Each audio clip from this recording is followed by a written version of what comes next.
Oh! Oh!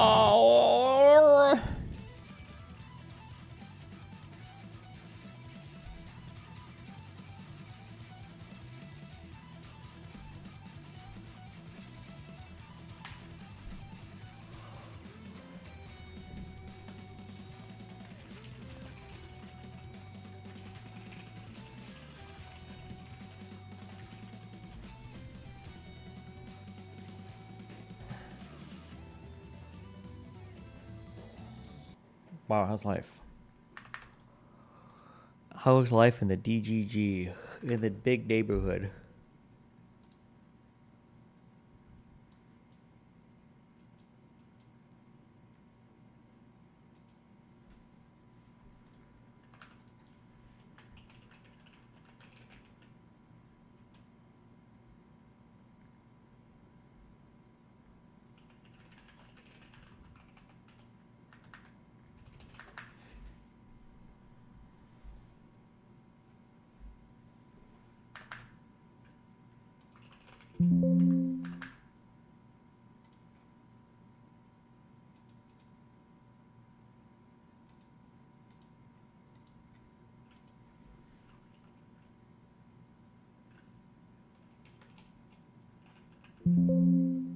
Based.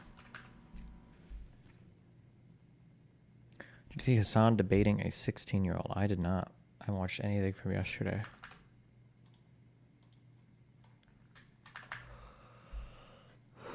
Yeah.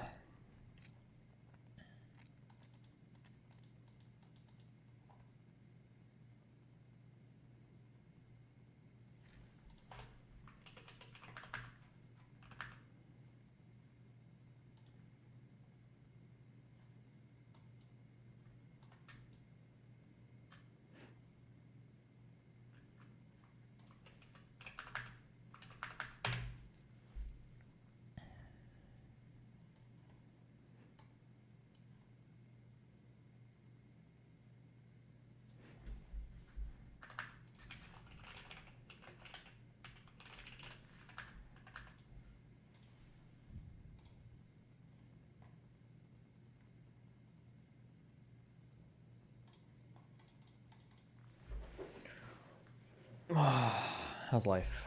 What's going on? Wait. Oh shit, I just realized.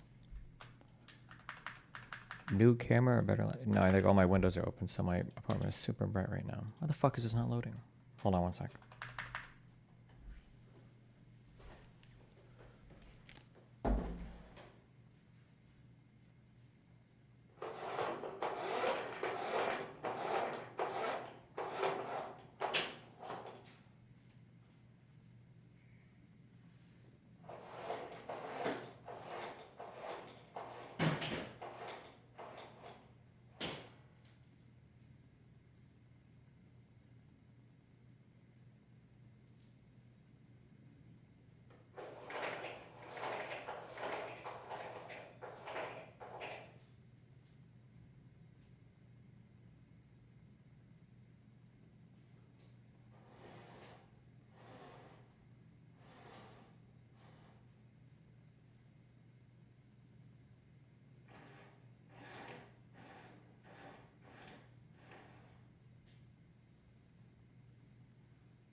Back to the goon cave.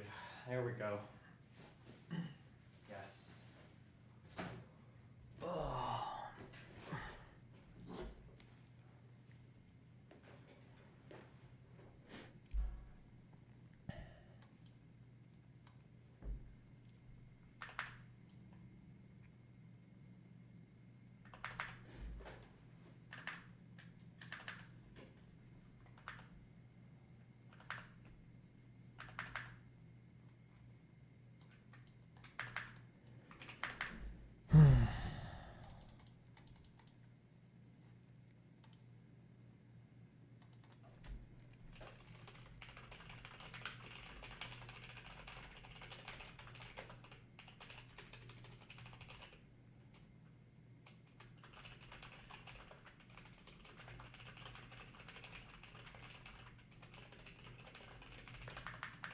Okay.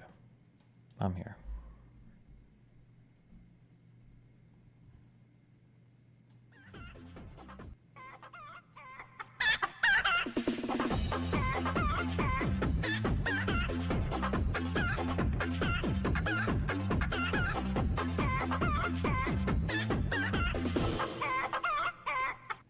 Okay, I don't know why I watched this. Fuck. My brain is... I did a lot of drugs yesterday. My brain is fried right now. What's going on? Israel decided to blow some shit up yesterday. I don't know what all they hit or why. Apparently Iran said they are still not going to respond, I think I saw. I haven't read everything.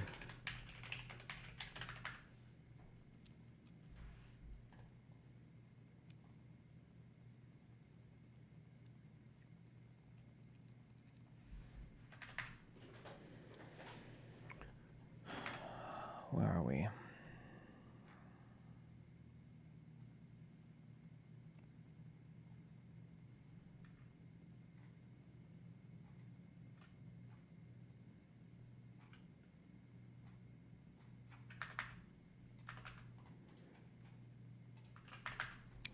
Iran wants to ignore it.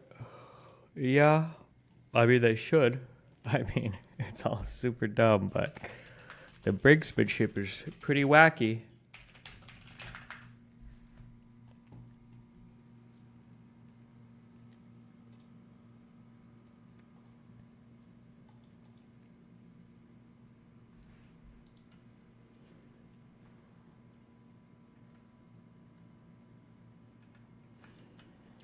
Live updates. Muted reactions to Israeli strikes on Iran hint at de-escalation.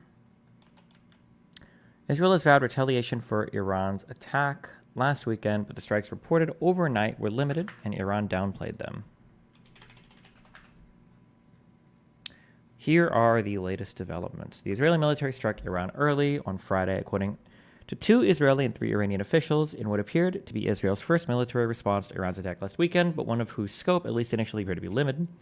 The Iranian officials said that a strike had hit a military base near the city of Isfahan in central Iran. Initial reaction in both Israel and Iran was muted, which analysts said was a sign that the rivals were seeking to lower the temperature of their conflict. World leaders, who for nearly a week have urged Israel and Iran to avoid sparking a broader war in the region, called for both sides to de-escalate tensions on Friday.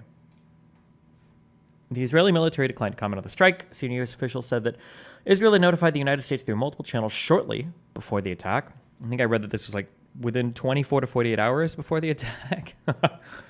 All the officials spoke in the condition of anonymity because they were not authorized to discuss the matter publicly. The explosions came less than a week after Iran fired more than 300 missiles and drones at Israel, nearly all of which were shot down in response to the April 1st strike on an Iranian diplomatic compound in Syria that killed 7 Iranian officials. That attack brought the decades-long shadow war between Israel and Iran, waged on land, at sea, in air, and in cyberspace, more clearly into the open.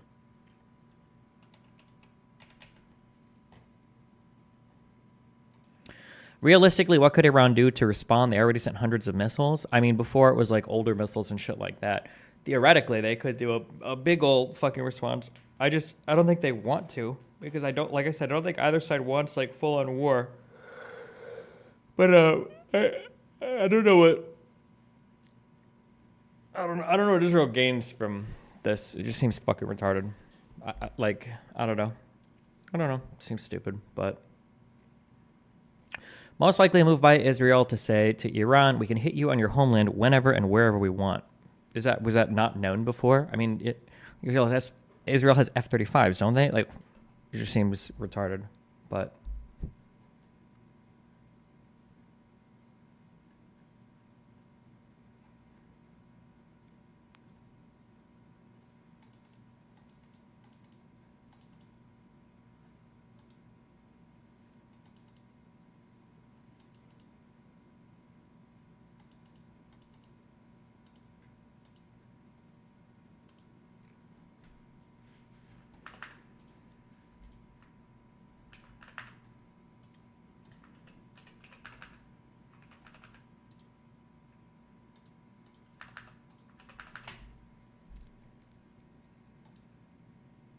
On this, are you cutting this out? Did you have discussions with Mr. Mr. Sharp? Madam? We did have discussion. When? Well, this morning. That's You too. think because Iran telegraphed so hard, Israel felt like they could take the risk getting the last word in? I mean, that's obviously what they want to do. It just seems like what if Iran wanted to respond now too? It just seems like so. It just seems stupid. But I mean, if Iran chills here, we're at the. I feel like we're at basically the same place we were like 2 or 3 days ago. Is it not just them not wanting to show weakness? Aren't Middle Eastern countries traditionally super into that shit? I mean, historically, if Israel wants to live like it's like in the 1960s or 1970s, they can do it. It's just fucking retarded. And if they get sucked into war as a result of it, then they should just be annihilated. I think it would be 100% A-okay. I don't think the U.S. should help defend them. I don't think anything. I think that if Israel, like if attacks like these get you sucked into war, then your country should just be wiped off the face of the earth. And then people like Netanyahu can walk to God proudly and say, well, our country failed as an experiment because we wanted to do brinksmanship with Iran. It's just like it's the most retarded fucking shit in the world. Like the U.S. already told you to shut the fuck up and fuck off in the Iraq War when Saddam was shooting Scud missiles into Israel, trying to bait them in, and they were good dogs and they listened then and they said, okay, well, we'll shut the fuck up and chill because whatever deterrence capacity Israel thinks it has, like that's a thing of the past. Like now you have to play big boy diplomacy and you've got to figure your problems out. You've got to work your shit out, and just shooting missiles and pretending like you can, do like brinksmanship with every country around you, like you're back in the 1960s, is fucking retarded. And if you can't adapt to the modern world, then die. I'd be like, I don't know. It's that simple. Like, it's that easy. This is just fucking stupid. I don't know. The state All right, what is their this? issue on this. Are you cutting this out? Did you have discussions with Mr. Sharp? Madam? We did have discussion. When? Well, this morning. That's too late. The evidence is excluded. The evidence is excluded. I'm going to exclude because I told you that this was going to happen. Uh-oh. We reached out to them. No. We're excluding that, Your Honor. and I'm going to exclude the PowerPoint that you all submitted. Well, you're not going to wholesale introduce it. We had no intention. Your Honor, All right. let me just be real clear. We did not intend to introduce this PowerPoint today. I personally reached out via telephone and called at least 2 members of the defense team and asked them to call me back. And I would like But you all should not be identifying this stuff the moment of trial while the jury's sitting in a box. This is the last. I am not going to tolerate this any further. If you don't get together with your colleagues and flag issues and resolve them promptly, and if I have to take them up, remember, I can exclude them. We'll work the weekends, or we'll do a combination of both. So this time, I'm going to exclude those 2 sections. Your Honor, Mr. Atkins, he confronted this witness with those sections. I last week let them know that we were introducing that. If the exhibit's not ready and you haven't made no, well, Mr. Sharp's got objections to it. But Judge, Mr. Sharp can get in and have our evidence excluded every day that he makes an objection No. at midnight, and then comes in and says. Well, then you all should have gotten your stuff together before then. Some of our juries, please. Some of our juries. Have a seat, madam. Have a seat. You better exclude that, and next time, make sure you're prepared. Judge, Make sure you're prepared next time. I'm not going to do this anymore. I'm just not. We are starting right now. It's 1:20. So we have talked to them. We have said we don't agree. then file a motion and get it before me, and we'll take it up. Both of you all have equally responsibility to do that. The information they are seeking. Oh, it's going to be inadmissible right now. I'm saying, Judge, that you said to file a motion. There's nothing. I'm not going to have any more discussion about this, madam. I'm not. Talked to them this morning I don't. about that. Well, you know what? And I attempted to try to talk to them earlier this week. Well, then that's why we have to. Your Honor, so the court punishes the state because the defense. I'm not punishing anybody, but but prior preparation prevents poor performance. Be prepared, Judge. That's why I sent them what I sent them last week, a whole week and a half ago, 2 weeks. Your I'm Honor. not. Well, And I have said I would like to discuss. our jury's coming in, madam. Our jury's coming in. Have a seat. Jesus.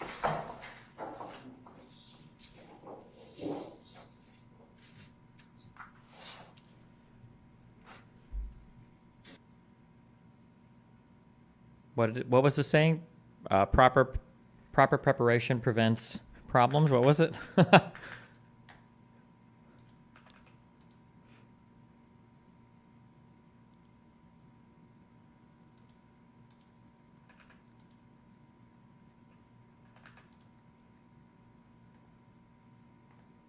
Prior preparation prevents poor performance. There we go.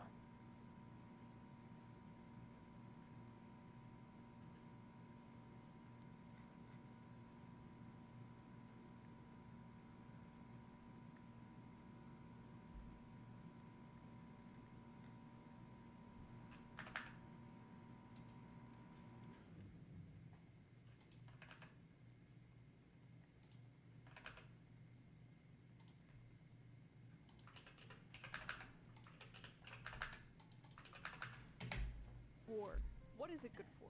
Absolutely nothing. And Raytheon stock. This is 4 months old. Why do I care?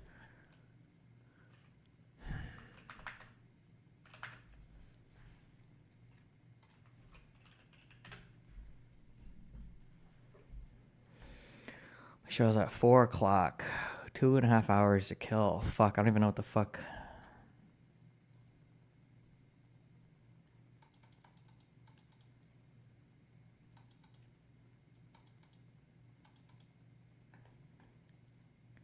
I feel like I should just work on stuff. Hassan, what's Assad up to?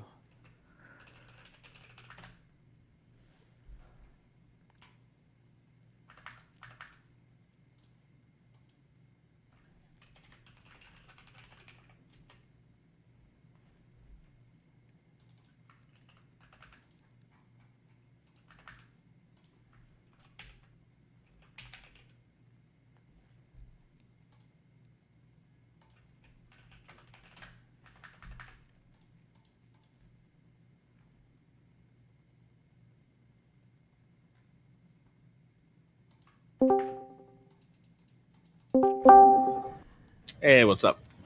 Hi, what's up, buddy? Okay, so wanted to go over Dr. K, the Dr. K video you watched 2 days ago. Yeah, what's up? So I wanted to state my position. So my view, at least as I've understood Dr. K's position as he's outlined it in that video, my view is that his Ayurvedic position offers nothing additional to allopathic modern medicine. And it's also advocating for the removal of certain things that has led to the advancement of modern medicine with really no replacement. And those are the biggest two issues. So as I understand Dr. K's view, his view is fundamentally that diseases are unique in different individuals to the point where you might as well treat each individual presenting with a disease as if the disease is just its own distinct particular disease. Whereas with modern medicine, there is a generalizability. There is like, okay, you may have some variability in presentation. However, there is some underlying process that's going to generalize. It may be variable, but there's some generalizability, and if not, there's some subset group that generalizes within the subset group of a given disease. Okay. And so what Dr. K advocates for is that since there is a uniqueness to it's just almost all the way, if not fully unique, you might as well just treat each individual as if they're an individual. Treat each disease as if it's an individual disease. And so he makes the point that, well, epistemically, what would be the best type of study is not a randomized controlled trial where you're generalizing from a group to another individual, but if you were to just have a randomized controlled trial on each individual person. Now, we can all agree that at least the sort of thing he's getting at is true there. It's trivially true, in fact, that if you might as well just say, like, well, if you had a crystal globe to see the future for every person, yeah, if we had some sort of technology that could take each molecule and predict the outcome for each individual, then it's going to trivially be true that you are going to know which therapeutic intervention is going to be the best intervention for each individual presenting with a given condition. No shit. Of course, we're not there yet, and we're probably never going to be there yet. We would bankrupt the country for such a thing. We don't have that. And even if we wouldn't bankrupt the country, that's not the sort of thing patients even want to do. Most patients don't want to be in such a study. They just want to get better. So given that that is off the table, the question is then, what options do we have to select for candidate therapeutic targets? Because the issue is when Dr. K says some things like, well, we need to individualize care. We need to just treat people like people. I'm almost at a loss as to how in touch or out of touch he is with allopathic medicine. Because individualizing care is 99%, if not 100% of what almost every doctor thanks to the 5 does gifted in their subs. day job. They see a patient, the patient presents with a given sort of symptoms or whatnot. They do testing. Based on the test, they try some intervention. They follow up with the patient. How are you doing? Is it working? Okay, well, if this is working, if the lab tests show it's working, or if your symptomatology improves, we could stay the course. If not, if it's either not efficacious or if there's some side effects, okay, we'll tailor it. We'll change the dose. We'll change the therapeutic agent. We'll go on to something else. That's the day-to-day job. The day-to-day job of doctors is not, the randomized controlled trial actually said that most people, there was a statistically significant increase above this compared to other interventions, so therefore you should get better. Like that's just not what's happening in allopathic medicine. What randomized controlled trials do is they provide not just randomized controlled trials, but the overall system of preclinical studies to phase 1, phase 2, phase 3 interventional trials. What they do is they provide doctors with a set of candidate interventions for a given condition. That's the whole point. It's not just so the whole individualizing care thing, I'm not sure what that even adds. This is just what a doctor's day-to-day job is, to individualize care.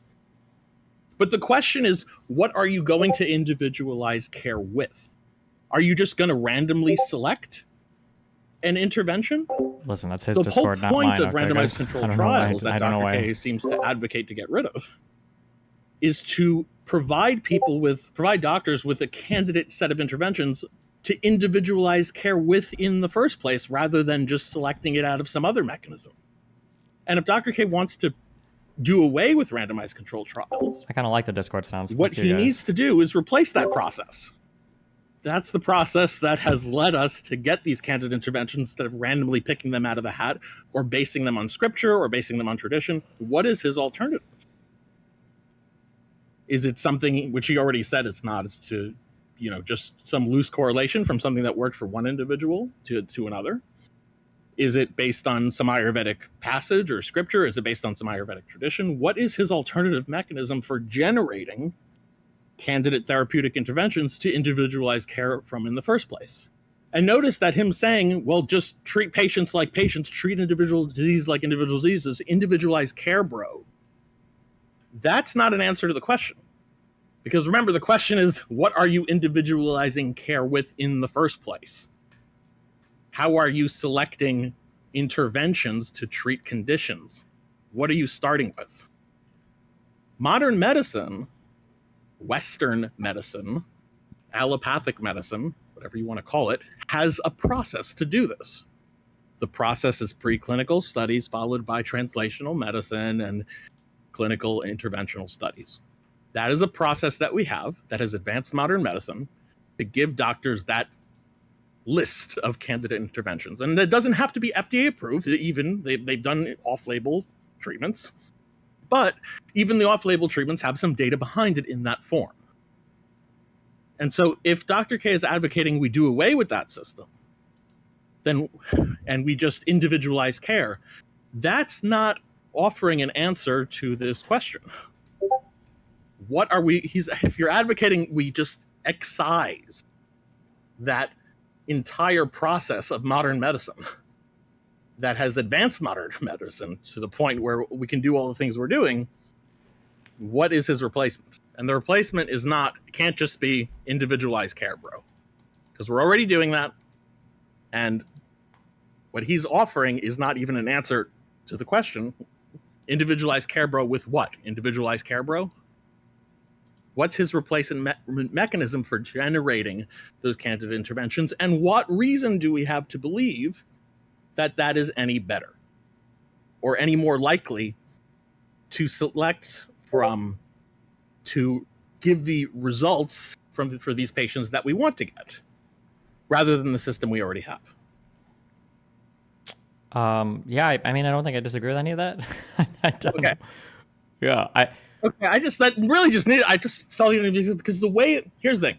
When I'm watching this video, it's like Dr. K is very well spoken, and he has some amount of philosophy background, and so like this point, I suspect that if I were to phrase it like this, the person what was the guy who was Dr. Mike? Yeah, Dr. Mike would probably want to say all of these things, but I didn't have like the wherewithal to like phrase it that way. Yeah, that's basically what I was saying, was that it felt like Dr. Mike probably has like a good background on like physician stuff or doctor stuff, but I don't think philosophically he was like equipped to deal with a whole different paradigm of what Dr. K was kind of talking about with the Ayurvedic stuff. So I didn't really have a good toolbox to, Right. I guess, like question any of it or critically analyze any of it, which is fine. And then you just started basically like asking questions, but yeah. Right. So to the audience, it might seem like, oh, this is like all very reasonable stuff that Dr. K is offering here. But no, I just want to make it clear. Well, also, to be clear, too, because I keep hearing people say this, and I keep challenging people on this. People keep saying that, like, Dr. K is suggesting replacing Western medicine with Eastern medicine, or replacing, Western therapeutic techniques with Eastern ones or approaches. But I've never heard that clip before. I've never heard him say that. Well, he said, well, wait, didn't he say that randomized controlled trials are the worst form of studies, and essentially they shouldn't be done? I've never heard that. I've never heard anything remotely close to that. No, did he? Wait. It's like he said there is. Wait. I'll rewatch the video, but Avi, real quick, can you you got to turn your Discord sounds off. Oh, It's sure. driving- Yeah, it's driving sorry. us nuts. Why are you getting so many messages? Who's sending you all these talking points? Who is it? Is it the Mossad or? Well, actually, this was the Julumni IDF-GF perk. Okay, well, it clearly says in the welcome message to turn off your incoming message sounds so these things don't happen in the future. Wow. I'll work on that. I apologize. That's all right. It's just, you're kind of blowing our cover a little bit here. Okay, no worries. I'll be better. I don't want to demotion in the Julumni club. Yeah, going from tier 4 to tier 3, not good. Yeah, no. Definitely not. Okay, but then here's the thing: like, if Dr. K is not advocating for excising the current system that we have, which is preclinical studies to RCTs in translational medicine, and so he's not. If he's not advocating, so we'll do it both ways. If he is advocating for that is incredibly dangerous, incredibly stupid, and it's just like that's like one of the worst ideas ever. If he's not advocating for it, then the question just becomes: what change is he advocating for? Well, I don't know. I only made it to I watched like 4/5 of the video. There was an extra 20 minutes I don't think finished.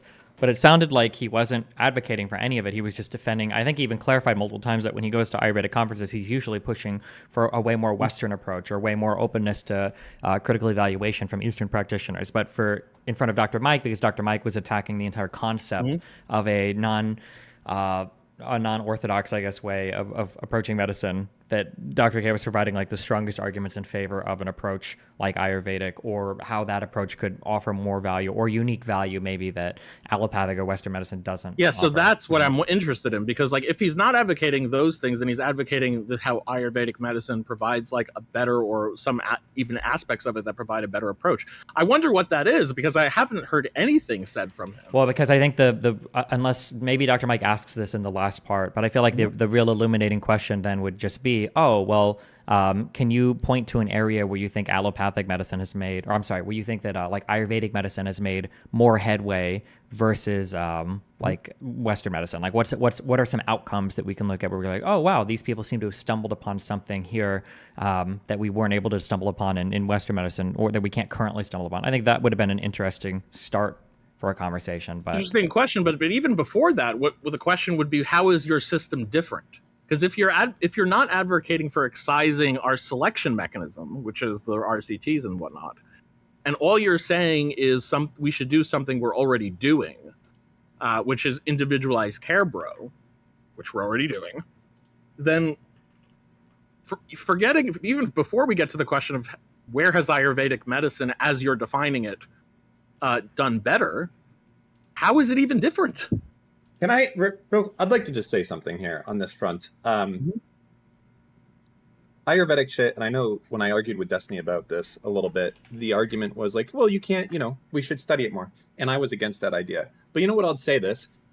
Fine. If you want to study that shit, Ayurvedic shit, fine. Homeopathic shit, fine. I think it's bullshit. However, what I do think is fucked up is using treatments on people that are not recognized as being effective treatments without having those trials and being accepted by modern psychological association terms within the why can't I remember the name without doing it at least in a exactly trial, like for instance, you guys would be really upset if, let's say, I was a psychologist and I was treating people and I was like, listen, I have a very different way of treating my patients that come in with depression. I tell them to smash their fucking face against the wall, quit their job, and start trying to fuck their sister.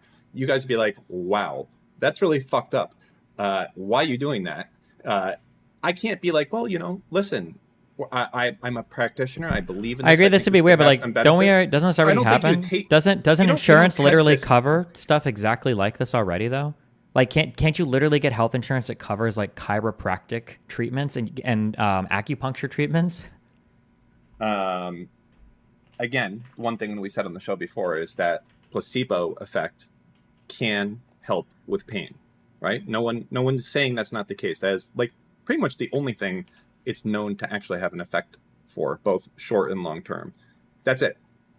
Everything else people like to say, like depression or mental illnesses and things like that, and everything I read said that all of the effects completely drop off after 6 months. Just to be clear on my position, I am against insurance companies covering that sort of thing unless it's private insurance companies that have already made that pre-arrangement. Like, I'm definitely it's not a good argument anyways, because if you go to see a psychiatrist, if they're a licensed psychiatrist in the US, your insurance is going to pay for it. It doesn't matter if they're there like giving you a fucking blowjob or actually doing it. Like, if wait, you go a licensed psychiatrist.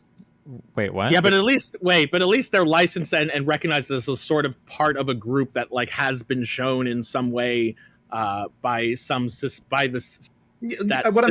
if you're a licensed doctor, placebo. Yeah, if you're a licensed doctor, insurance will pay for a visit to go see them if you have decent insurance. Like, if you have shitty insurance, maybe not if they're not in network, but it's just that's like not a good litmus test for anything. But remember, chiropractors are not licensed doctors, right?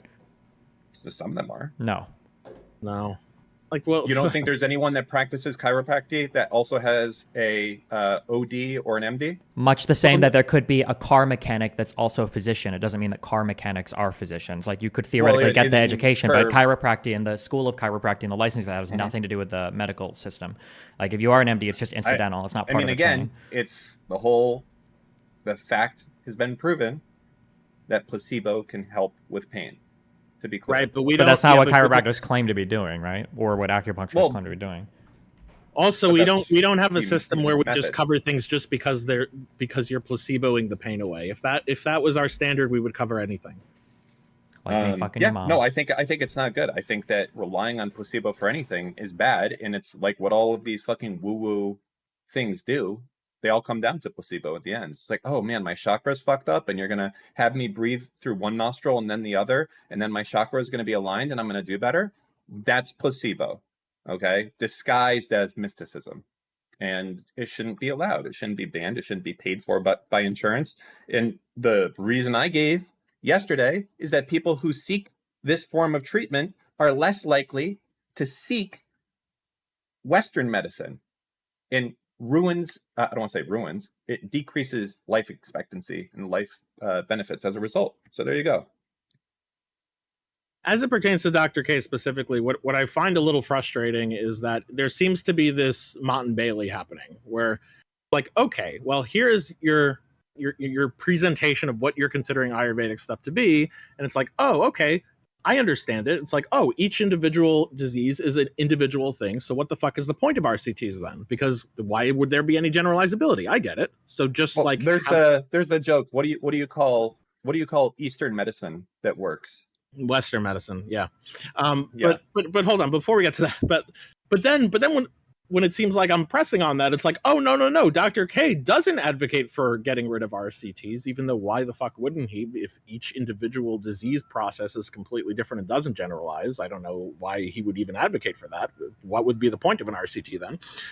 But if he's not, but then all of a sudden we're going to this between this Mott and Bailey where it's like, oh, okay, no, he advocates for keeping RCTs, just individualized care, which we're already doing. Okay, so then like, it seems like it's just once the pushback happens, Ayurvedic medicine just becomes redefined into what allopathic medicine already is, just not what it seemed to be by some certain audiences. Just to be clear, it's just me and you arguing here, and we both are pretty much on the same page. Just so you know, in case you didn't know. You know, yeah. No, I don't think anyone here disagrees. It's frustrating. Oh, no, a lot of people disagree. Okay. No. I mean, you're talking to a. in this call. I'm talking about in this call. Oh, in this call, yeah. There's a lot of Dr. K fans out there. I'm sure there are. Okay. Well, the question to the Dr. K fans listening then is, first off, how exactly is this system of medicine, Ayurvedic medicine, how exactly is this different from allopathic medicine? Let's get that on the table first, so we don't Mott and Bailey this. Like, define the differences. What exactly is it? How is it different? And what exactly is it advocating for that's different from what we are already doing? Because just individualized care, bro, isn't going to cut that. Yeah. No. And then what reason do we have to believe that this is an improvement? That's all.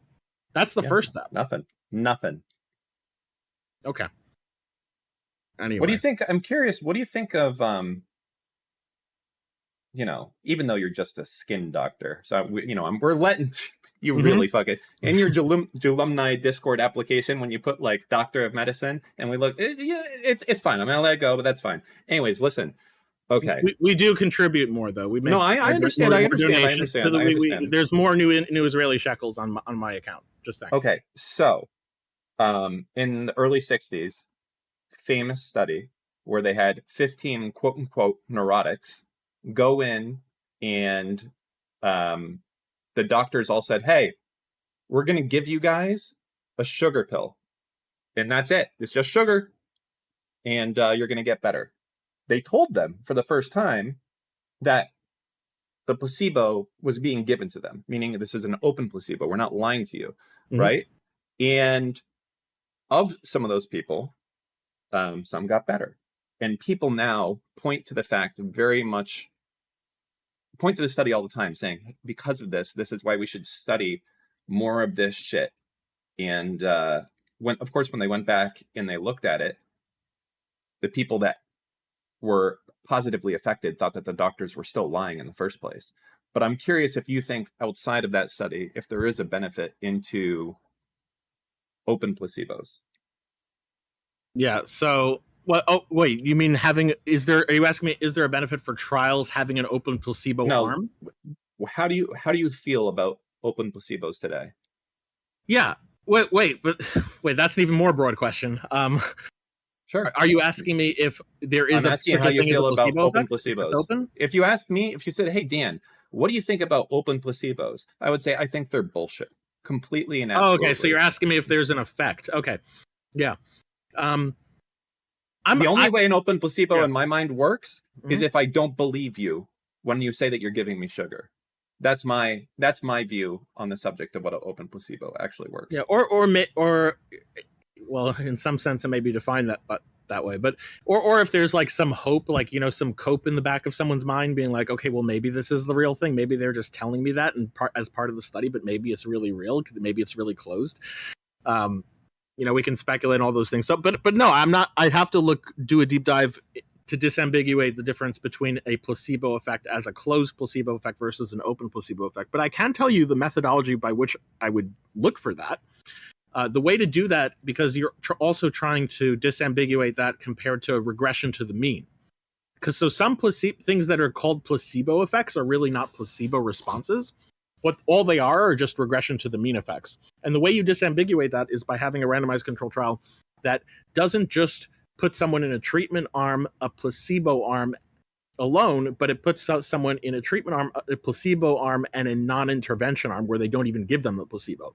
And if the placebo has an effect over and above the non-intervention effect where they're not even giving them the placebo, then you can say it's a placebo effect rather than something like regression to the mean because it was randomized in the first place.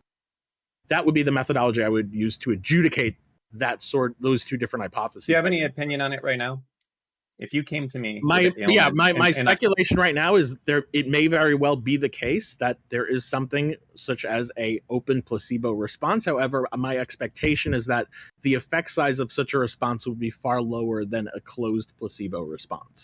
Can I ask you again, if you're suffering from pain and you come to me and and I'm the doctor here, so you're a pain sufferer for whatever reason, or a depression sufferer, or whatever else is supposedly cured by this. Wait, I'm suffering or you're suffering? You are. You're coming to see me. I'm the doctor. Oh, send me the IDFGF from okay. So you've come to see me for help because you're in pain. And I tell you, hey, I'm going to give you a placebo. Do you know what a placebo is? And you're going to say, yeah. What do you mean you're going to give it to me? I said, yeah, I want you to go to a McDonald's and take a sugar packet and eat it, and maybe that'll cure that's going to cure your depression. In saying it like that, they remove any effects of you thinking that I'm lying to them. Like I'm not giving you a pill and you're like, wait a minute, are you actually giving me medicine and saying you're giving me a placebo, but this is actually medicine? You want to make me think I'm doing it myself? You take all parts out of it. Do you think that there's a treatment in that? I've told you to go to McDonald's and eat sugar, and that it's going to do nothing. If there is any residual effect from that, I expect it would be minuscule to the point where it wouldn't be considered clinically significant in any meaningful degree. And anyone who treats someone like that would be doing malpractice, essentially. I agree. And I think that a lot of things... So, yes, I agree. And I think that homeopathic stuff is in the same vein. It is known to have no effect. It is known to do nothing. The only difference is that people ruin people's lives by preventing them from going and seeing real doctors and getting real treatments because they think that instead getting the homeopathic drop of onion juice diluted 1 billion times is going to somehow do something. And it is known that people who seek these alternative methods are less likely to seek Western stuff. So that's it. So yeah, basically they do harm by existing. Yeah. The move you just have to be careful about, Dan, is there's this move that once you start pushing back on all that stuff, they start to redefine their position into like, oh no, I actually advocate for this instead. And the more you do that, it just it's not even clear how it's any different than Western medicine. It's like, oh, of course I advocate for RCTs. Oh no, of course I advocate for doing this. I just want to individualize care. Like that sort. Be careful about that sort of move. Because then it's just like, well, yes, that gets around the pushback, but the point is that, like, how is your position any different than my position then? As far as what? As far as as far as how is their position different than modern medicine, what we're already doing. Because we're already individualizing care and we're already doing RCTs, so what's different here? Be careful about, there's a Mott and Bailey move that happens, Dan. I'm trying to make you aware of that. Okay. Where the position is being changed, where it's like, okay, well, are you really advocating for just all these untested treatments, like onion juice diluted to this? And like, they'll be like, oh, no, of course not. What Ayurvedic medicine is, it's not the onion juice, nor is it the tomato paste or anything like that. Well, I know there's meditation in there, which has value. But I think the other stuff is bullshit. Yeah, but moreover, I'm talking about the overall system. They'll say, you may hear, oh, well, no, I still think there's a place for randomized controlled trials. It's just that I want to individualize the care. But a move like that is a subtle change in the position, or at least a change from what you thought the position was, into something that it's not even clear anymore how it's different from allopathic modern medicine as we know it. This whole point about individualizing care, they need to actually show how they're individualizing care in a way that we're not.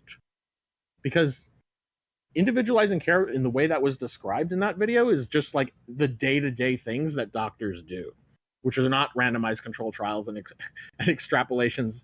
No, we tailor things to patients based on how they respond to it all the time. So be careful about that move, because there's a move that, and then if they make that move, just ask them, okay, well then how is what you're saying any different? Forgetting about how, if your system works better, what is your system in the first place? What are you talking about? How is it different than anything we're currently doing? Are you talking about the Eastern medicine shit? Yeah, because the move to be sensitive to is when, in response to this pushback, they'll start saying, "Oh no, that's not Eastern medicine. It's actually this," and then you get to a point where, like, okay, well, if that's what you're saying, then that actually sounds a lot more reasonable. But then you have to realize that, well, yes, it sounds more reasonable, but that's in virtue of it not being clear how it's any different than Western medicine. So be careful about that sort of move. Yeah. Sure. So the starting point really is just say, like, okay, how is what you're advocating for any different at all? Like, how, and before you even get to why we think it should be better, is there any data on it's better? Like, how is it actually different? And is it different? Like, actually look into whether it is different. Like this kind about individualizing care. Is that actually different between Western and Eastern medicine? Why should we believe that? Yeah. All right. Okay. Just wanted to get all of that frustration out. Thank you. All right. Love you both. Love you, Yeah. babe. Now you got to actually do something. No, I don't. I'm not going to sit here and do nothing. What do you got there? Just lamps, extension cords, and cord hiders. Mm-hmm. What did you think of my my comments in the I guess the podcast Discord or whatever it is on did you look at them, like the background shots and Oh, things a little like bit. that? I'm flying out. Do you know Albert? Yeah. I'm gonna bring him out, I think, in 2 weeks, and I'm gonna have him like look at everything and see what he thinks. How much can we do with some of that? Meaning, like, I mean, we're going to be bound quite a bit by the shape of that room. I mean, I guess you could possibly. Actually, here's the real question: would you ever give up the view in the window, Maybe. or is that always going to be in the shots? No, it doesn't in your have to mind? be. Okay, well then I think there's a lot you can do with it, actually, with lighting and shit like that. Yeah. Well, yeah, it's a whole ass room, right? Well, yeah, but I'm just saying, like, right now the window, while it's cool, I think it looks like shit at nighttime, and then during the day it's like we have to pull down the shades. I don't know. I feel like it's not doing enough lifting. Like compared to Trainwrex's, I don't know if he still has it. View of his windows, that's like something different. It's a huge room. You see like this skyline behind you, and we see like a part of an apartment building, kind of. Yeah, I would give it up, I think. Okay. And make you like basically move the whole thing over to like the other section where we can kind of design everything, I guess. That's my thought. What are your initial thinking thoughts? Yeah, I don't know. I just have to. Right now, my biggest concern is the audio stuff. I don't understand. That's just a little frustrating right now, I think. More than anything else. Do we know why it's any idea why it's doing that? Apparently the audio only fucked up part way too, which doesn't make sense to me why halfway through it would go crazy. I don't know. They're looking at it. For whatever that means, but So you have no idea personally. I feel like I have a good idea, but we're having a big disagreement on that apparently. So So what's your idea? What's their idea? I'm 99.9% sure that it's a software loopback somehow, but for some reason they think it's like a room echo. But I feel like when you listen to it, it is very obviously like some kind of processing delay on one microphone that's causing it to like perfectly like echo, I don't know, by like 20 milliseconds or 10 milliseconds or something, but they're very, very, very convinced that there's like an echo in the room, which it's just not. I don't know, so we'll figure it out. Why would that only happen halfway through and at one point and then go away also? My guess, my 100% uneducated guess, hold on. Wait. My guess is that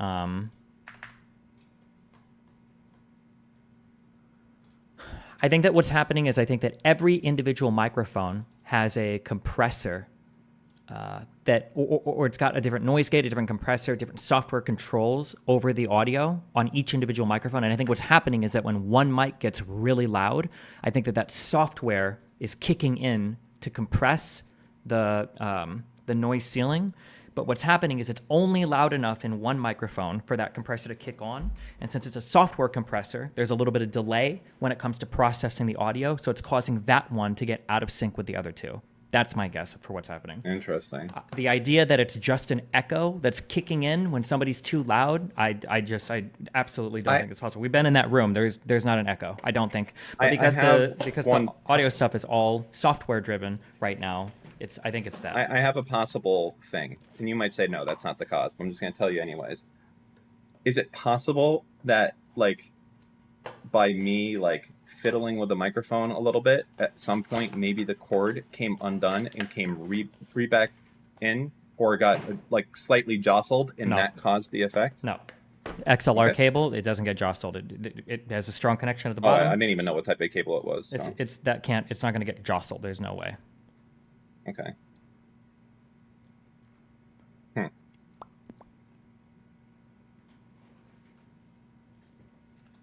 But I don't know. We'll see. I'm 99% sure that's the... But they keep trying weird things. Like, says he wants to borrow a guitar cable to fix the echo. I don't...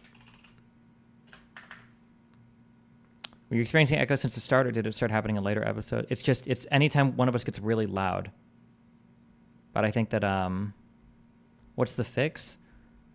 The fix is either doing a compressor via hardware, so like using a channel strip or some kind of like analog compression, or if there's going to be a software on the channel, the delay or the processing all of them have to be done at the same time. There must be some way to do this. There has to be some way to do this. I just don't know how, but there must be, because this can't be an unsolved problem that nobody's ever dealt with before.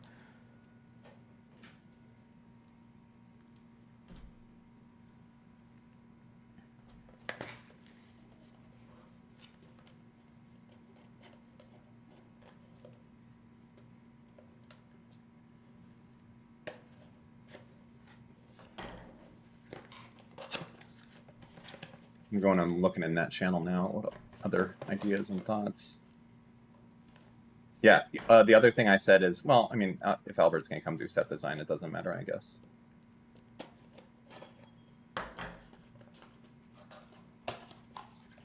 But I'll put it out to DGT chat anyways. Let me make sure.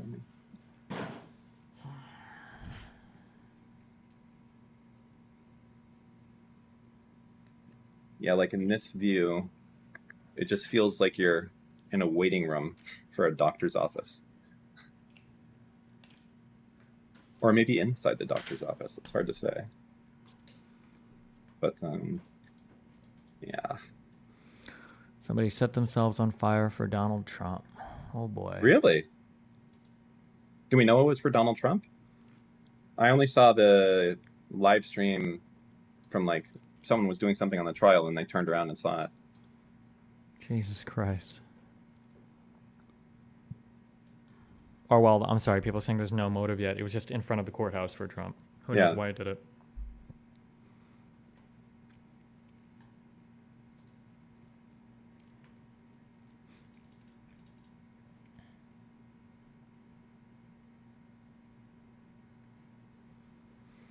If you yell and it gets picked up by Dan's mic, that could add a slight echo. No. The speed of sound travel distance between microphones that are 4 feet apart, it would be imperceptible. My guess is going to be like less than 1 or 2 milliseconds. Probably less than 1 millisecond at that distance. I was going to say, could it be that you would have your screaming loud, and on mine, your scream wouldn't be loud, it would be soft, and it would sound different? No, it would be covered up. It'd be covered up by the sound of the first mic.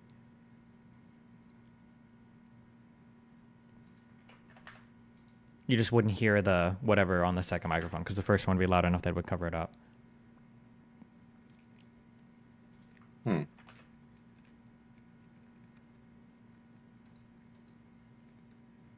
But it goes away too, right?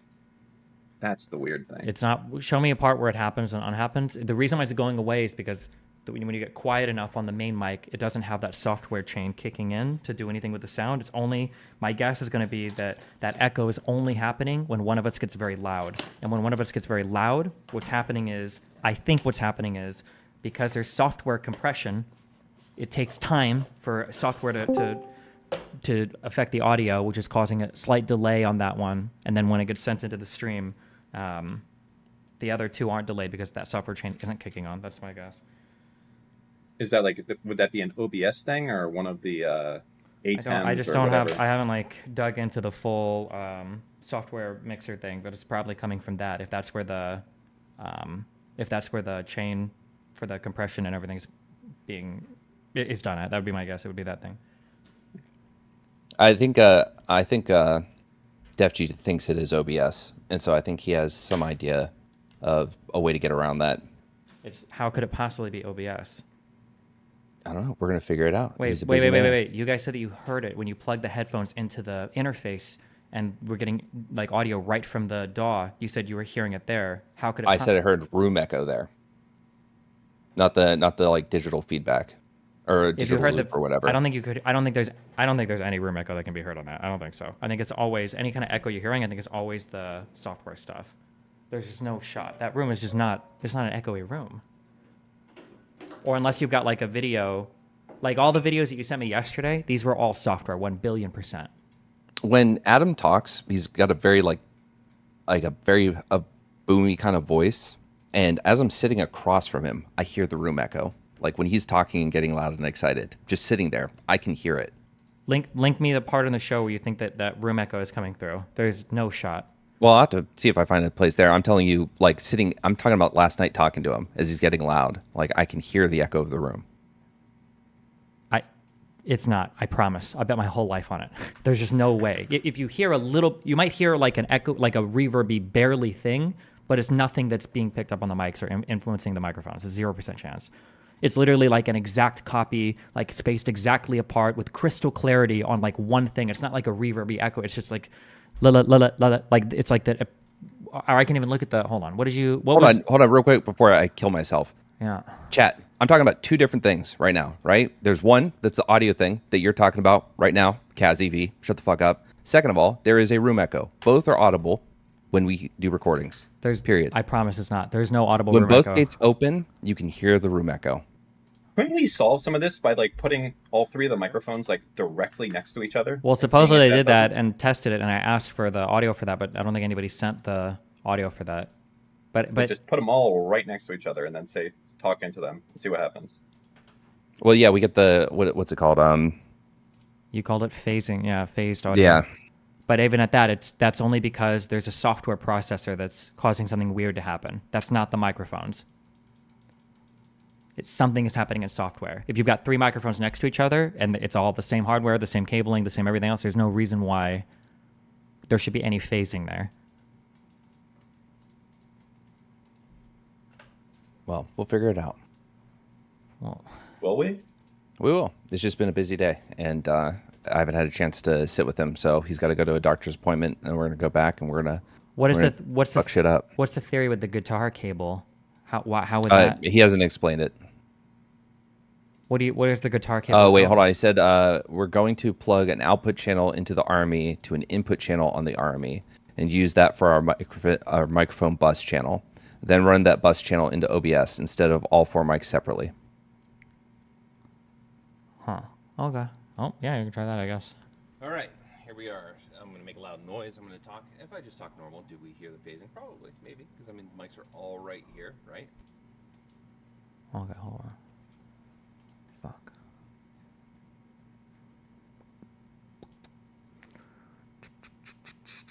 Where is it? This one? Start recording. All right, be right back.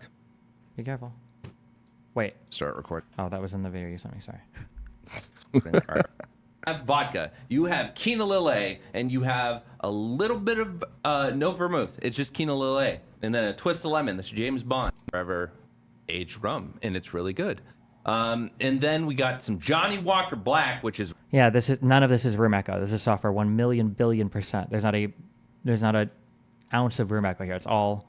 When I think it's because the main person talking is too loud and the software is kicking in on that mic, which causes a slight processing delay, and the other two mics aren't hitting that processing delay. forever aged rum, and it's really good. And then we got some Johnny Walker Black, which is really fucking good. Well, it's mid, Like for this echo to be a room echo, you'd have to be like in a hall like a hallway. Wait, I'm sorry. Are you saying this room is incapable of creating echo? Like this? Yes, 100%. This is like echo Okay. down a long hall. Well, it's When made- hold on, let me see if I can find something. Give me a no, second. I mean, Okay. your Scotch snobs are not gonna like Johnny Walker Black. Like if it was echo like this, we would hear it in the room clearly. We'd be like, It'd be like a hallway echo. Has to be a software thing. They're gonna bitch about it. But then, of course, we have sweet vermouth, dry vermouth, for martinis, Negronis, maraschino cherries. In case we want bourbon is what do you call it? Oh, I'm gonna do this too because I'm also talking to Steven, right? So we got bourbon, 4 Roses, small batch, really good for the price. It's like $36, but it's definitely a couple notches above Jack Daniels, which isn't even bourbon. It's Tennessee whiskey, but I mean, in many ways, it's like bourbon. Also, if you watch The fucking Shining, he goes to the bar, not anymore, and also it's not bourbon. It's Tennessee whiskey.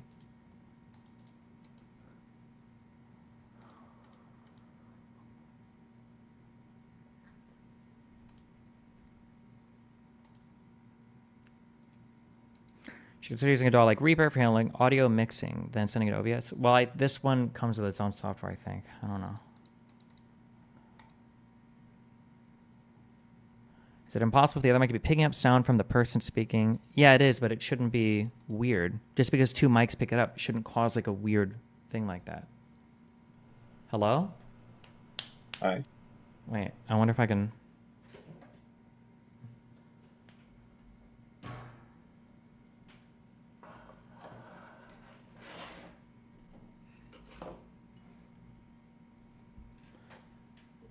Test. Like even here, this is instantaneous. These are 2 completely separate microphones.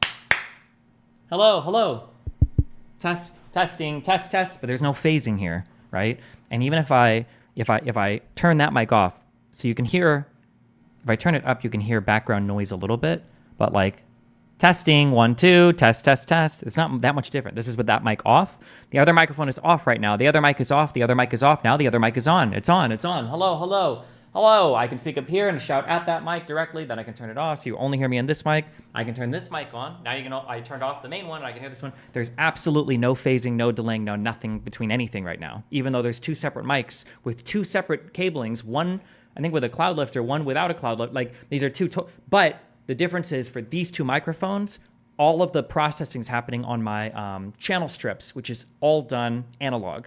I believe. Somebody correct me if I'm wrong. I don't disagree with you on this part. Yeah. Okay. I don't disagree with that. Like I'm not like, fuck. What part of you thinks that I'm arguing that there isn't the digital echo?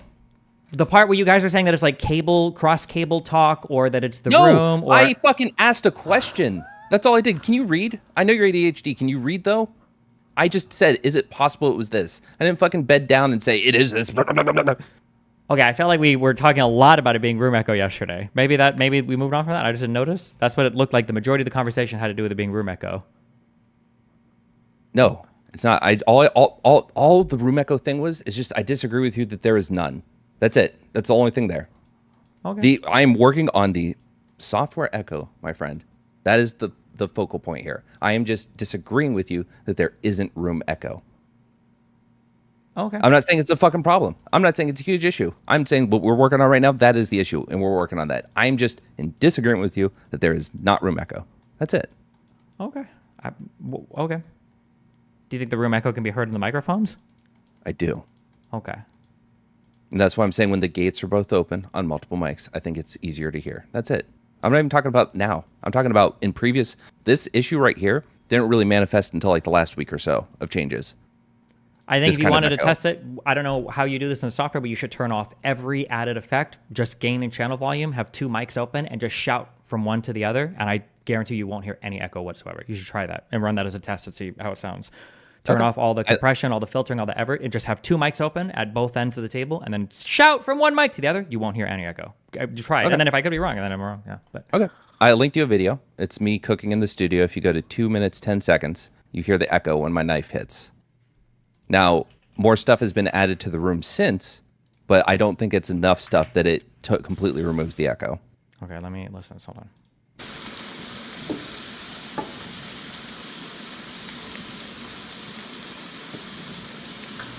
$210. 210. Yep. 2 minutes and 10 seconds? Okay, hold on. Yep.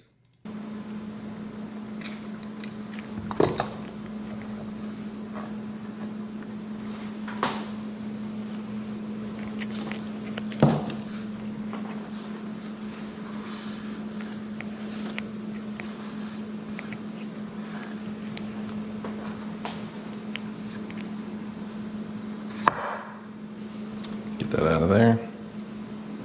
And then we're going to go for... I think you're hearing reverb here for sure, yes.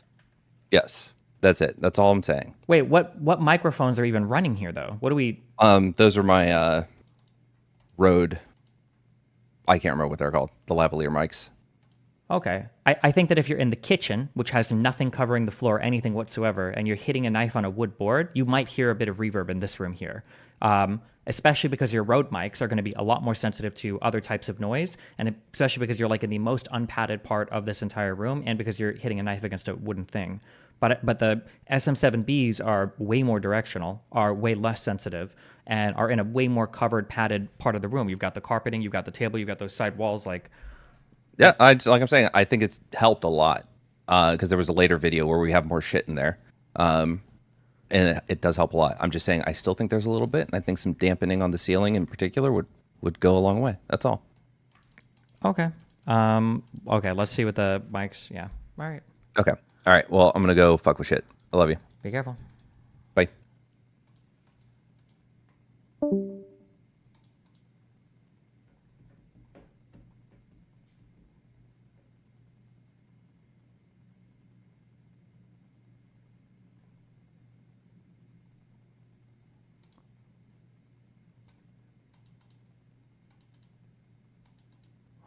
Okay.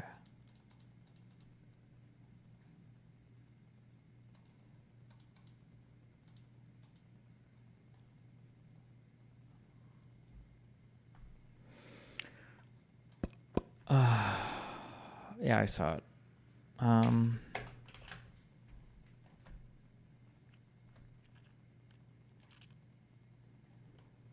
Oh, wait, hold on. Cops looking for suspect who set man on fire during Bronx brawl. This is a different thing? I'm supposed to be in Georgia. I'm supposed That's a to be different in North Carolina, South Carolina. I'm supposed to be in a lot of different places campaigning. But I've been here all day.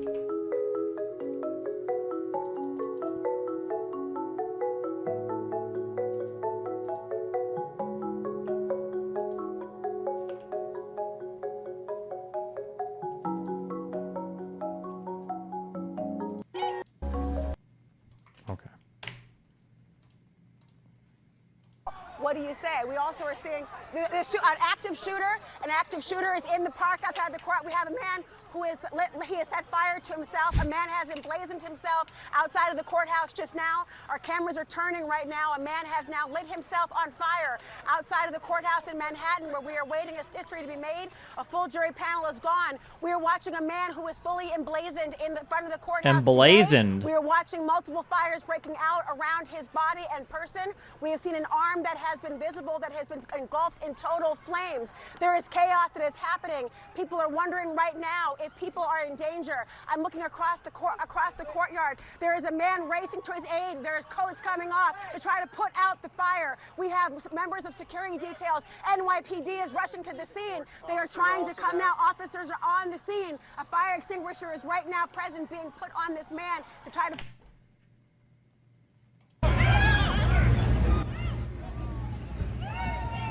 Yeah, he on fire.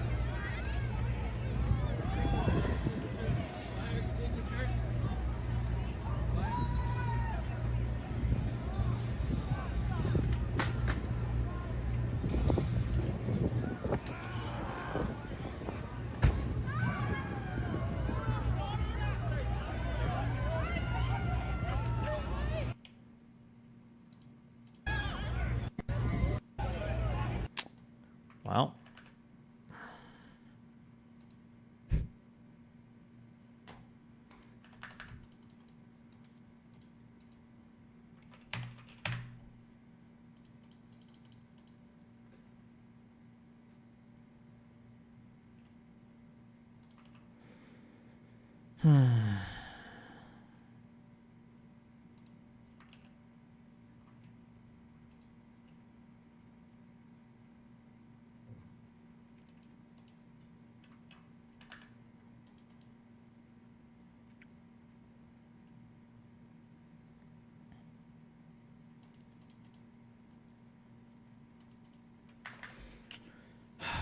2 hours.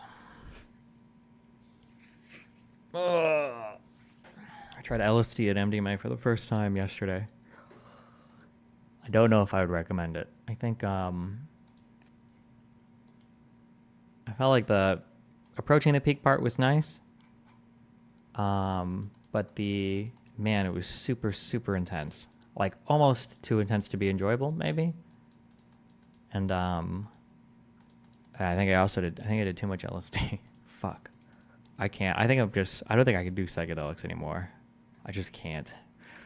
How did you time the flip? I think I did my tabs and then I did it at 12:15, the LSD, and I think I did MDMA at about 1:30.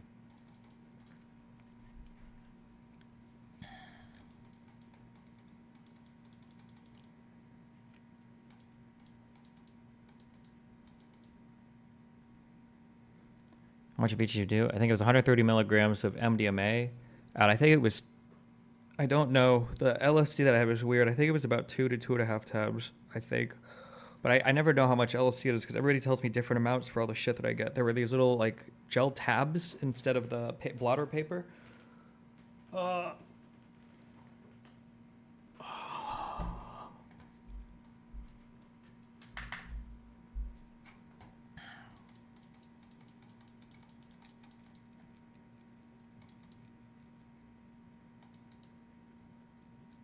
By quitting psychedelics, would you also be quitting MDMA? No, MDMA is not really psychedelic. Did you take Vyvanse while on those? No, I usually don't take my Vyvanse a day or two before. Did you sleep? Yeah, of course.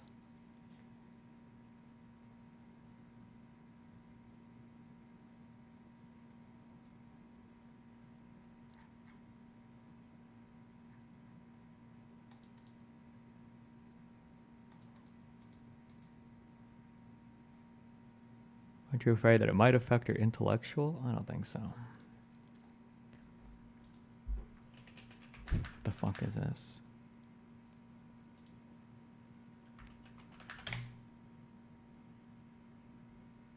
Proceedings as well. Maggie Haberman reports that Donald Trump can.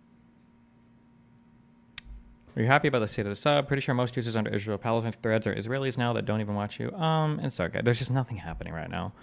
It's going to be boring until we get closer to election season or something else happens, I think. Returning to the court proceedings as well, Maggie Haberman reports that Donald Trump continued to fall asleep during the proceedings as well. And, you know, what I'm hearing from my sources as well is that, you know, and I'm hearing from credible sources who know what's going on in the courtroom. And what I'm hearing is that, take it for what it's worth, but that Donald Trump is actually farting in the courtroom and that it's very stinky around him. It's a putrid odor in the courtroom and that Trump's lawyers are like repulsed by the scent and the smell. And I'm not just saying that to be like, oh, funny. I'm actually, you know, we have good sources there. And I'm hearing it from actual credible people that as he's kind of falling asleep, he is actually passing gas. And that his lawyers are really struggling what the fuck? With King the ass smell. ripper. I think you'll actually start to hear more of that, but again, from real credible sources. Now, take it for what it's worth. They may be going off the record, on background and telling me that because of, you know, it's the Midas touch, and they, you know, they think that we want to hear that. So you could judge it how you want to judge it, but real credible people who are there have saying that it's putrid around him. Returning to the court proceedings. Was this even like a real Twitter account? Or was this like a meme thing? Or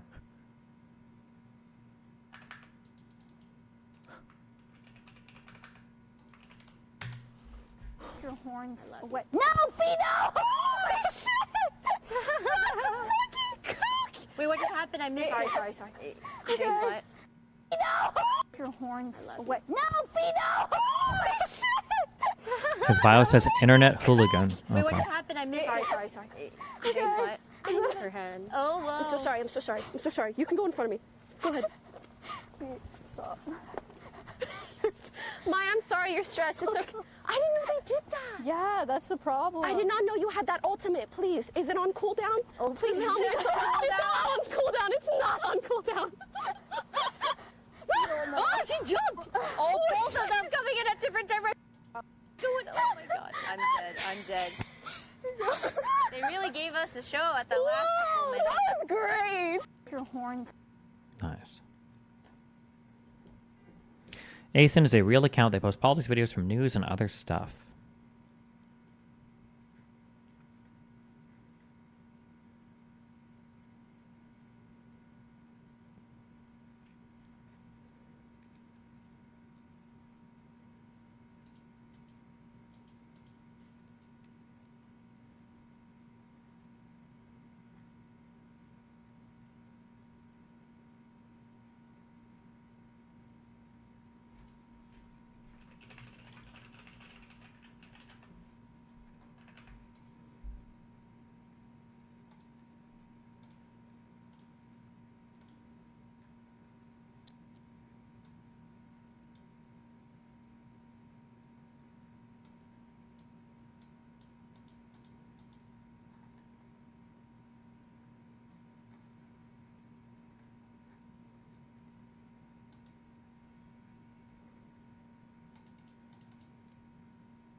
Can you please talk to your editors? They're releasing 1+ videos with no timestamps. It's becoming more of a problem. Well, get to work, August. Fuck, I feel like I don't have anything to talk about for an hour and a half. I might just go rest. I don't know.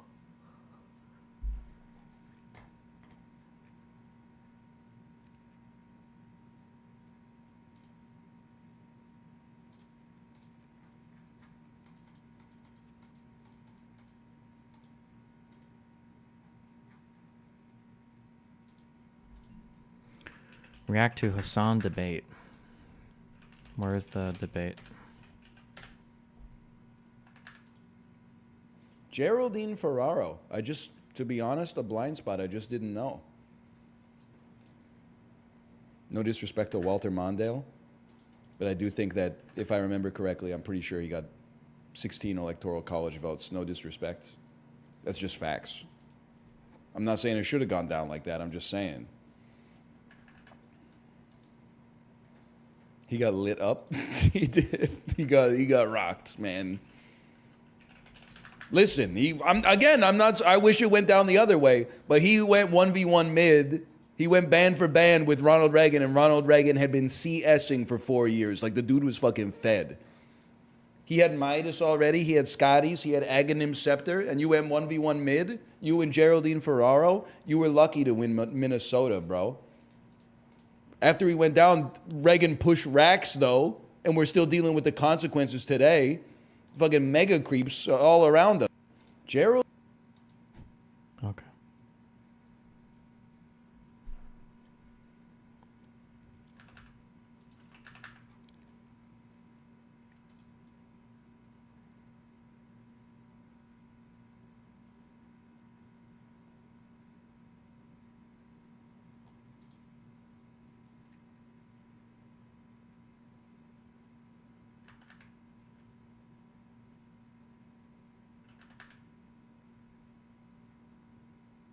Jesus Christ.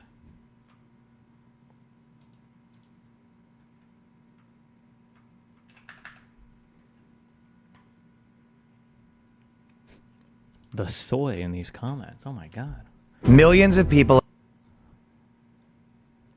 Is this the beta cast? Worst guest ever. I'm actually embarrassed and ashamed. I even recommended the pod to a homie this week. Next week, Lil Nas X and Dylan Mulvaney. Why do they hate Lil Nas X? Because of the satanic shit?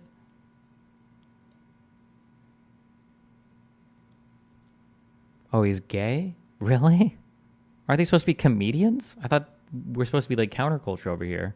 I don't even know what counterculture counts as right now, actually. Is it Trump shit or is it is it lib shit?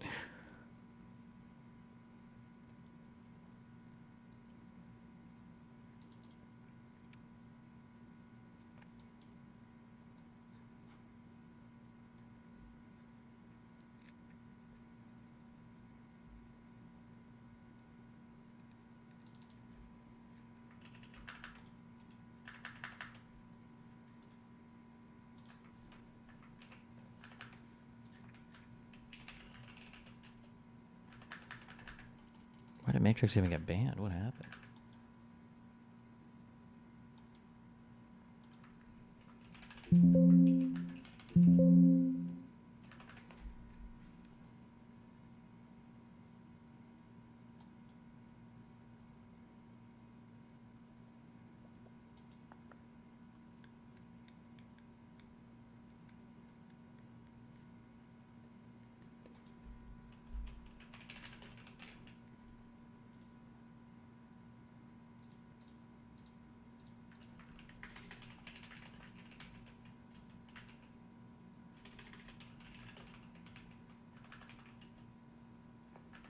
Okay.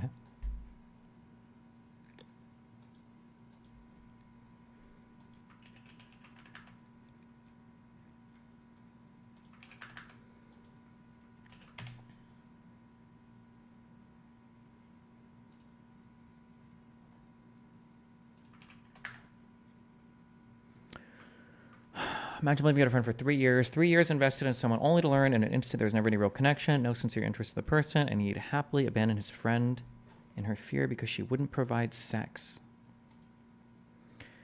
What is this? Am I the asshole for no longer walking my friend home to her dorm after she rejected me? I, 21 male, have been friends with Annie, 21 female, for 3 years now since the start of college. We usually chill at one of our friends' places every Saturday night with our friend group. After we're done, I walk her to her dorm first before heading back to my dorm. This has been the default, and I never really thought too much of it. A month ago, I asked her out, but she was just wanted to remain friends. It did not bother me too much, but I obviously wanted to cut back on our friendship a bit. We were still amicable and part of the same friend group and still joked around with each other. However, I've stopped walking her back to her dorm, and I don't believe this. This is a fake post. No, but let's keep reading. However, I've stopped walking her back to her dorm and just walked back to my dorm. The first couple of weeks, she did not walk back on her own to her dorm. Or, I'm sorry. The first couple of weeks, she did walk back on her own to her dorm. However, last week, she asked if I could walk her back because she was extremely scared walking alone at midnight, especially when she was drunk. I told her to just get an Uber or ask someone else because I was getting too tired to walk her home to her place and then walk back to my place. The conversation was sort of awkward, and we left it at that. This is just rage bait. How is it that you... So they were friends for 3 years, and he walked her back to her dorm. This has been the default, and he never thought much of it? Or did he have a crush on her for 3 years? And then a month ago, he randomly asks her out, but didn't have a crush for the whole 3 years, but she said she just wanted to remain friends. It didn't bother him too much, but he wanted to cut back on her friendship a bit. Why did he want to cut back on the friendship? If he was walking her for 3 years and he didn't have a crush on her, didn't care, and then asked her and she said no, she's like, okay, it didn't bother me too much. Why do you have to cut back on your friendship? What does this even mean? And then she needed my strong male protection because she was scared walking home alone at night while drunk. I don't believe this is all. I don't think. There's either a lot of information being left out here or there's just like a rage bait story.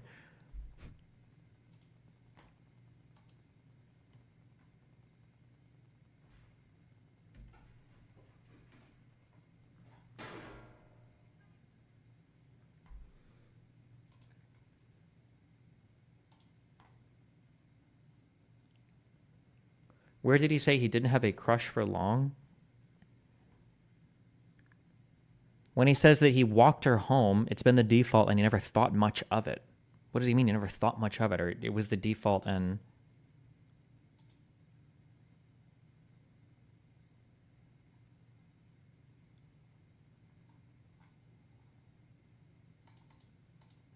Ending the friendship is probably healthy? What do you mean? If you want to end the friendship, that's fine, but there needs to be more information here. You can't get mad at women who like never trust guys or never want to be friends with guys or don't want to ever talk to guys if this is like the level of stealthing that's going on here. I'm a fake friend for 3 years and I'm going to ask you out when you say no. I'm going to like completely axe the friendship. This is delusional. Unless this is not even real. Why am I getting rage bait about this? This isn't real. Or there's just too much being left out.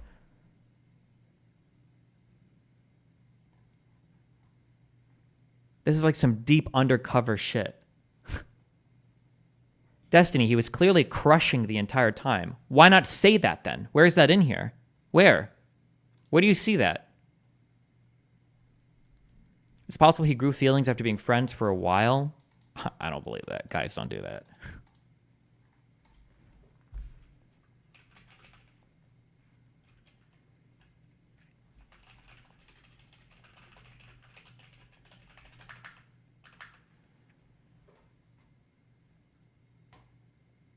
What is the update? Am I the asshole for no longer walking friend?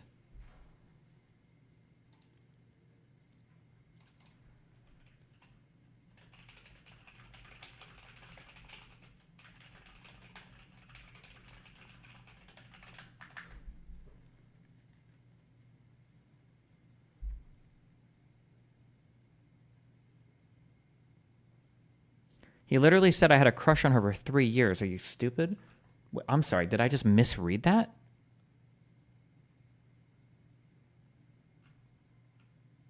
Well, am I having a stroke? Where is that in here?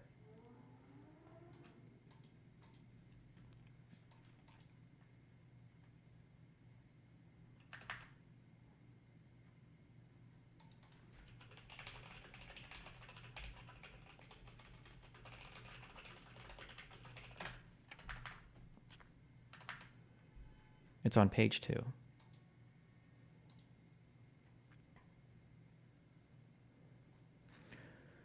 Update. Okay, I was the asshole. I apologized for her this morning and explained to her my feelings because I guess I haven't been too upfront about it after she rejected me. I told her I wanted to cut down on our one-on-one time, and that's why I didn't walk her home last week, but that was obviously the wrong way to go about it. I was extremely drunk that night, and I did not think too clearly about it when she asked me to walk her home. I told her from next time on, she could ask me to walk her home and I would, but I would prefer if she had someone else walk her home and to consider me as sort of a last resort. She did tell me I had nothing to apologize for and that she understood and it was her fault and she shouldn't have just sprung it on me at the last minute. I expected the whole conversation to be super awkward, but it was not. She seemed very happy and sort of emotional about it. This is just autism. I can't deal with autistic people right now. Okay. It's too much. Tomorrow I can. Hold on. Ugh.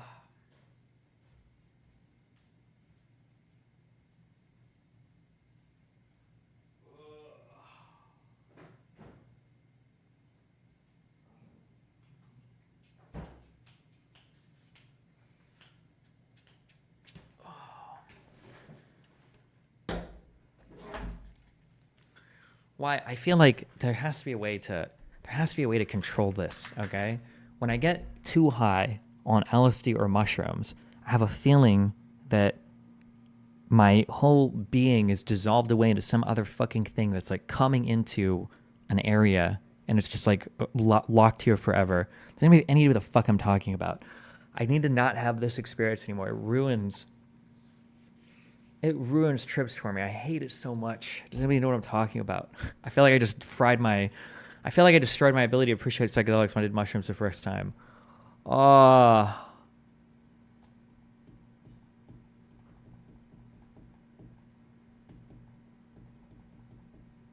take less? Yeah, maybe. Why does it bother you? Well, I don't know, because it feels like I'm how do you even explain it?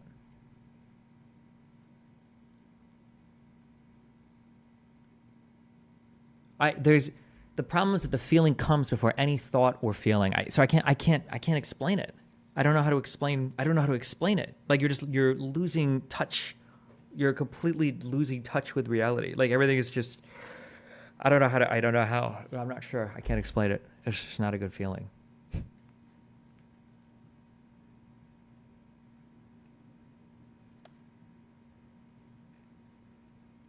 Just sounds like ego death. Maybe. The problem is I have it almost every time I do psychedelics for even like a little bit too much. It's just very fucking annoying.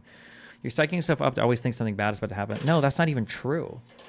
I think it's like as I get more high eventually, because for this, it only happened for about 30 minutes, I think. And I know because I checked my watch 500 fucking times.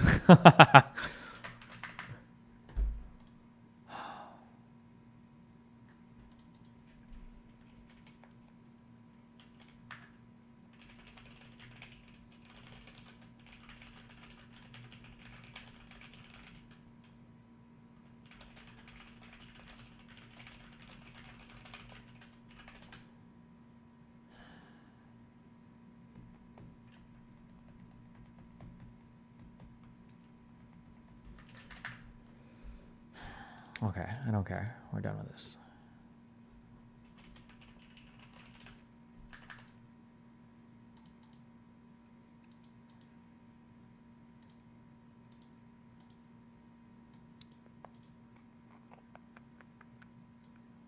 The fuck is this? Oh.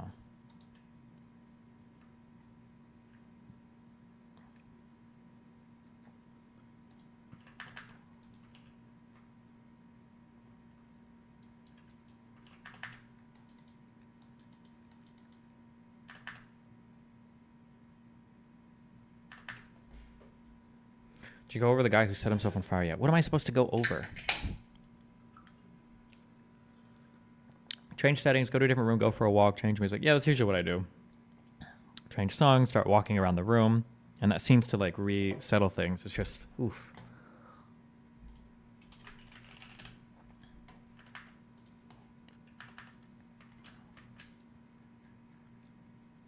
Do you feel zoinked this morning? No, I'm fine this morning.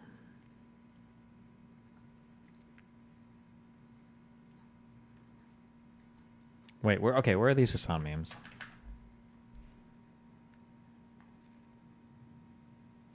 You tripping solo? No, I always have a friend with me.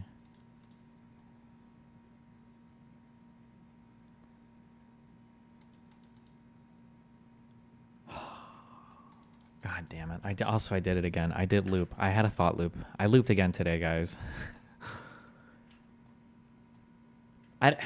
The thing that killed me on House of the Dragon the most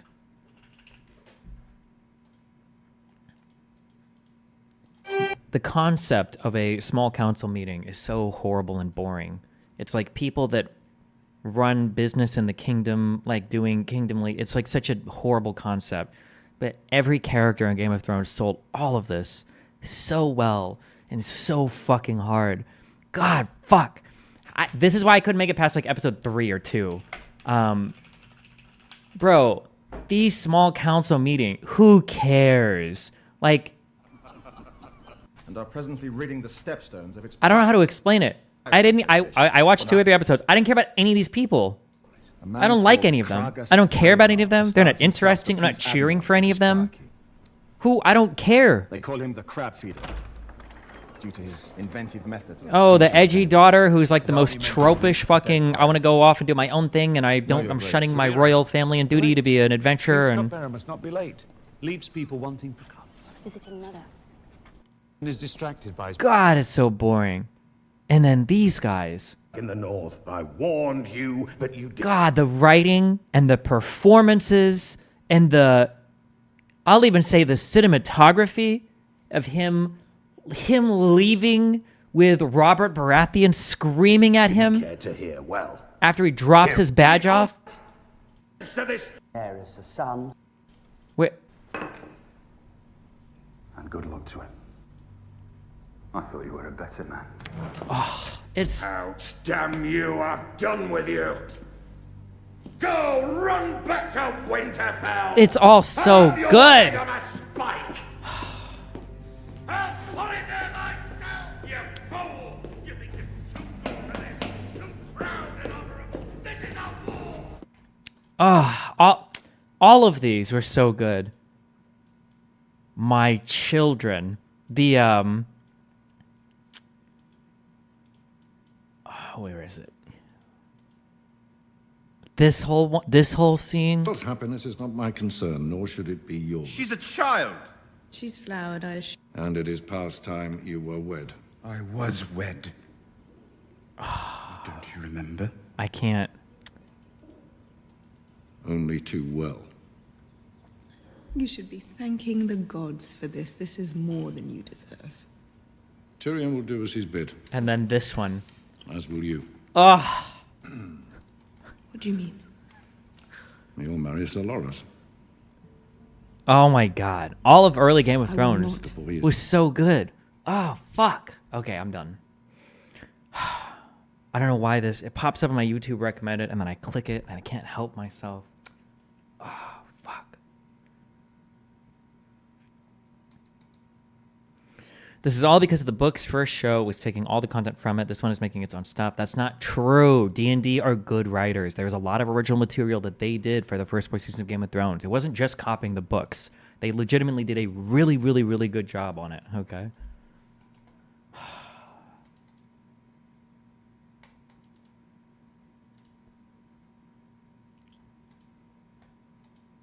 Okay. Why did they fail in the later seasons? I don't know. Everything got worse. Every single thing got worse.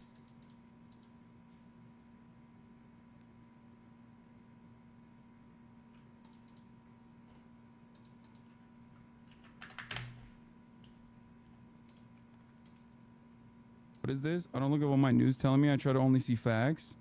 Yeah, but Hamas is not any better. No, Hamas unironically is the lesser evil of the two. If you look at the civilian casualties, God, the talking point.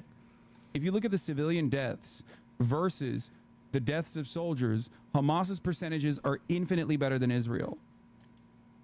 That's just facts.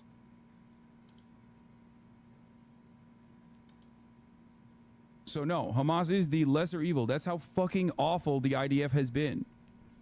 I don't look at what my news are telling me. I only try to see the facts. If you see the facts on that front, then how about the fact that Israel has... Oh shit, he was doing a lot of research today. You could tell. 1, 2, 3, 4, 5, 6, 7, 8, 9, 10 Twitter tabs open. Whew, that was a heavy reading day. Killed more than 35,000 Palestinians in the past 6 months. 2/3 are women and children. This is before we talk about the elderly and also male civilians over the age of 18. I guarantee there's a 10 out of 10 Game of Thrones Season 8 meme, 1 minute long, ban me if you consider it anything less than great. In your opinion, when did Game of Thrones start getting worse? It was when, a job? I think all of Game of Thrones was interesting because it was all a bunch of characters in a very dynamic and responsive world, all interacting to each other in dynamic and responsive ways. That's why it was cool. After season 4, when Tyrion leaves, when Sansa leaves and everybody starts separating, that's when it gets dog shit. But the problem is a lot of casual fuck loser fans started to like things that weren't Game of Thrones.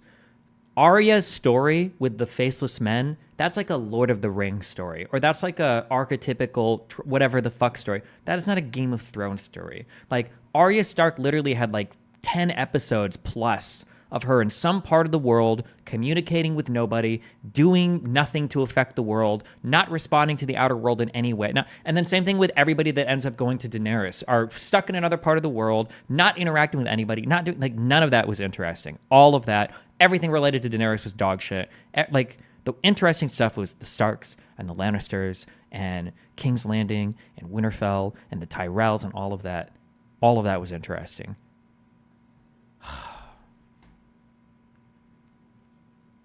A job interview with the same arc in quality as... Oh, also. So after I finished peeking on LSD yesterday, I decided to watch that shit-ass fucking movie that Adam likes, Synecdoche in New York.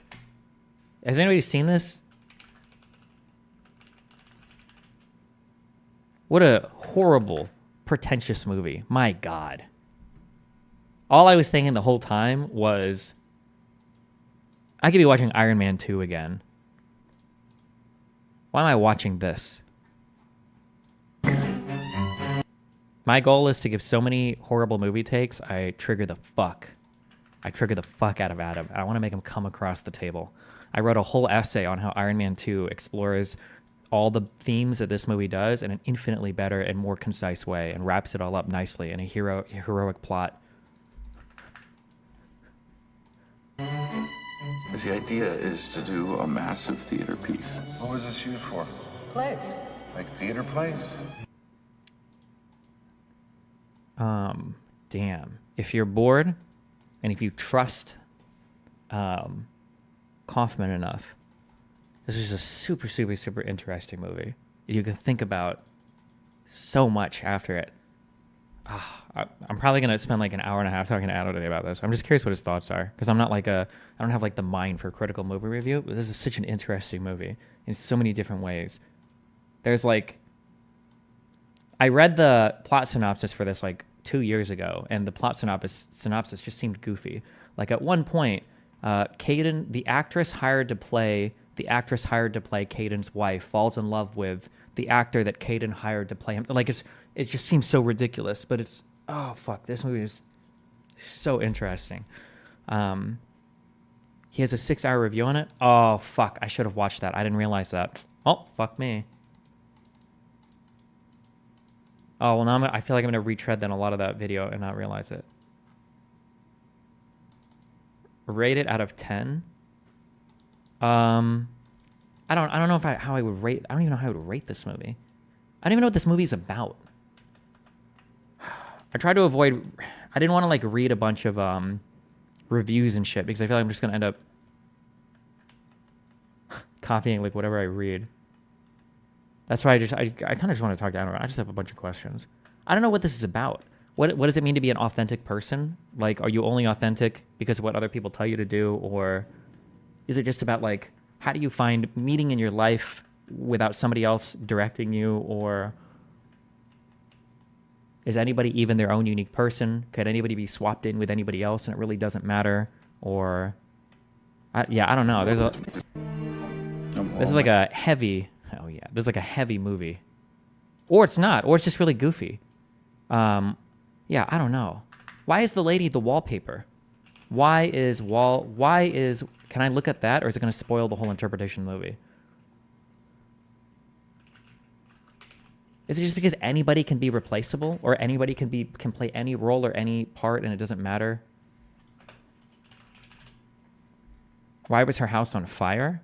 I think her house was on fire because it's the concept of like the beginning and the end are always like tied to each other, and you can even start down a path knowing how it'll end and you fully accept it. And because they repeat that, there's several things that they repeat multiple times in the movie. The beginning is always in the end or whatever. That's repeated over and over again. So buying a house that's on fire, I think, fits that theme, right?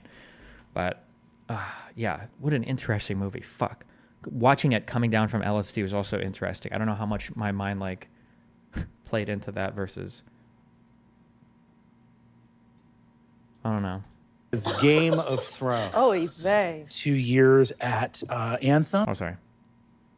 A job interview with the same. There are so many things you probably missed if you only watched it once. It really feels like a movie that you could watch like 6 or 7 times and probably follow a different train of thought. Like you can probably watch it from different perspectives. But I think that's like part of the movie, yeah? Because it's like the replaceability of characters. Like anybody can step into anybody else's role, but it's also like the replaceability of like problems and themes. Like any problem or any scenario can be replaced. But I don't know. I think it's I don't know. It's a really ambitious movie. I don't know. Fuck. Don't talk to me. I'll talk about Adam. Talk about this about Adam. I'm so curious. I didn't watch Holy Mountain. I thought about watching Holy Mountain, but the Synecdoche movie was like taking up so much space in my brain. I feel like if I tried to watch Holy Mountain at the same, like right after, it would be too much. Yeah.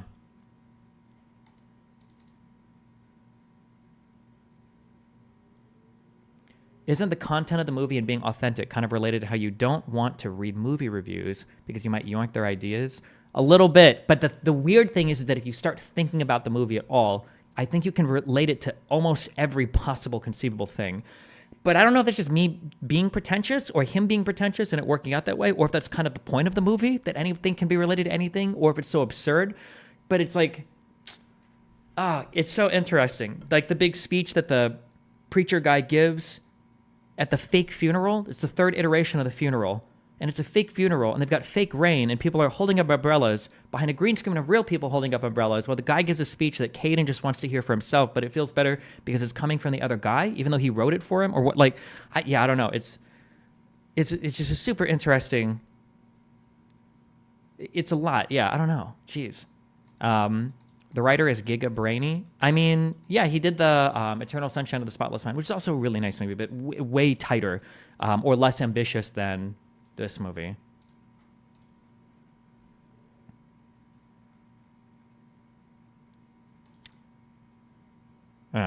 A job interview with the same arc in. He also did Being John Malkovich. Yes, I need to start reading chat. Yeah, which I've also read the synopsis of. But it sounds like it might be an interesting movie. Yeah.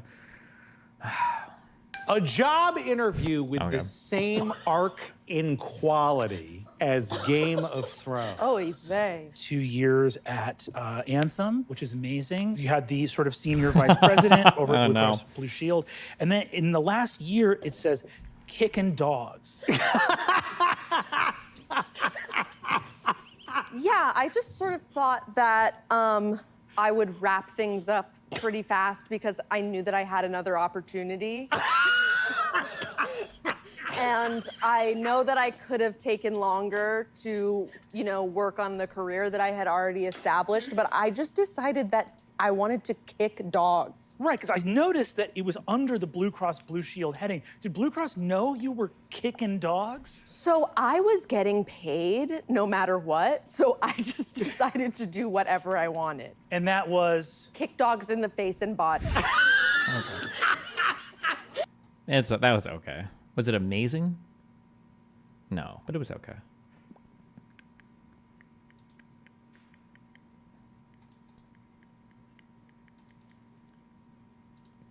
Oh, wait.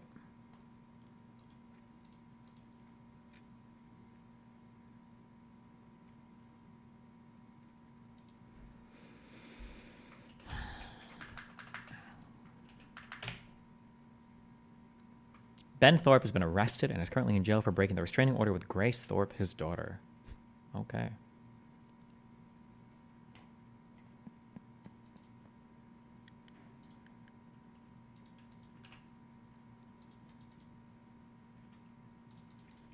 Biscuit Raider. Not safe for work during stream? That's a 7-day.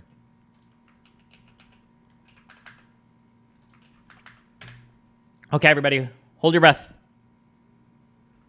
Is this the guy that set himself on fire? Is there confirmation on this? I've set myself on fire outside the Trump trial. My name is Max Azzarello, or Azzarello? It's probably Azzarello. And I'm an investigative researcher who set himself on fire outside the Trump trial in Manhattan. This extreme act of protest to draw attention to an urgent and important discovery. We are victims of a totalitarian con, and our own government, along with many of their allies, are about to hit us with an apocalyptic fascist world coup.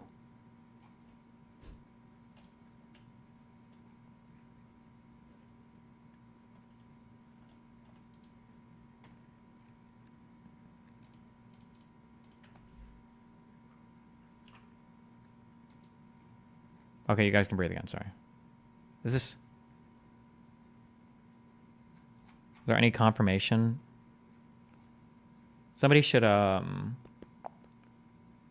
wait until we have like a victim name, I guess.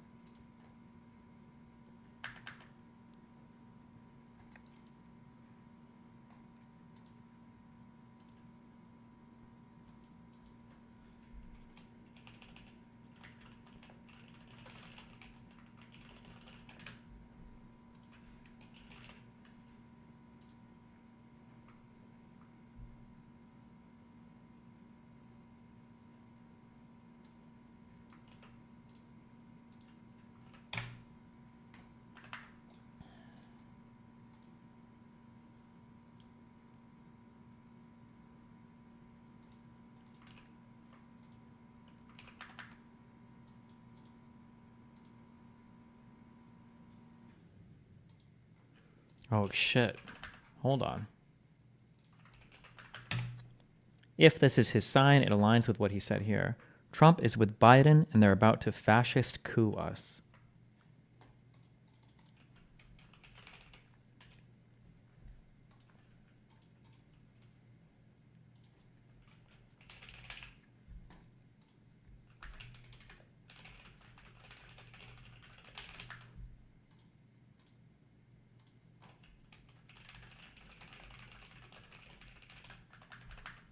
Will a disgusting tongue noise ever stop?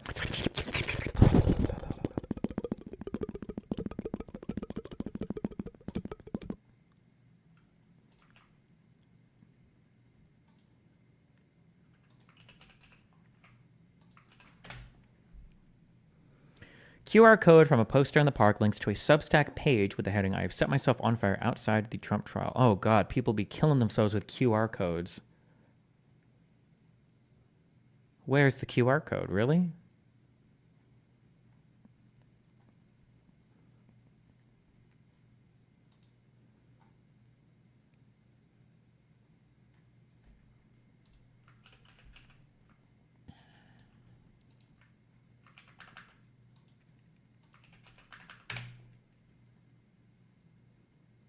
Supposedly this is him? Hey guys, I got to meet Bernie Sanders. This guy doesn't look at all like Bernie Sanders.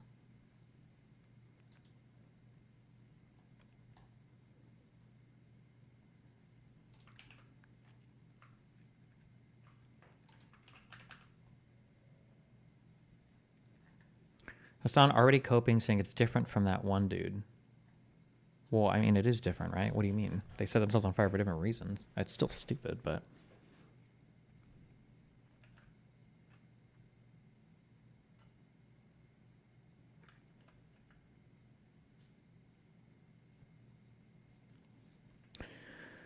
Synecdoche in New York is one of Sam Hyde's favorite movies. I was trying to think where I heard that movie before, and it was him. I checked that out. Yeah, but the problem is Sam Hyde is like actually like he is actually kind of insane.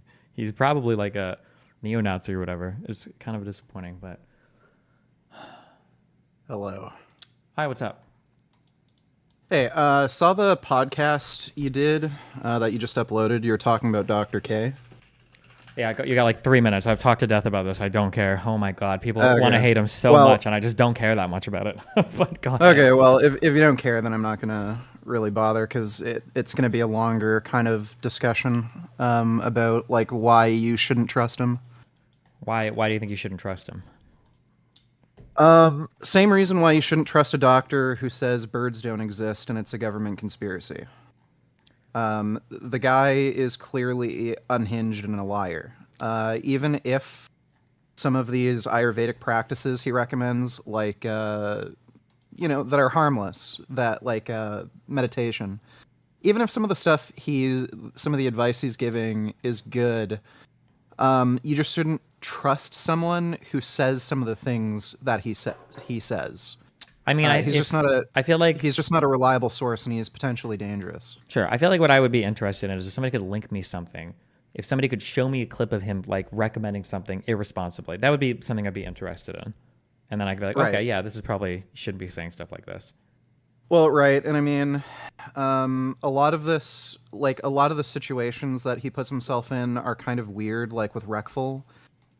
He claims to not be somebody's doctor, and he's not necessarily giving medical advice, but then you have Reckful on camera saying, "Oh my God, thank you so much, you're amazing, you've changed my life." Like, there's clearly a weird relationship there, where it's kind of going into the realm of doctor-patient. Maybe, yeah. Yeah, that might have Yeah. been a little bit too much, as possible, yeah. But I'm curious for anything like him recommending like Eastern medicine over Western medicine or anything like that. What? Okay. Oh.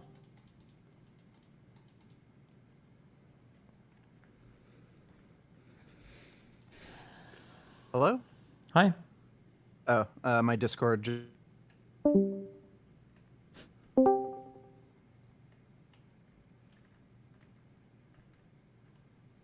Hello? Hello? Hi.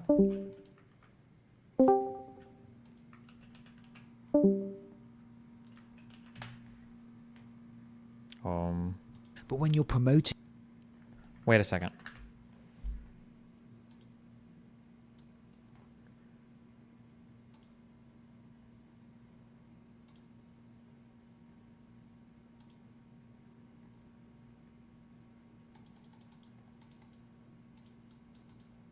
Wait, does the audit log tell me if people are being moved from channels?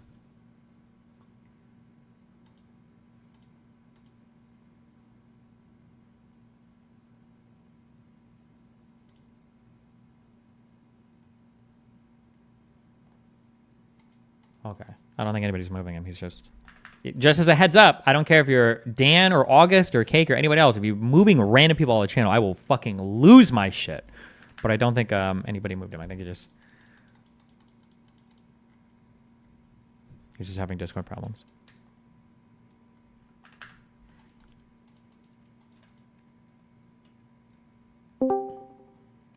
All right, I'll try this one last time. If my Discord crashes, then that'll be it. But yeah, I think I understand. I would like to see like recommendations that he's making that I think would be really bad. It'd be interesting to see that like in video form.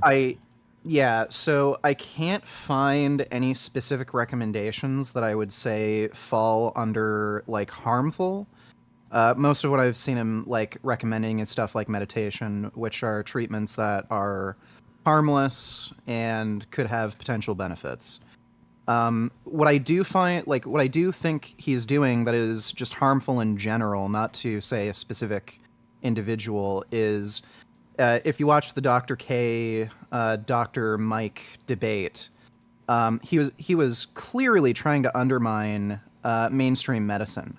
I don't think he was trying to undermine it. I think he was just trying to provide a defense for an alternative viewpoint and for not just Okay, I watched it. That was my perspective. You're not going to convince me of a totally different perspective because I watched it. But okay, wait. Yeah. When Dr. K says that Western medicine has not figured out how to personalize medicine, but that is something that Ayurvedic medicine has figured out, solved that problem thousands of years ago, is that not an undermining of mainstream medical mainstream medicine? I only consider it undermining if he says that like this is why we don't need Western medicine, or we should do this instead of Western medicine. It sounded like what he was saying was that for Ayurvedic practitioners, they have ways of approaching people individually, and that epistemically that approach shouldn't be thrown out. Now, whether or not the outcomes are better or not, that would be an interesting question, but I don't even think they got to that part of the conversation. Okay, well, that's a crazy claim in and of itself, because he was saying we need randomized trials for single individuals, which shows that he doesn't even understand what a randomized trial is. Well, no, he understands it perfectly. That's why he was saying that like it's impossible to do RCTs for Ayurvedic treatment. You can't do double-blind placebo RCTs for. Well, Ayurvedic you don't need double blinding. You can't do random control trials for it or whatever, I guess. Yeah, you can. It's just that it can't be placebo controlled. There's plenty of randomized trials that aren't placebo controlled. Okay, maybe then. Listen, argue with him about it, okay? Okay, fine. All right, I'll be All right, we'll take care, dude. Bye.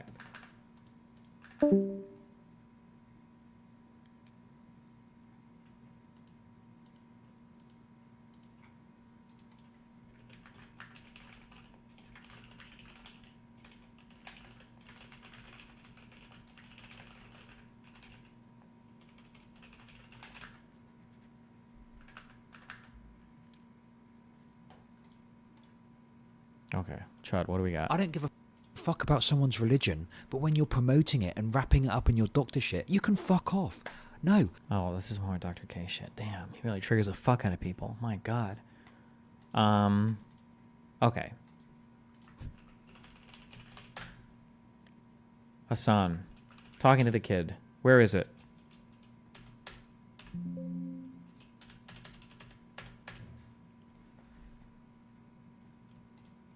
How is it we have pictures, we've got tweets, we've got things.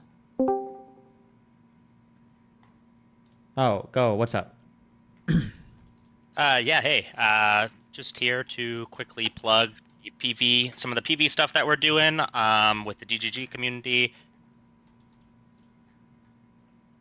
Oh, hold on, am I not muted on the stream? Okay, there we go. There we go. I sent you a link to the post if you're able to pull that up real quick. What is this show on stream? I've got it. Okay. Awesome. Yeah, so we are doing a long-term house canvassing project that is going on from June. Starts in June now. It was May. We have some people starting in May, but we're looking for volunteers for this program for June through November. You can do partial time. You can do full time. Essentially, what you're going to be doing is working on campaign work, working on political action, helping to get Democrats elected in the general election, helping our big man Joe Biden win in November. It's a huge blast. We've got a team of DGGers currently right now in Ohio that are constructing their teams together and doing interviews. So if you've got some free time, if you've got a wish to get more involved locally, we're working through PV, and we currently have a program. That's the House Canvas program for you to work on. Like I said, it's an absolute blast. You get to hang out in a house with 6 other DGGers and people from the online politics community doing real-world political activism, doing ballot initiatives, doing door knocking, coordinating on a bunch of really cool like pro-choice campaigns or anti-gerrymandering campaigns. It's just an all-around awesome time. There's a link on this page over here, and I'm hoping we could at some point also get it pinned. It was a little bit ago. But yeah, the follow the link on this post or read through it if you want to get involved. If, again, you can only do 1 month or you can only do part-time, fill out the form anyway. You'll get interviewed. If you're a good fit, we'd love to have you on the team and get involved. That's really the big program that we're doing currently. As well, we're also working on a couple of different phone banking campaigns. There's actually one in particular. If you don't want to go in person or live in a house or like have to devote a bunch of time for volunteering political action and you have just a weekend or just an evening free, we're actually currently doing phone banking in PV for the Alsabrooks campaign. And I'm just going to quickly link to you the Mobilize Us link if you want to share that, and I'll post these in chat as well. But it's a good time. Just go phone bank, you know, find something else to do besides just hanging out on computers or just playing games. Just do even a little bit of phone banking. 1 shift is all you really need to do, but if you have more time, these are just great ways to get involved. Also, Brooks is a great candidate. Way more kind of center left against kind of a really big money guy who's just got a bunch of his own money that he's spending on the campaign, where she's got a lot more of that grassroots movement. So just got a lot of cool events coming up, including that big Montana event that's currently pinned in the DGG subreddit. So lots of fun political action that is coming up. Cool. Well, yeah, did you have anything else to say? You know, call to action. Get your fans out there, Destiny. Tell them to get involved. yeah, get involved, guys. Are we doing 100% the canvassing thing in the end of June? April, May, June. Is that still happening, or is that like iffy right now? Do you know? Yeah, no, that's the plan is still to go out for Montana and get a bunch of signature petition collections. So that's still ongoing. If there's any changes or any updates, we've got lots of PV social media. We'll definitely let people know in the subreddit, but that's still planned. I believe it's like June 14th or 15th, but don't quote me. I'm mostly on the House Canvas side program. But you can also find all of the information by following Progressive Victory on social media. You can follow the Progressive Vic account that is posting all on the GG subreddit. So you can find also more information there. And you can always go to progress.win. As the PV account, if you're really just interested in getting more involved locally or nationally or across the board. We're always taking in new volunteers, getting them put into the PV system, getting them involved, phone banks, real world canvassing, organizing. It's just a really fun community, great time, and it's really the best place for us to be working together with DGG to actually make a huge difference this campaign and make sure Democrats win kind of down ballot across the board. Cool. All right. Yeah. Like I said, check it out. Only other thing I have to say, completely unrelated, is GG, the harem protagonists on the Discord. You have a DGG OSRS clan actually event that just did a big event. They just won. So congratulations to those guys. Just wanted to shout them out. But yeah, otherwise, congratulations. And also get involved, people. It's a blast. You'll have lots of people commenting on the subreddit posts about their experiences. Everyone's is just overwhelmingly positive. Just wanted to provide that space. So please sign up, and we'll have a great time and be very successful. So thanks for having me on. Well, thanks a lot. I love you. Be careful, buddy. Yep. Love you too, Destiny. See you in Montana. Yep.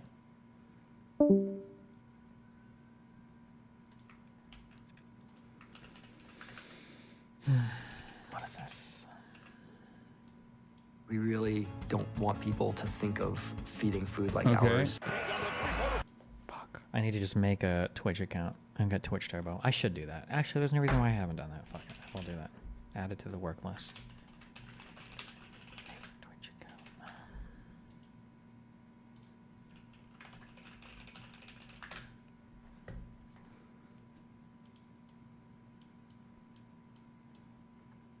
Okay.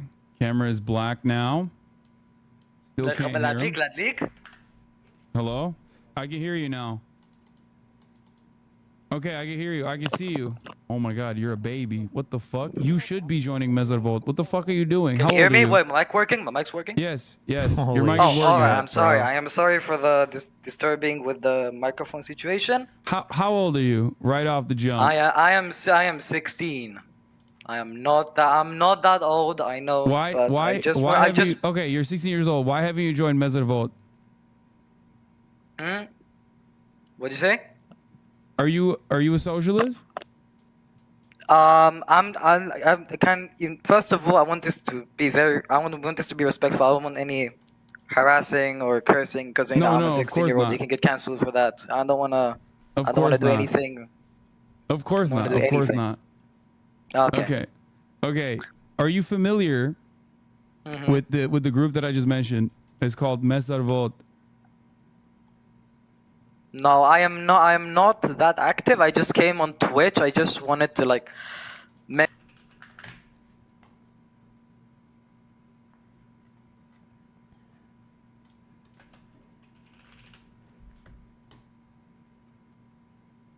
Is the political party in Israel? Do they have like any?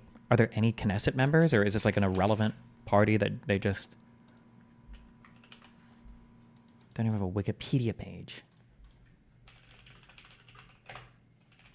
What is the current composition of their? It's the Israeli Communist Party.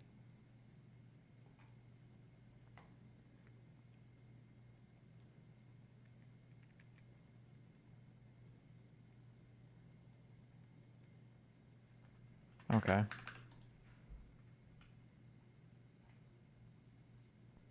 Okay. Mention that. Let me start like this. I just don't see the point of streaming on Twitch and basically just coming on and some of the things. It's not even a party; it's an advocacy group. You're Gotcha. spreading a right. Some of the Hadash things is the you're spreading are wrong. common party. I just think that it is wrong to come into a topic that is not related to your life.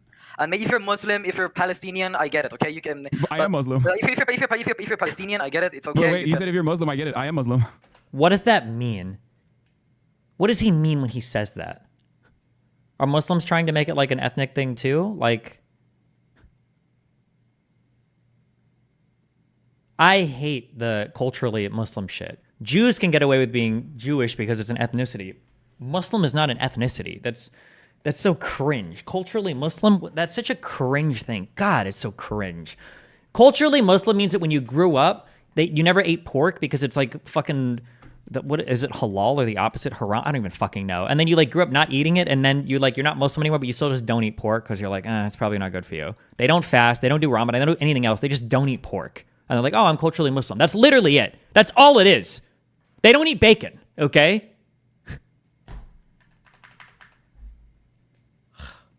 Okay, you're Muslim? No, I was saying that, but no, I was. So you get if you're Palestinian, no, sorry, I wasn't saying. Sorry, I'm just kind of. And drink? No, they do drink. I'm also ADHD. So what I was trying to say is, if you're Palestinian, okay, I get it. You have every right to be angry. I know everything is going as I'm not happy with the situation. You're not happy with the situation. I know what's going on. The thing is, I just don't see a point of spreading it online to people that don't live there, don't experience what's going on there, and I don't think it seems necessary to actually do all of this. Maybe you can go stream games, to go do things that entertain your viewers, but I don't see posting media on the internet related about something. Because let's say the Ukraine and Russia war. When was the last time you heard about the media? It's very, very rare to actually see something related about that. And you can, if you want, you can agree. If you want, you cannot agree. But No, I agree. I think America. He's been claiming the Muslim card a lot recently. He went on a long rant during Ramadan about how he's a bad Muslim. Okay. Media. It's very, very rare to actually see something related about that. And you can, if you want, you can agree. If you want, you cannot agree. But No, I agree. I think America is no longer as interested in using Ukraine as a talking point, and they've just kind of completely dropped the conversation. But one thing you mentioned that I think is very interesting. Okay, first of all, I'm not going to be like combative with you at all, and I'm really glad that you came on. It's very brave of you to do so. I have a couple questions for you. First of all, you had a cat with a Ushanka on your Avi. So are you a socialist? Do you consider yourself? I am not associated. I just thought it was a cool kitty picture. Okay, that's cool. That's good to know. I just, there are a lot of Israeli leftists and socialists and communists who are exactly in your age group that are fans of mine. I don't know if you know any of them or not, but that's why I thought maybe it was one of those situations. But oh no, this is like my second time hopping on stream. I'm sorry if I'm like no, don't apologize. Okay, so you said a couple different things that I want to address. So first, you said that it's not your business. You know what I mean? But then you also said that if you're Muslim, if you're Palestinian, I get it. And I told you I'm Muslim. I was mainly going for the. I'm sorry for cutting you off. I was mainly going for the Palestinian, like civilians or people that got deported or evacuated from there. That was the main group I was focusing on. That you can have every right to be angry or to have an opinion about it. Okay, But so the only thing I see is about like other people that are not actually living or went through the horrors of both sides. I don't think they have a right to speak about it. okay, so here's a question I have for you. Right? There's two different avenues to tackle this on. One is obviously the morality, right? And the other is the logistics. And I think you're wrong on both accounts, but I'll go through the morality one real quick. All right. Are you familiar with the saying Martin Luther King once said, injustice anywhere is a threat to justice everywhere? Oh my God, the MLK shit. Always. I never heard of that. Can you explain about it real quick? Yes. So injustice anywhere is a threat to justice everywhere, right? So when people are being wronged far away from us, if we see that, we have a moral imperative, in my opinion, to put an end to it, to draw awareness to it, and to do everything we can to stop it. Do you agree with that? Like, for example, when you see, let's lower the barriers and not talk about like systems of oppression or anything like that, but simply talk about like, if you saw a woman being robbed at gunpoint, or not at gunpoint, but if you saw a woman having their purse stolen and on the side of the street, would you not call for action? Would you not call to say like, hey, stop that, or call for the cops or something like that? I would report the person to the police. I won't, because it's none. I would do as minimalistic thing as I can. I won't. Not saying as I go to I'm like I'm sorry, I'm diverting it back to the conflict. No, it's fine. But, I'm not meaning like you can go to parades. It's just like you can do it. Every person has their own free will. I'm not saying don't go to it. I'm just saying it's like I don't think it is necessary and I don't think it is right. Why do we have to invoke MLK here? This is such an easy listen. If you're not personally suffering, that doesn't mean that you can't advocate for other people that are. We are capable of pointing out injustices in the world, and you have an obligation to speak out against those, especially when the people can't speak out themselves, right? Otherwise, there are groups of people without the ears of the media, without the eyes of television cameras or streams, who would never get recognized internationally because nobody else is speaking out for them. This is super easy. You don't need to invoke MLK. We don't need to talk about anything else. This is super easy. I don't know how you could ever disagree with this. Yeah, basically, I just don't think that it's right to do that. To come and say and go and if you, it's yeah. I think on the morals alone, I'm done for now. You go. Okay, so on the morals alone, I disagree with you, and here's why. I think that even if I was not even remotely connected to the actions that Israel takes or the oppression and the struggle that Palestinians withstand on a daily basis, I think that it is still the right thing and the moral thing to speak out against such injustices. And the example I will use is the Holocaust, right? I think it was a good thing that we and the rest of the Allied forces took a stand against the inhumane actions that the... Not even. No, not really. The Holocaust it's not even a good example. It's dumb for two reasons. One is because, there's got to be something else that happened besides World War II that we can talk about. And two, we didn't take a stand against the Holocaust and do World War II to stop the Holocaust. It's not even like good factually or like as an example. It's just dumb. Nazi government was taking at the time. I think that the entire world coming together, the Allied forces coming together, and forcibly putting an end to the Nazi regime was an objective good. Would you agree with that? I agree with that, yes. Do you think that if other people also, at the same time, and there were many people that were like, let's not get involved in this, this is not our affairs at all, right? Yes. If other people had your attitude that you're demonstrating right now, the outcome of history might have been very different. That doesn't even make sense here because that was our attitude. It was Pearl Harbor that pulled us into World War II for real. We were lending shit and doing other shit beforehand, but it was like... but whatever. Who cares? Do you agree? I agree. Yes. I just So I think you do understand why people who are not directly related to the cause can see injustice and take matters into their own hands to try and stop it. And like it can be the thing is, if they want to, I'm saying it's sarcastic, but if you want to come and help the guy, sure. Thanks to the tier 5 reese, everybody. If you want to kill the militants, you want to call them terrorists, call them however you want. If you want to go, I'm not going to do it, but go. I'll book you a flight. Go book a flight. Go try cross the border, and try and help them. See what? Yeah, of course. There's no way. There's no way to get into. There is no way to get in. Yeah, there's currently no way to get in. They can airstrike and shoot in. Yeah. So okay. I mean, it's beyond that. Obviously, there are, I would say, steps before you rise up in arms against the Israeli state. I think. Oh yeah. Don't you think? I'm sorry to ask this, but can we just a bit focus? I'm not trying to go to the history. What I mainly came here for is for justifying from whatever's my side of the Israeli side, not trying to do it in any unrespectful way. I'm just trying to... No, I know, and I appreciate... I'm trying to express my opinion about the 7th of October, if we can just focus on that and not the history. I appreciate you. You've been very cordial. So the thing I wanted to say is that there's a second part to this argument as well, is you say that we as Americans, for example, are far removed from this conflict. And that is, of course, not the case. And here's why. I will repeat what I told you before you got on the guest star, that American tax dollars and American munitions are used in both the offensive war that Israel is conducting in Gaza, in the Gaza Strip, and American defense capabilities are what allows Israel to take increasingly dangerous actions in the region as a destabilizing force, like striking the Iranian consulate compound in Damascus, violating international law, and violating Iranian sovereignty. They would not be able to do this if they didn't know full well. Wouldn't it be violating Syrian sovereignty, technically? Well, that American military, paid for by the American tax dollars, myself included, would come to defend Israel unconditionally. This if consulate compound in Damascus, violating international law, and violating Iranian sovereignty. They would not be able to do this if they didn't know full well that American military, paid for by the American tax dollars, myself included, would come to defend Israel unconditionally at every step of the way. So this actually makes us, in the United States of America, morally culpable with the actions that Israel is taking. This is also, by the way, this is a bait and switch. When people say this, well, I just don't like Israel here because we support them. Do you think that if we stop supporting Israel, do you think they'd stop talking about it? Like, oh, okay, well, we're not going to front 10% of Israel's military budget anymore. We're going to hold that money back. Okay, and now I'm happy. Yeah, Israel can do what they want. At least we're not supporting them. Do you really think that would be the case? Is precisely the reason why a lot of my coverage personally doesn't simply revolve around what is going on the ground in Gaza or what is going on in Israeli politics. I am a political commentator. I do talk about these sorts of things as well, of course. But a big part of my coverage also revolves around getting our politicians in the United States of America to stop unconditionally offering support to Israel in the form of giving billions of dollars worth of weapons to Israel and consistently replenishing their munitions as they are conducting what I consider to be a genocidal war campaign. Oh, that my bad. Okay. So, based about what you said, tell me if I'm correct or not. You're saying you're paying your tax money and you're working and you're giving your money to basically the U.S., which supports us, which lets us do whatever we want. Is that what you said? I mean, it's a little reductive, but yeah, pretty much. Roughly what I saw. Okay. So, let's say the U.S. wasn't just such of a big a big part of the world, and it was, let's say, one of the small European countries, and it was America. Named America, and everything was the same thing, and the economy, let's say it was the same thing. I'm theoretically, okay? I'm not saying it's real. It's gonna happen. Now, and let's say everyone hated you, okay? And you had no one backing up. You had no one backing you back. You had no one backing you up. And let's say Iran was beef with them as well. They would just strike us, and there was no more America, right? There was no more America. So can I ask you a question? In this hypothetical, have I done anything that has caused people to hate me? Like, am I doing stuff? Do I get That's the thing. Let's say I'm sorry, I'm going back. I just need this to express my opinion.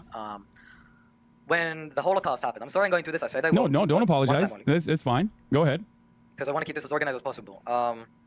On the Holocaust, around 6 million Jews around the world died, and that was mainly. What is it?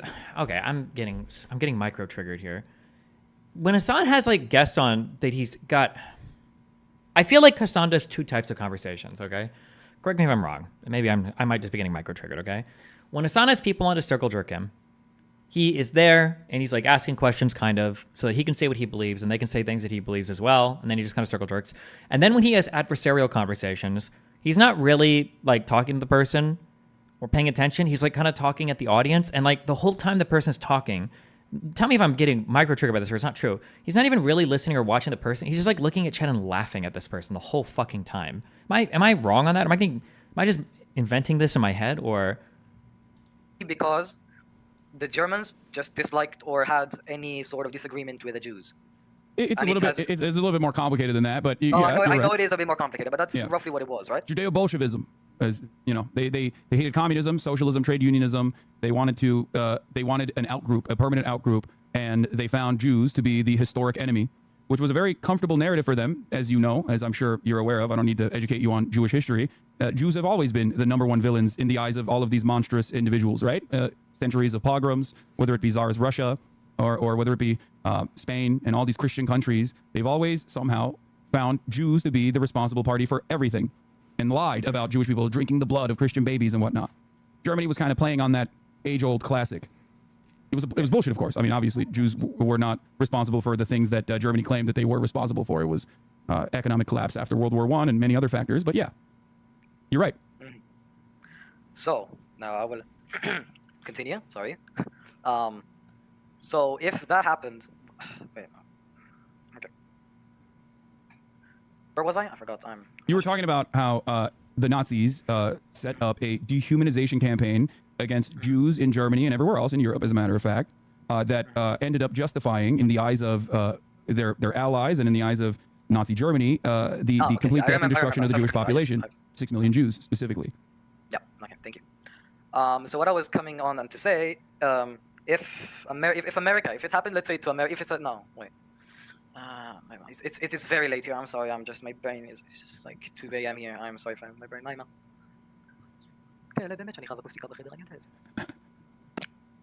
that was my mom. She said that was noisy. I'm sorry about that. Why is he even talking to the 16-year-old? What is happening? She works at the national radio, so she has to stay up and do everything. Okay. I can. If you're interested, I can explain about that later. No. Go on. I'm interested in what you have to say. Okay. So what I was going on to say with let's that pretend game, not pretend, the pretend game with the U.S. being in the Israeli spot. There was basically no. Let me go to another subject. If America didn't support Israel, do you know any strong empires around the world? Not empires, but like strong dominant countries. Like I don't really know the specific word. But in this, yeah, sorry. World powers, superpowers. Any strong nations that are, and none of them would support Israel. Only like 1 or 2 small ones. 99% would already be dead. Like 99% of us here. I don't think so. If we didn't have America on, wait, on why our don't side, you think we would so? be Make him expand on that. defenseless, 100%. We would not. So have any defense. I don't think so. But here's why. One, if you recognize what you just said, then you understand why I, as an American, do play a role in this, and therefore it is totally valid for me to speak on Israel's actions, right? Because you just said if America wasn't in defense of Israel or wasn't unconditionally offering support to Israel, then Israeli lives would be at stake. If you find that to be correct, as do I, to a certain degree, then you understand why it is my moral imperative as an American citizen to put an end to Israel's genocidal campaign in Gaza. So it is very much my business. Okay, so... Wait, but make him answer the part where... Wait, so then would Israel not exist if America pulled out support? Is that acceptable to you? Is he going to... Because that was the hard part of that question. I agree. I agree. Both sides do some sort of genocide, okay? I can partially agree with you on that, okay? Do you... Okay, well, no, I don't agree with... Unless you're talking about America and Israel. No. Hi, what's up? Where's your guitar cable? In my bedroom. Ooh, be careful. Sorry. No, I'm talking about Israel and Palestine. I'm not talking about that. I'm not talking about Israel and America. I'm sorry. No, I don't agree that Palestine or Palestinians are doing genocide. I don't agree with that assessment. Okay, it's okay. I respect your opinion. I just Okay, no, tell me why you think that though, because you said Israel is doing a genocide, which I think is a brave take to have, especially as an Israeli. There are plenty of Israelis in my chat who also feel the same way, including Let me just say one short thing. In general, in conclusion, everyone is brainwashed by the media. We can never know what is real, what is fake. And only if you went there and you have witnessed that, there is no way to know what's real, what's fake. Because I don't agree with that. The media does filter information and offers a lens and a perspective, and they do it for obvious reasons. However, no, I don't agree that like you can't come to a honest conclusion about what is going on your own unless you literally are inside of Gaza. Because guess what? We have access to people that are currently trapped inside of Gaza, so we can hear their perspective directly due to social media, especially. What? I'll message when we're ready to go. Okay. We're still shooting for 4, or is it going to be a little later? Or? Sorry. Oh, it's fine. Yeah, it might be a little later. I mean, it seems like a fast fix, so we're just going to do it real quick, see how it sounds. Okay. So and sadly we cannot hear our people that have been captured by Gaza or have already been killed, which lots of cases have been already found of Israeli civilians that were running for their lives while being captured by Gazan militants. Sorry for that. And basically being taken there. There has been witnesses and people confirming. And they're like people telling their story. Maybe it was scripted, maybe it was not. I am not sure what's going on. But from my perspective, from my thought and like way of thinking, I think both sides are wrong. I'm saying yes, there are some things we did bad, but we're not all bad. We're not all. What do you mean we are not all bad? By the way, do you mean like every Israeli citizen, or do you mean the Israeli defense Every Israeli force? citizen. Every Israeli. No, I don't think every Israeli citizen is bad. Because people come and say free Palestine and. Basically eliminate all Israeli people, and that's like very extremist opinions. People say a lot of stuff, right? People say a lot of stuff. Yeah, that doesn't mean what really gets me frustrated is. That doesn't mean that that's what my makes me really perspective. frustrated that is people. I'm sorry, very sorry. What really gets me really upset is that people say things without actually being aware. Because I'm not saying everyone, But I'm saying there are people that don't do their research and spread out opinions. I know you did the research. You did the research, and I really appreciate that for you. Appreciate you for that. But I just don't think everyone can come and say those sentences and do those actions without knowing what's really going on. Sure. I think that there are, of course, going to be uninformed people on every side of a conversation. Okay, this is like nothing. This is worthless. I feel like nothing of value has been said. Apparently, this is Mike talking about this kid. Defending and promoting genocide in media has been punished with criminal sanctions. I don't care if my enemy is dumb or malicious. They are an enemy. He's old enough to defend genocide. He's old enough to take the full consequences of that action. I mean exactly what I'm saying here. I keep typing in chat, whoops, this guy is a complete fucking moron. Wiki over something that doesn't even happen anymore. Fucking worthless. Bro, he's 16 years old. My God.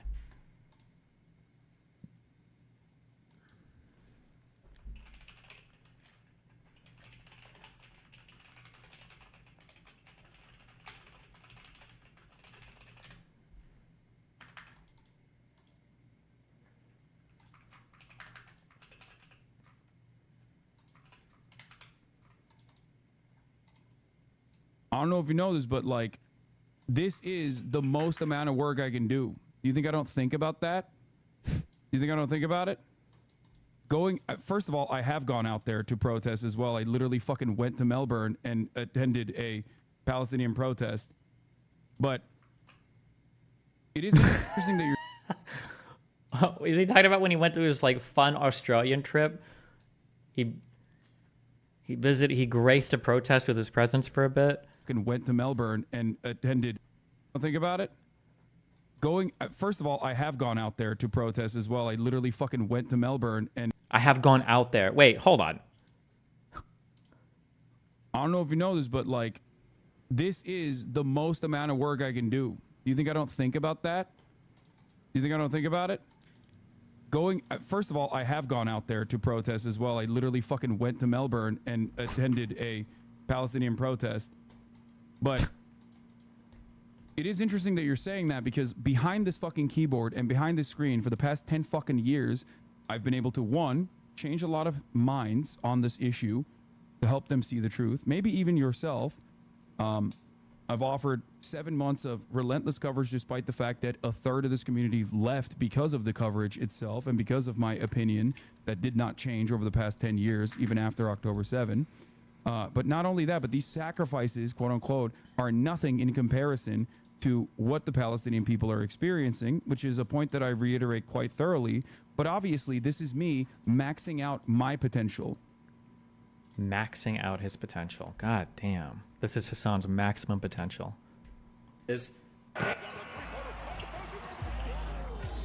Give me that ooey gooey, crispy, crunchy, mouth watering. Give me that creamy, dreamy, meaty, topping, pepperoni popping. Give me that crispy, Kobe, Papa John's. Better get you some. Try the trio before it's gone. Israel is going to attack the Gaza Strip. There's probably going to be a fair amount of damage, and in 3 weeks, maybe, or 2 weeks, all of us are going to forget about this and move on to the next thing. People are conflating the baby with a 40. Damn, he did such a... Wait, what? He was so right, dude. And in 3 weeks... What is this? Am I in Sweden? Oh, is this like on October 7th?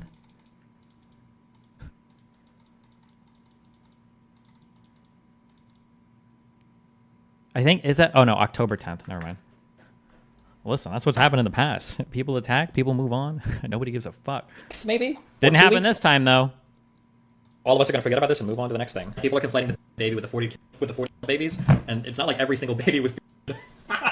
Why can't these other Arab states take in their brothers? Where are Arab brothers? Why do we care about this loser? I would say that he's probably one of the more prominent pro-Israel voices in general, especially online. Obviously, he's not one of the most prominent voices for Israel. Why is it? I don't understand why he's looking at clips of me from 7-8 months ago. Why is he debating clips of me when I barely knew anything whatsoever about anything relating to this conflict? What is the... I'm sure you could find a billion fucking retarded things I said in October. But... on mainstream media, but he definitely is. An orbiter yesterday was crying about your gun tweet and was having a hard time ignoring Bonarelli saying that he is pro-genocide. You pretty much came with her son, wasn't joking, even though you said it was a joke and Bonarelli really was joking. Yeah, I know.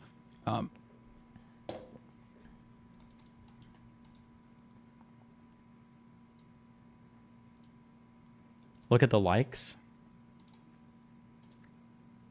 Oh, a 16 like TikTok clip. Do you think he had a fan put it together and now he's reacting to it? How do you even find this? Sisters to host their other brothers and sisters. Shira posted AI content of Israeli babies claiming it was real. That is not true. Those pictures were real. Anybody claiming that it's AI babies is lying. That is not true. Yeah, I don't know. I should look into this. I should do once I get home. Wait, that part wasn't even not true though. I was right there. Wait, is this just a bunch of random clips of me saying? Wait, hold on.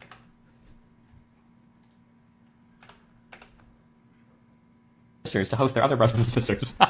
Shira posted AI content of Israeli babies claiming it was real. That is not true. Those pictures were real. Anybody claiming that it's AI babies is lying. That is not true. Yeah, I don't know. I should look into that. Anyone claiming they were AI? The problem with that post, I talked about this at the time, is people were saying that the post was AI. There was no proof that the post was AI other than one anonymous picture generator said that it was, but those things aren't necessarily reliable. I don't think that picture was AI. There's no reason to believe that picture was AI. Or if it was, that the one thing that was posted wasn't proof of it. But I don't think I was even wrong there. This I should do once I get home. I hope it's still somewhat relevant so we can like research it. I don't think anybody in the Middle East really likes Palestinians. They seem to be pretty insane anywhere they go. Very true. True. That is true. And I even said once I get home I will research it. That is absolutely true. Everybody has issues with Palestinians, but they're not going to annex Gaza. That's not going to happen. Look, be careful. We don't want to have you having a Hassan moment. True. There's no way they would annex Gaza. That would be wild. I'll stake a big claim on that. There is no shot that they annex it. No if they shot. did annex it, it would only be after a massive ethnic cleansing of Gazans out of the. I like that they call it a Hassan moment in that community. When you like, he literally has a sequence of false predictions on a daily fucking basis. But it's like everybody always talks about the Russia will not invade Ukraine moment. That's literally at this point years ago. Something that The difference is that the United States and all of the world's intelligence was saying that it was going to happen. Russia was poised to do it. And Hassan was saying it wasn't going to happen, smugly posting about it in stories every single day because he had an ideological narrative that the West always lies. There's a difference. Hassan's analysis was built on literally nothing. Like, it was just because he hates America, he was saying it was a lie. There's a difference about that. Also, I don't think I've even necessarily predicted anything incorrect yet, have I? Unless I guess they annex the Gaza Strip. always talks about the Russia will not invade Ukraine moment. That's literally at this point years ago. Something that I immediately... The side that is always wrong, as long as they're always... Oh, we'd stop caring about it in 3 weeks? Yeah, that was incorrect, I guess. I mean, we stopped caring about Russia, Ukraine, but why do we still care about Israel, Palestine? I truly don't know. I don't understand the American mind. Other than Israel, Palestine is like, it's probably a combination of two things. One is because Israel, Palestine is the perfect conflict for everybody to read into. No, it's a combination of three things. One is that. The second one is that it's a historically large operation, larger than the prior 3 or 4 that have gone on in Gaza. And I also think it's because the news cycle is dead as fuck in the United States because we've got 2 candidates that have already been incumbents. Would you say that? Trump was an incumbent. 2 ex-presidents, current president, running against each other, so there's just not much to talk about. So maybe those 3 things are like playing into it, but because traditionally we don't usually care about conflicts for this long. But I think it's the lack of other shit that's been going on.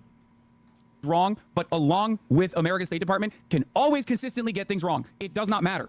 But if you are against American propaganda, if you are against the American State Department's actions, if you're against American imperialism, the one fucking time. Didn't we care for Ukraine at the same level the first 6 months? I don't know. I feel like we cared about Ukraine for like 3 or 4 weeks, like when we thought the invasion was going to happen and then it didn't. And then I feel like other stuff was going on, but I'd have to look back in time to remember what else was 2022, right? We were out of COVID by then. We were out of like vaccines and mandates and everything by then too, right? Somebody said a year plus. I feel like it wasn't that long that we super cared about Ukraine. I feel like it was like a month or 2 tops. Was it even 2 months? Inflation was happening and everything. Yeah. The one fucking prediction you get wrong, even if your analysis on it was sound, even if you were literally channeling what Zelensky was saying, it doesn't matter. They will repeat it all the fucking time. Because you have to remember. I like how you're so chill about this. I didn't know there was major beef until I met a D fan IRL and he was unhinged and talking shit on you. I never really heard about you talk about D until these last few months. Yes, I did not talk about midterms as well. Yeah. Until the Israel shit. Okay? That's it. And in the beginning of October 7, I even said that as long as you are pro... I still think you underestimate the impact this conflict will have in the long term in the political landscape destiny. My current view of the Middle East right now is my view of the Middle East is you have, I think this is like the current view of the Middle East, is you've got a huge rift where you've got Iran, you've got Iraq, and you've got Syria, especially these two guys. You've got Iran's like penetration into the Gulf with the Houthis in Yemen, okay? And then you've got Iran's penetration into Israel with Hezbollah, and then you've got Iran's penetration into Israel with Hamas. I feel like you've got this axis right here that's also kind of supported by Russia, kind of by China. I think China is trying to gain influence in like the Gulf and with these, but I don't think, I know that China sent help, a little bit of help to Syria during the Civil War. Russia sent a lot of help in the Civil War. I know that China was trying to broker peace in the Gulf states, maybe between Iran and Saudi Arabia, or was it just Saudi Arabia and Yemen and Iran? I think everybody. But this is like, I think these are your major battle lines. And then you've got like Saudi Arabia, and then you've got Israel. Israel. I feel like these are your big, like you've got these guys, and then these Iranian proxies, and then you've got like Saudi Arabia, Israel, and I guess the UAE, and then I don't know, Qatar is like a weird thing that I think some people don't like or do like. I'm not sure. Their relationship with Saudi Arabia seems strange. Apparently nobody in the Gulf likes them, but I don't know that much. And then obviously the U.S. is backing this side down here, and then kind of like Russia's backing this side up here. Jesus, what is this typing? And then you've got China, who's kind of like chilling over here. Qatar is hated by Saudi Arabia. Yeah, their relationship is kind of strained. I don't know all the history for why, but I know that they have issues with each other. I think the biggest issue with the Israel-Palestinian conflict is, I think Israel is pretty chill with all of the Arab leadership south of this axis, I think. But the Palestinian problem in Israel makes a lot of the Arab populations have big issues with Israel, which is why it feels like the biggest issue with this part of the axis down here is that Palestinian problem. And if Israel doesn't figure out a way to solve it, it's always going to be like a sticking point that Iran can and other people can use to foster hatred of Israel throughout this kind of like quasi-coalition or whatever the fuck down here. So when you say the conflict could have wide implications for the region, I feel like you're right, but it's because it's not necessarily just this war, although it kind of is, but it's every war. It's just Israel not having a solution to this Palestinian problem is just fucking them hard. It's just fucking them so hard, and it's fucking the region hard. Well, depending on who you are, I guess. The way we kept this conflict in the spotlight is the weird way every Muslim on the planet activated simultaneously like the Winter Soldier to spray anti-Israel propaganda all over the internet 24/7. Maybe. I mean, I feel like they've kind of always done that, though, no? But, like, Sheikh Jarrah had a lot of people posting shit online and everything a few years ago. But, I mean, this is also a larger conflict, too.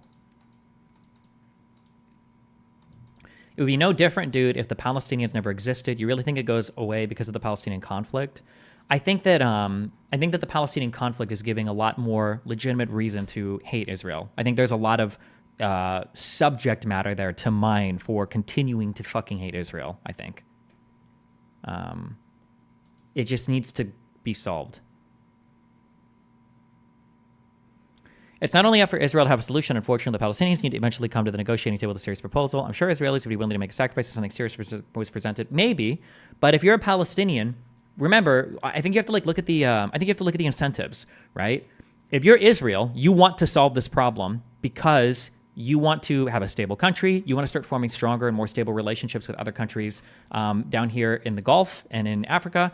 And you can't do that as long as the Palestinian problem is huge in your country. But if you're a Palestinian, well, why would you want to solve this problem? If you're a Palestinian, you shouldn't want to solve this problem ever, because the longer you wait, the more unstable Israel becomes, the more you can fight for more land, the more you get international pressure on your side, the less stable this kind of Israel, Saudi Arabia, Gulf like union, whatever the fuck is, right? So because you have so much international support as a Palestinian, because you never lose politically. Remember, Palestinians have never lost anything politically since 1948, okay? They can always say 67 borders, 67 borders, 67 borders. They can always say that. So why would you ever strike a peace deal if you're a Palestinian? Why would you ever do that?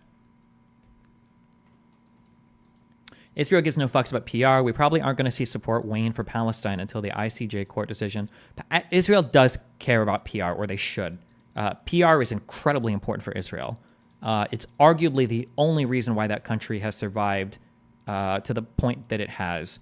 PR is very important, and Western support is very important for Israel. Early Ben-Gurion and early Israeli prime ministers knew that, and hopefully Israel doesn't lose their way and forget that. Hopefully not.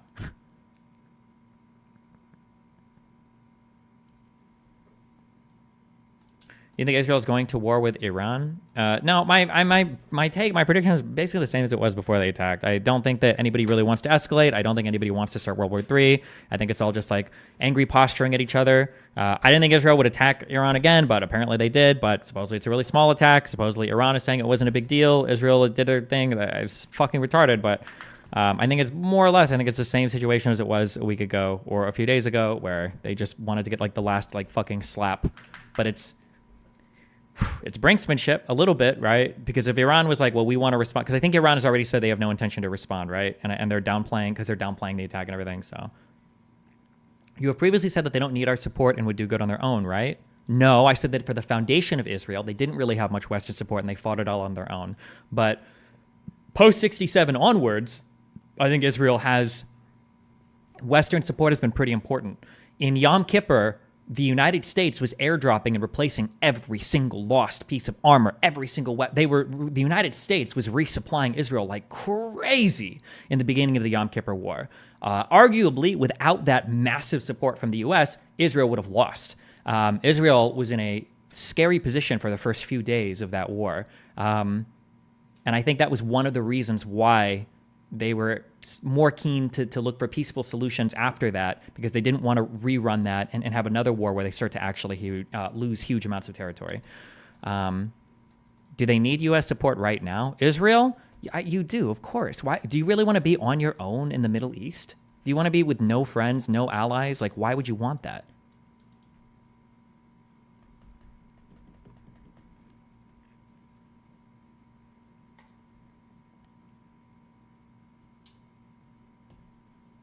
Can you explain why they can keep pointing to 67 borders? It helped me argue with people. It's just dumb.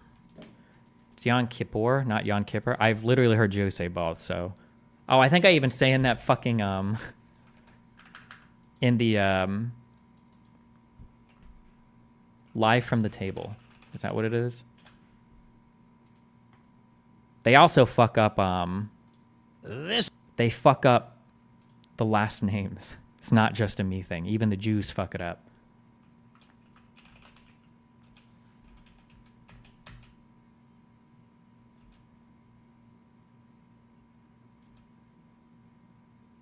Oh, fuck. I wonder if they cut that part out.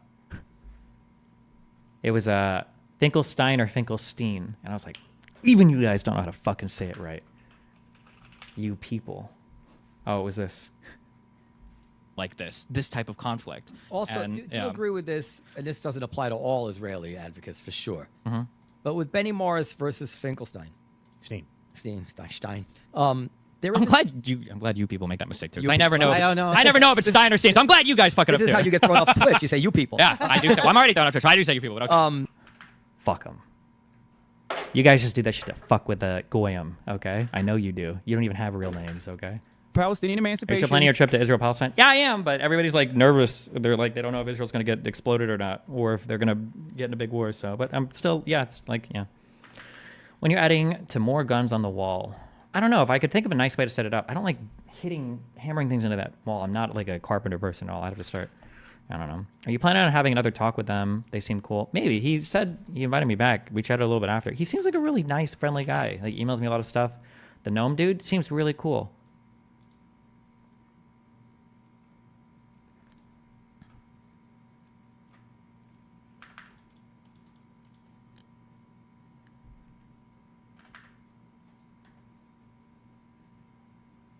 I think that it's fine. You're on the right side of history. I even fucking gave props to goblin porn lover Vosh for his consistent defense of Palestinians. I don't know where he is at now or what he believes now.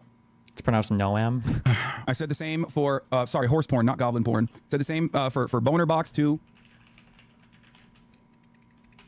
I don't give a shit about this weirdos fucking orbiters as long as they are pro-Palestinian and pro-Palestinian emancipation. That's what I care about. That's all I give a shit about. That's all I care about on this issue. It is wild, though, that, like, yeah, IRL, in real life, his fucking fans are also bringing that exact same level of intensity to conversation. To be like, I fucking hate this random dude online on Twitter. Like, this dude has despised me and stalked my ass with this fucking rabid-ass community for the past 5 years and has every step of the way tried to make my life miserable. And even I don't fucking talk about him in the real world. You know what I mean? Why the fuck would I ever bring him up? And I didn't for years. And the only reason why I do now is because of this Israel Defense Brigade shit that he does on a genuine, on a regular basis. A lot easier to appear reasonable and kind when you don't have to confront your moral position every fucking time something awful happens.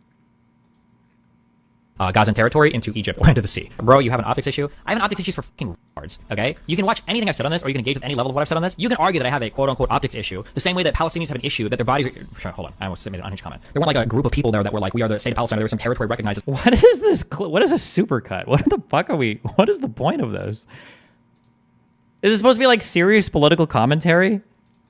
I feel like I've researched and said more about this publicly than probably any other large, maybe any other politics streamer, period. Just because of like how much we spent on stream. Why not engage with anything long form? Why do supercuts? There's so much long form conversation I've had about this. It's wild to do an amalgamation of clips that are 6 months old. Palestine or whatever prior to the British mandate of Palestine. Israel doesn't have radical terrorist factions as part of its state or government. What do you... Yeah, everybody has been on the, like, team of no ethnic cleansing. Like, yeah, well, this isn't novel. Yeah, no... Yeah, except he wasn't. See, look, he's got the Destiny take. Ethnically cleansing isn't always bad.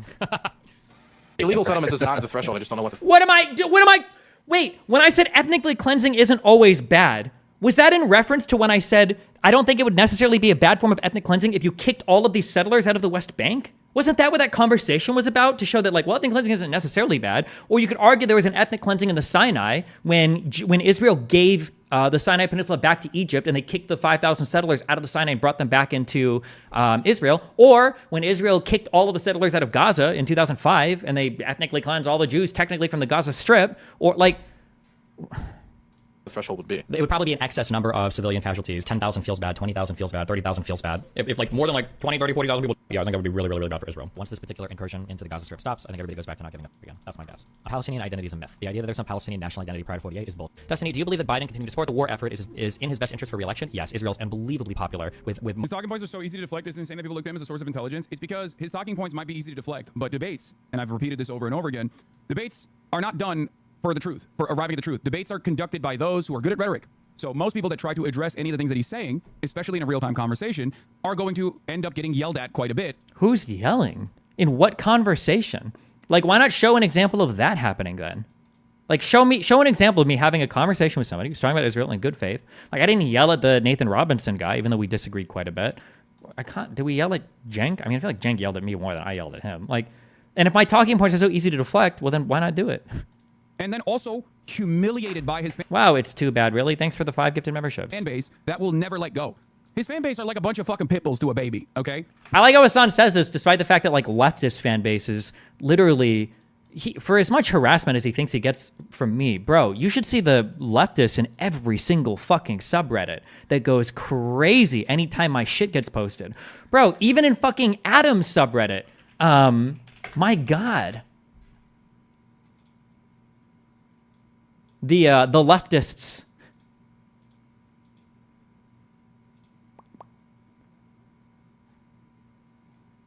Wait, is this not his subreddit?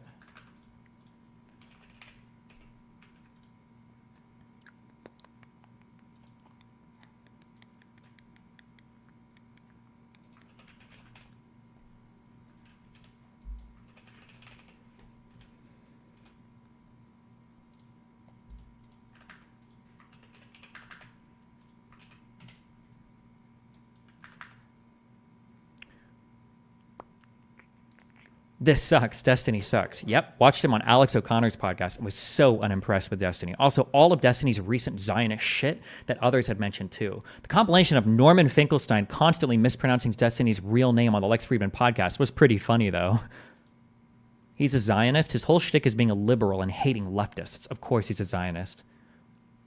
Hasn't he been saying a lot of Zionist shit lately? Like, bro, this is Adam from your movie. Like, what? Nothing. How is this like political tanky brain rot even touching this part of the internet? Like, it's so gross and weird how these like disgusting like debate pedophiles have like infected every single fucking part of Reddit with like everything has to be like tanky, crazy shit. Like, oh my God. Ugh. They are piranhas. They'll swarm you. They'll literally clip shit permanently out of context. They will go after your friends. They'll literally clip you permanently out of context while he's sitting here with a supercut of things I've said over 6 months? A 4-minute supercut of one? Are you serious? How could he? This has to be a troll. Like, it's got to be intentional. He must know what he's doing, right? He must know what he's doing. They are piranhas. They'll swarm you. They'll literally clip shit permanently out of context. They will go after your friends. They will go after those you collaborate. They'll go after your friends. Didn't Hassan... fuck, I'm trying to remember. Wasn't there a show that he had with another big YouTuber guy that was his friend, and it got canceled because his own fan base was so rabidly fucking hunting him across like 6 different subreddits, all over fucking Twitter, all over fucking YouTube, and in every fucking Twitch chat? I don't remember who it was. H3O?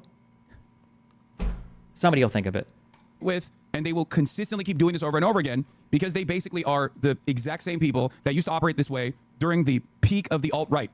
Oh, and then he has this, I don't know where the fuck this talking point came from, that my fan, Mike from PA said this one too, that my fans are all like ex-Nazis or whatever. I don't know where that came from or why, like... Destiny debated a lot of alt-right dipshits and converted them. Yeah, it's this talking point. He debated the alt-right and he converted all the Nazis into his fans, and now his fan base are all like Nazis. Like, not being like liberals or progressives really, but just Destiny fans. Yeah, this talking point might have actually came from Zerka. I think Zerka was the one that said this first. Right. Destiny debated a lot of alt-right dipshits and converted them to not being like liberals or progressives really, but just Destiny fans. And they never actually let go of the blood sport that they loved. They never actually let go of the attitudes that they had. They never let go of their resentment. They never examined their worldview. They never really changed anything. They just said, yeah, I was an edgelord nihilist who called himself maybe a neo-Nazi. Now I'm an edgelord nihilist who calls himself a liberal, a Brandon supporter, a neoliberal, if you will. You know, pick whatever you want to pick. It doesn't matter because the real fun here is the toxicity, is the drama, is the cyber stalking, and it's the community memes that you cultivate off of shitting on those who are in the out group. It's actually pretty simple. That's it. That's basically all that is going on here. You know what I mean? Did you really just, like, see? They're here. They will always show themselves as well, by the way. They love... You really just complain about out-of-context clips while watching a 4-minute compilation of 5-second clips? True! Love lolcowing, and they love debating, which is precisely the reason why they don't really have a lot of friends in the real world, because nobody wants to be around a dude who's like constantly fucking chirping about every single issue. Meanwhile, Hassan's fan shows up and we're like, Hassan, don't drink Coke! That's supposed to be boycotted! And fucking stop, which is why I try to urge you guys in this community to consistently not be that person either, because I think it's like really fucking lame.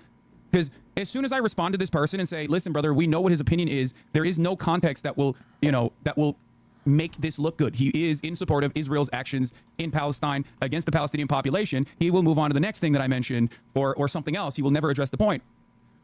A content creator that I might be coughing, but I feel like alpha kids are probably going to cringe out of the crazy socialist shit. Yes, because what's happening is Hassan rode a wave of popularity, and as the wave subsides, he'll lose popularity as the wave subsides, and then only the actual converted sound fans will be left, which he does have a lot of, but how many? Oh, who knows? But the Zoomer socialism shit is definitely like, was peak popularity probably sometime last year, would be my guess. I feel like the Israel-Palestine shit like probably was a big wake-up moment for a lot of people, where they're like, ooh, this is a little bit more cringe than I thought it was. My guess, but... I really like that used to cover the way, the tactics in which the alt-right operate fairly well is, what's that guy? He did like all of those, he did all those like videos. What was his name? You clocked them so quick. They have logs about Destiny back from 2019 and have debate lorded you recently. Of course I did. Alt-right playbook from Innuendo Studios. Exactly. The alt-right playbook from Innuendo Studios is actually pretty good. Because if you go through their entire alt-right playbook, you will realize, like, oh my God, that's exactly what they do. That's it. Those are the tactics. The tactics have never changed. And the position for why Like the reason for why those tactics even exist is because it's for fun. These guys are not genuinely morally interested in it. There might be some people who are morally invested in, like, I guess, Israel doing ethnic cleansing. But ultimately, the real reason is drama and debate and toxicity and whatever Divorcelli chooses as his next target, they'll fucking grab. Divorcelli. Okay, Mr. Hassan Asteroid. Grab onto, and they'll intercept communities, and they'll act like they've been there and act like they've been fans for years. Like they basically are. Hassan is going to get a huge injection of popularity during the election season. Probably will go back to 30 to 45K convert. Maybe like during like the actual elections, maybe. But one thing I'm curious about is I feel like this is a prediction that I would make. No, maybe. I could almost see Vosh or me maybe having more concurrent viewers than Hassan during election season, although it's hard because Hassan can mine Twitch viewers and nobody else can, which gives him a big edge. But I feel like one thing that Hassan is doing that could shoot himself in the foot is I feel like when you do this both sides are equally horrible thing, I feel like if you're an average Hassan viewer, you don't care as much about the election, and therefore the results might not be as entertaining to you. It's just like a vibe guess. Like if you're a Vosh fan or if you're a Destiny fan, because even Vosh hasn't done the both sides of the same thing, you might like care a lot more about the outcome of the election. I don't know if you're Hassan, you've told your fans constantly like, oh, like this is boring, who cares, like it's both sides are the same, you know, genocide Biden, blah blah blah. I don't know if you're going to care as much about the election outcome, so I don't know if you'd watch as much, but who knows, it could just be the spectacle of the election anyway. So I would say a more presentable version of like Ice Poseidon's fan base. But Hassan being able to milk viewers from Twitch exclusively, because he's basically the only political streamer there, is a huge boon to him getting concurrent viewers though. So like it's the same kind of weaponization of autism, but at least these guys understand the room a little bit better. They will, however, still come across like unhinged weirdos if you know, start asking. Hassan is still pro harm reduction by advocating voting for Biden, right? Do you think he'll change? Is he? I have never heard that. It wouldn't surprise me if he's pro not voting for anybody. I'm not sure. But it also wouldn't surprise me either way. I don't know. I just haven't heard her give a stance on that. Them about what they feel about incest or age of consent or whatever, but they know at least how to present themselves. Like they know how to say like, oh, I'm just curious.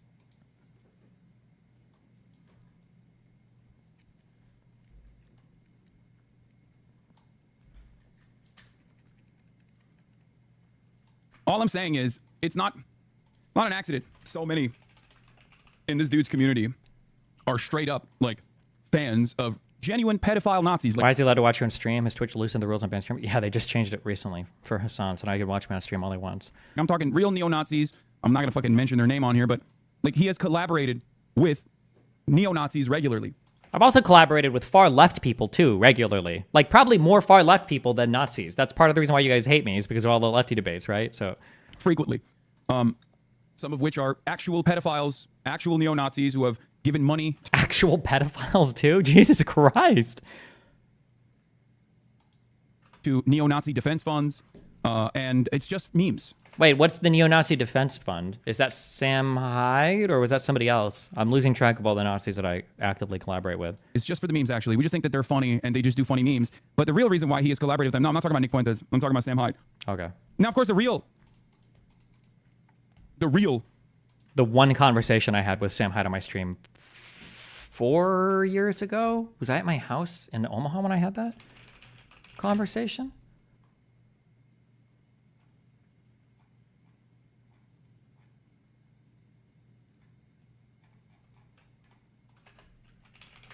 Or was I already in California? Oh no, it was this, Jesus. Oh no, I was already in California. Okay, never mind. That was so about 2 years ago? I have to fight. June 19th, 2022. Okay, about like a year and about 2 years ago. Hassan. Reason why he collaborated with him was because he keeps saying that he wants to kill me. Sam Hyde, that is. Another person that I rarely ever mention, because who the fuck cares? He's a pedophile Nazi. But he collaborated with him. I remember at the time, it was the top post LSF. They deleted it, of course, Miami. now. It was Miami. It was the top post. Sorry, in my head, I'm asking, like, have I already moved from Omaha? The guy was in Miami, not California. Yes. LSF, him being like, yeah, I want to kill him.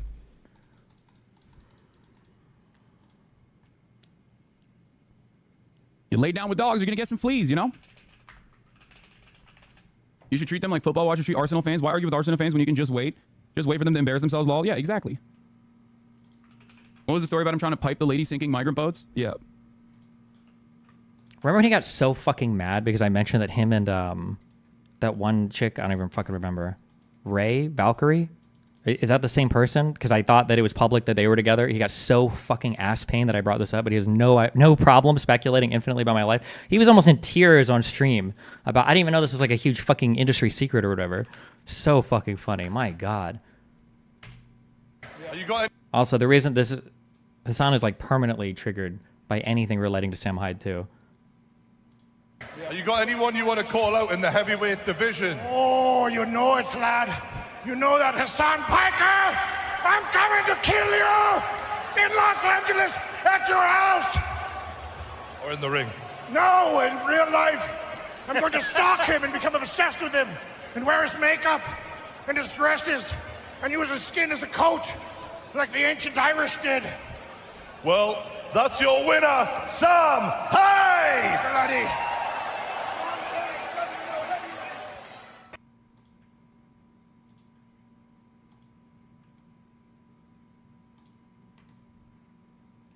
A lot of these people just carry fucking generational resentment almost, and they just hold on to failures that they've had in the past, and these hangups actually end up ruining their lives. In my opinion, it's just very unhealthy.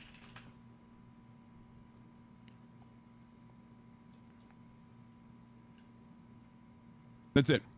Dudes who've lost out on opportunities or had phenomenal opportunities and fucked up the bag by being out and about Nazis, like the Cartoon Network show, the Adult Swim show that Sam Hyde used to have. And then that fall off ruins their fucking brain even further.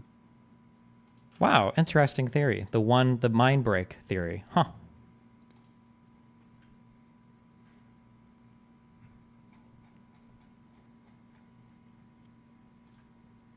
Anyway, and they hold their grievances, like, they hold that close to themselves. Like, they still fucking talk about how, like, they think Tim Heidecker is the reason why Sam Hyde lost his fucking Adult Swim job. And they fucking will go to ridiculous extents, doxing, stalking, harassment. And they are exactly what you think they are. They look like the fucking Soy Jack meme in real life. They look like the fucking Cartman playing WoW in real life for the most part. It's just because I think, in reality, this kind of resentment is just very pathetic, and holding on to this grievance and not letting go and just moving on is going to just fuck your brain up after a while. That's it. Most American voters, of course. You have to acknowledge that the Palestinian people want violence. Not Hamas, not the PLO, and not just the terrorists, but Palestinians en masse think that fighting will serve their end. That thought needs to be wiped out. I'm sorry, but no offense, Iran's lost, okay? I'm sorry, they're the losers of the Middle East. Everybody looks at them, everybody laughs. They try to mind the... Hello? Hello? There we go. Your title still says Bridges is at 4 p.m. EST, but it's at 5, right? Oh, I don't know. I'm waiting for Lycan to give me the okay to go downstairs. On the calendar, it's on 4, so... Okay, gotcha.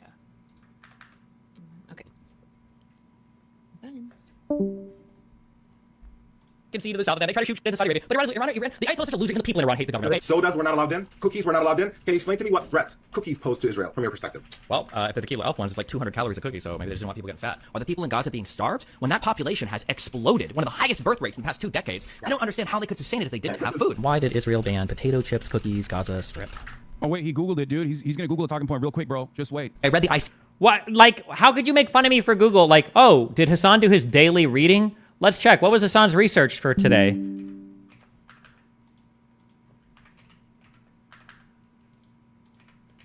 Why does my Windows key?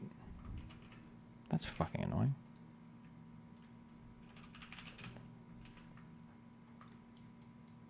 Your daily reading, ladies and gentlemen. How many Twitter tabs do we have? 1, 2, 3, 4, 5, 6, 7, 8, 9, 10, 11, 12, 13 Twitter tabs today. Nice. Good job. CJ opinion, and they didn't say to stop doing X. They just said, be careful. With no weapons, just marked from a drone. Yeah, I would say these guys are almost certainly Hamas. Footage being real doesn't mean you're not being manipulated. For instance, the Flower Massacre. It's not fake, but it's staged. Look at all these cameramen. This is film. This. He's doing Pallywood, bro. Wait, was that from the same conversation? Wait, hold on. It's not fake, but it's staged. Look at all these cameramen. This is film. This not being manipulated. For instance, the Flower Massacre. It's not fake, but it's staged. Look at all these camera. Wait, this isn't even I'm not even referring to the same thing. Wait, what? There was a cut. What the fuck? Wait, what the fuck? Cameramen. This is film. This. He's doing Pallywood. Bro, you're not even... Because I'm pretty sure the second thing was me referring to the guys that were walking up to the Israeli shooters knowing they were going to get shot, versus the Flower Massacre was me saying, like, it's not fake, like, the film is real, but the narrative might not be real. But I don't think that any part of the Flower Massacre stuff or whatever, I don't even like that name. I don't know of any part of that. I doubt any part of that was staged or was like for show or it doesn't seem like it. At least from what I've seen, it doesn't seem like that was a thing where people just wanted to go and get killed or were doing this like for show, because there's not even good footage available of it. Like, my mind will change on the event based on the evidence that I have for the particular event. And on the convoy trucks, it's not like there was a bunch of good footage from people they're trying to bait getting shot. I don't think any of that footage existed. So I wouldn't say that about that event. That doesn't fit. The facts don't line up there. Israeli, what's happening? Bro's talking like a fucking settler, dude. How did this happen? Like, I don't hear about Pallywood from anyone that is not directly like an Israeli ultranationalist. That's shocking. Pallywood is the conspiracy theory that is laughable to anyone with a fucking brain that only the most psychopathic far-right Israelis believe in. Yeah, that is pretty annoying. It's a bit crazy that LSF drama between you is banned, and they allowed banned streamer reacts on Twitch now. Like, your response reach is still limited. The institutional limitation on that is pretty fucking annoying.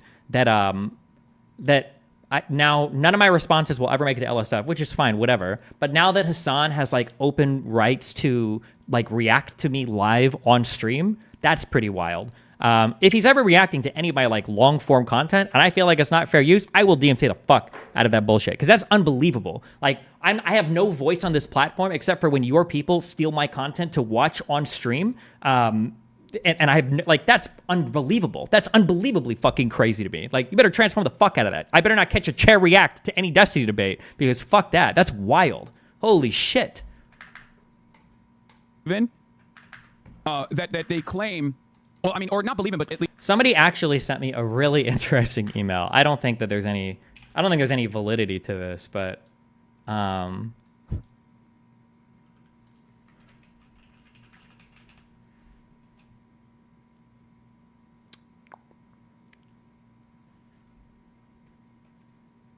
no, I didn't delete this, did I?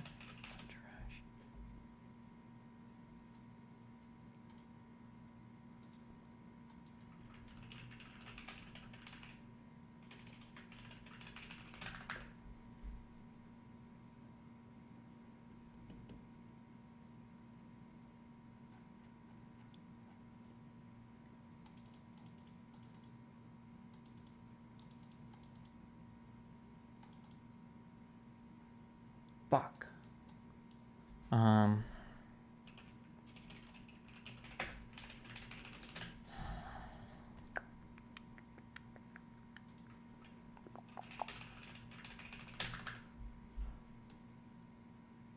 Oh, this. I thought this was interesting. I never followed this up because I doubted it, but I thought it was interesting. Warning, ESL. After the recent Twitch policy update, I think there could be a case for systemic defamation of banned streamers against Twitch. The rule change pretty much only allows your content to be played if they're actively criticizing you. On top of that, people are incentivized to not show your original content while talking about it, which will distort the perception of you by the casual viewer. If you could get this in front of a court, it would be a very interesting case of how responsible deplatforming by big media platforms has to be handled. You'd be the perfect person to bring a case like this, especially because your bans in general are questionable even for Twitch's TOS.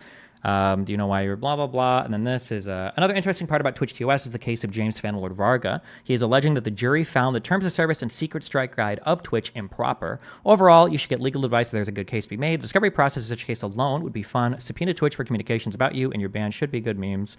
Yeah, I doubt it, but I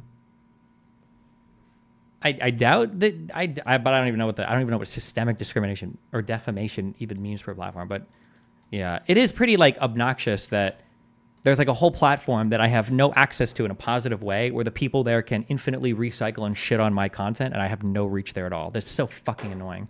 You probably convinced Dan Clancy to unban. No, I've messaged that guy twice, and I don't think I've gotten a real response ever. I don't know if he's just busy or what, but he accepted my friend request, but I sent 2 messages across 2 months and he didn't respond.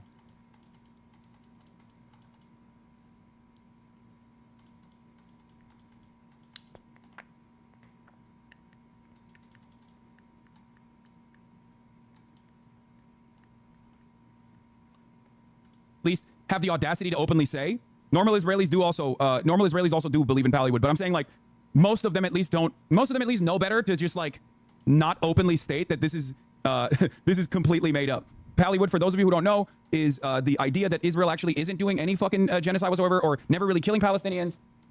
But as a matter of fact, Palestinians are just doing makeup and faking the deaths. Do you prefer it all being banned, or it's okay to comment on? I feel like I'd rather just it all be completely banned. If they don't want to host any, this clip edit is Pallywood. Good point.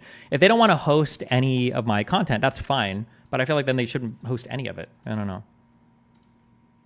And honestly, outside of Germans, I've never seen somebody in the West who has no connection to Israel whatsoever repeat the Pallywood statements like this. Outside of Germans?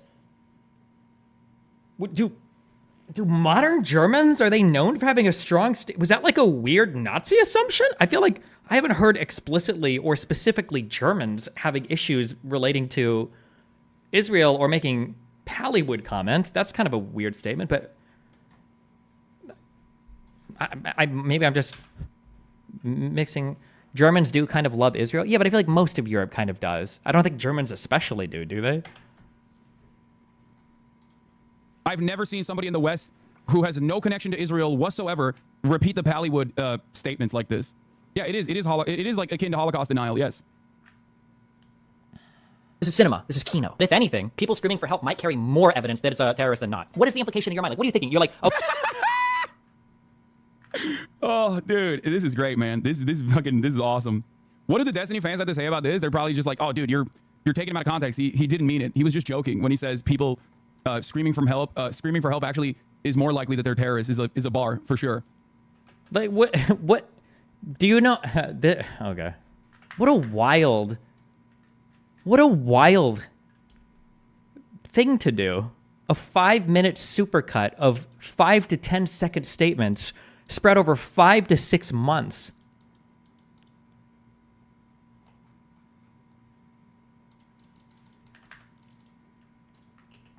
Flower Massacre original timestamp. Footage being real doesn't mean you're not being manipulated. For instance, the Flower Massacre. That footage is real. There were people getting shot by the IDF. There were people stampeding trucks. That was real footage. It was verified as being authentic and real. However, when somebody shows you that footage and they say, oh, well, here's footage of a bunch of poor Palestinians that were just walking up to a truck asking for food, and then the IDF started shooting at them, right? Or let's say that they even started the stampede knowing that, like, well, fuck, let's go get some fucking shit. If the IDF shoots us, we'll just fucking record it, and we'll fucking ship it to the West and shit on the IDF. That's Pallywood. It's real. The IDF can be shooting people. They shouldn't be making mistakes, but that's Pallywood. You're trying to induce mistakes to capture on camera so that you can send it to the West. Do you remember the scene in America? I felt like it's a substantially different comment than it was all fake, but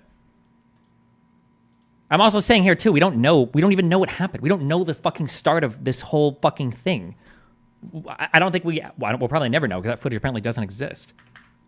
Okay, the commanders in Israel today are like, all right, here's what we're going to do, guys. We're going to intentionally target this convoy of humanitarian aid. We're going to all of them. And then we'll just like publish a statement later today. It'll be epic and hilarious. Like, I'm going to turn the whole world against me. We're going to foreign nationals for the lulz. What a statement. Like, even Russia wouldn't do something that.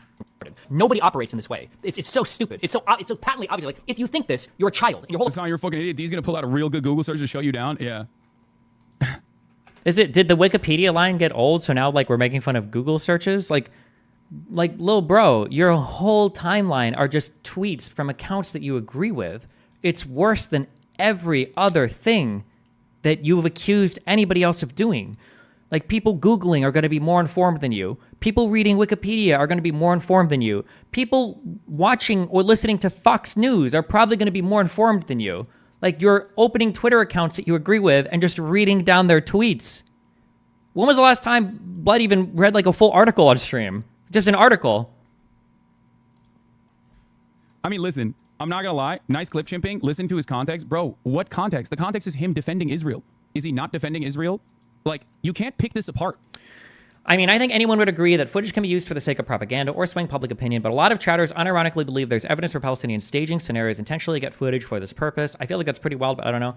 I feel like the two videos that we saw felt kind of like that. The one with the people walking towards the IDF and then the wife running forward to cry about it, and the one with the guys going outside looking down the street, like that's kind of what that seems like. I have a hard time imagining where it's not. No, I don't. I could imagine places where it's not, but I feel like it's less likely than there's really, really, really weird. The sling one is also like, I don't know, man. That's just wild.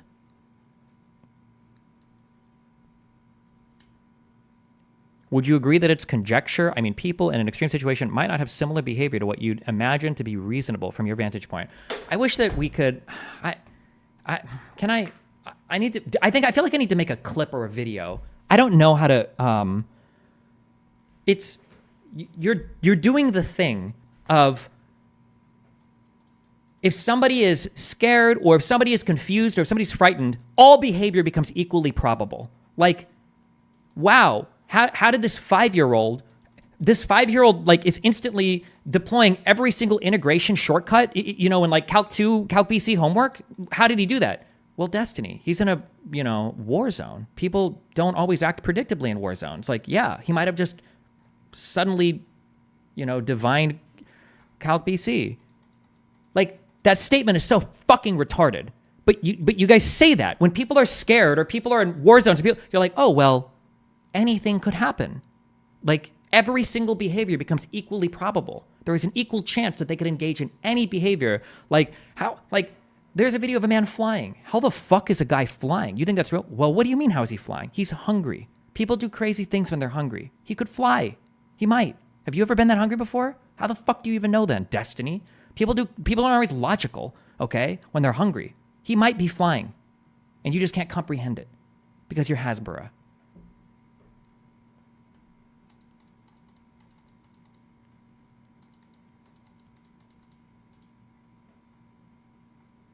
You could call it opportunistic filming instead. I guess Pallywood in my mind feels like that, but maybe Pallywood just means completely and totally staged, like nobody's actually dying. It might be an inappropriate word. I admit that. I think if you listen to what I'm saying, it's pretty obvious what I'm saying. Whatever you call the lower level of that, but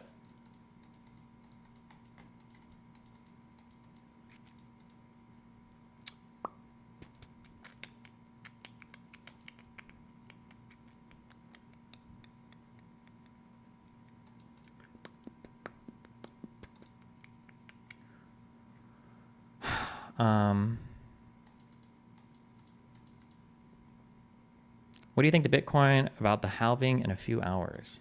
Has that mattered or not? I feel like you're not talking to me. You're making an assumption based on what you imagine is reasonable behavior in the scenario. I just feel like there isn't nearly enough evidence to support the theory of Pallywood, so when I see chatters say it's verifiably true, I just think it's cringe. Sure, if somebody says it's 100% true or verifiably true, that would be cringe, because we don't know 100%. It's possible that in a war zone, there's a ton of different footage being captured, and some of it might look bad, but in any war, some of it might look bad. But the original, I'm not even able to find it. Twitter, boy, father, IDF, window, girl, Israel. I'm not gonna be able to find the video. I bet it's in my conversation with Alex.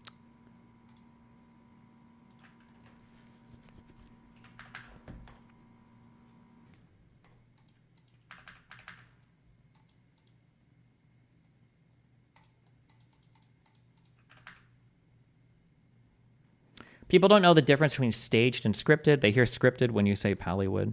Sure.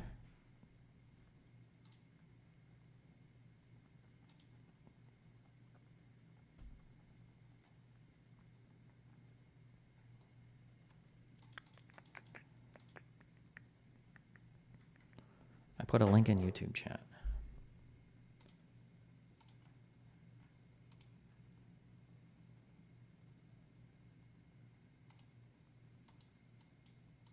Oh, was it this?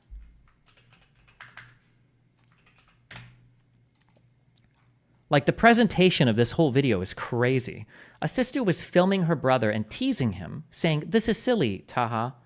She ended up capturing his murder on video. Taha Mohammed, 15, was fatally shot by Israeli forces. His father, who was also shot when he tried to reach Taha and help him, is seen in the final seconds of the video getting up. Even the translation is like not necessarily true. "This is silly, Taha." I think it was more like, "This is stupid," or like, "What are you doing?" And also, like, the video, the title, the presentation, The words here just make it seem like people are kind of just like chilling and like seeing what's going on, and out of nowhere they're getting like shot and killed by IDF soldiers for no fucking reason. Like ignoring the fact that there were multiple attacks on IDF soldiers in the city. I think one was killed by explosive attacks. It looks like these guys are kind of up to something, although I won't say exactly because I can't tell. But like when you look at this, like they're very clearly, they're not just like out here for no reason. Like they know shit's going down, right? It's also weird because this guy, now keep in mind, okay, I can't see 100%, but keep in mind, in this very city, I think the previous night or this night, like soldiers had come under attack. Now I can't tell for sure, but this guy looks like he's got something to throw. Maybe he doesn't. Maybe that's just what it looks like. I can't tell. He kind of looks like he does. That's kind of what people are doing, but it's like,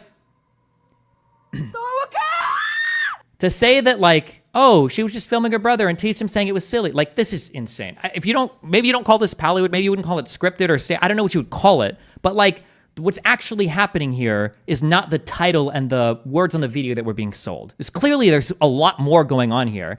And the implication that like, oh, it's just like people like leaning out their home to see what's going on and the idea of shooting them for no reason, that's wild.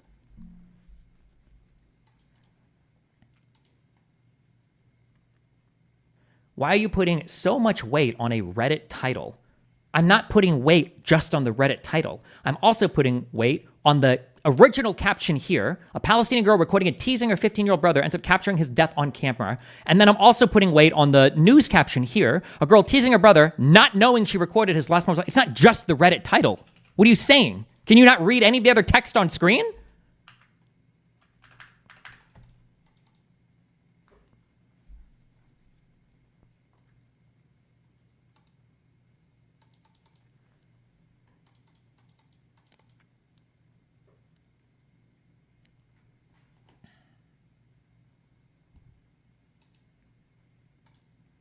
This is him defending the World Central Kitchen bombings that the entire global community recognized as completely unjustifiable, that Israel itself said oopsie on.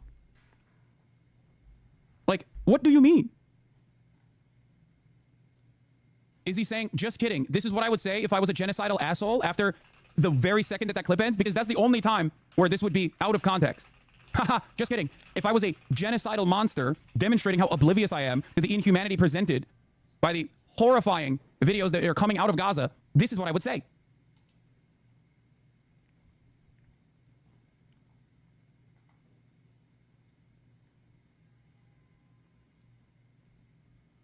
He straight up in the previous one was talking about the flower massacre being Kino. It is real, but it's still like cameras are presented. He's undermining the severity of the Israeli actions. I don't even think I said that. Did I like show the actual?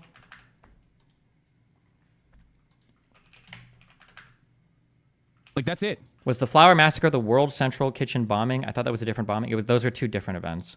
The flower massacre one is where people say that Israel drove food out to lure in a bunch of starving Palestinians that just to shoot them all down with machine guns. Because apparently the IDF has literally nothing better to do than driving convoy trucks with civilian operators that are going to be witnessing IDF atrocities to go and kill and shoot and murder random Palestinian people in the middle of nowhere, right?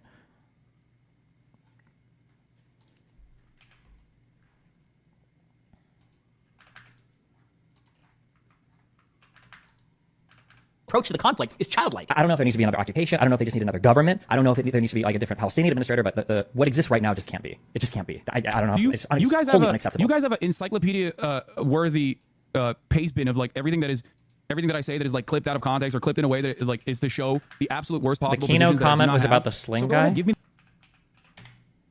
This is cinema. This is Kino. Okay. This is staged, but it's This really is like happening. This is the wackiest. So like I would call this Pallywood, but apparently that's not. This isn't Pallywood. I don't know what you would call this. Propaganda. I don't. Whatever you would want to call this, but like even calling it propaganda, it feels like it's something stronger than that. Like Jesus.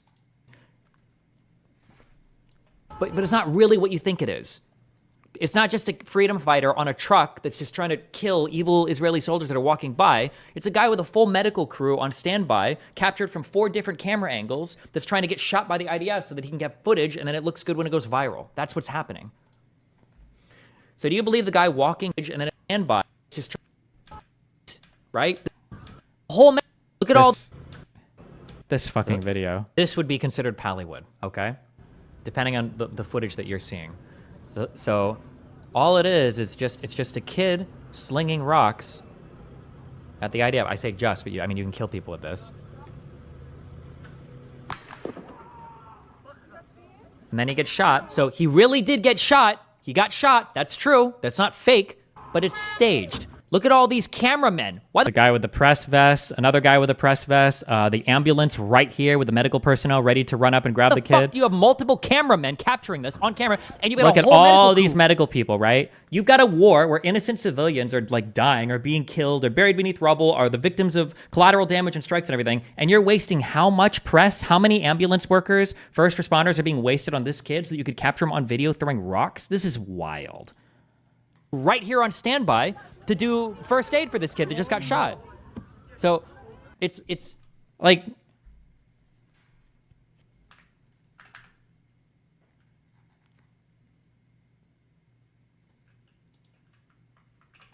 in the context that any number of things that he's actually saying here. I'm sure you have his opinion locked and ready to go in the chamber too. He's so close to saying Palestinians need to die, bro. He has said that. That was his starting position. His starting position on October 7, I think, was literally genocide. Was literally the Palestinians need to be genocided. Say that. A genocide needs to happen. Lol. Yeah. And then he spent the next couple of months justifying scouring Wikipedia to engage in post hoc rationalizations for why this is actually permissible. Everything that Israel is doing is good. He literally started there and worked backwards, which is something that he hates the most, because a lot of people do that, and he says I do that all the time. But when he does it in broad fucking daylight, his audience might even get mad at him for it. You know what I mean? So he desperately tries to fucking act like, no, I'm learning. I'm just learning. You hate learning. It's like, no, dumbass. We're not saying you hate learning. We're not making fun of you for learning. We're making fun of you for being completely oblivious to the reality and playing catch up. And still, of course, because your starting position is unshakable here, because you're the permanent contrarian, you're doing a very shitty... Am I a contrarian? Wouldn't I technically be following the State Department and Israel propaganda here? Does it even make sense to call me a contrarian? Wouldn't I just be like falling in line like a good sheep? Job at defending genocide, which is already hard to begin with. Why are we shitting on looking up facts? Oh, he's being disingenuous. Yes, dude. Yes, using Wikipedia is okay. That's not the point here. It's so funny how quickly you get captivated by this like talking point where you're like, oh, I guess these people are shitting on research. No, dude. Wiki research is just a catch-all term. But when I talk about wiki research lol, what I'm not talking about is like trying to genuinely learn what the fuck is going on by scouring Wikipedia. What I'm shitting on is having a position that is pro-Israeli, genociding Palestinian people, and then trying to play catch up against people who have been literally writing books on the matter since before he was born. You know? And here it is. There you go. Thank you. If you want context, it says bombing the kitchen crew was bad. Oh, dude, that's awesome. Thank God he said bombing the kitchen crew was bad. But to say Israel deliberately bombed knowing them, they were just feeding Palestinians, so you went on a 5-minute rant when you both agree it was a bad thing to happen just so you think that Jews were just looking for blood of innocence? Yeah, dude, that's what I said. You're right. Yeah, you definitely did a really good job of reframing my... I bet if somebody could find the footage of him originally commenting on it, I haven't watched it, but I bet what Hassan said was, because I can write his scripts, I bet what he said was, Israel probably killed those aid workers because they want Palestinians to starve. Now, find me the original footage, and maybe I'm wrong. It'd be nice if I was wrong and he had a better take than that. Maybe he couched his take in Israel just indiscriminately bombs so much they don't even give a fuck who they shoot. But I bet he did say that. I bet he did say, yeah, they want to send a message. They don't want Palestinians to get food. They want them to starve. They don't want aid workers going there. Somebody find the original video of him talking about it. I'm curious what he said. Is it WCK or WKC? Strike, Hassan.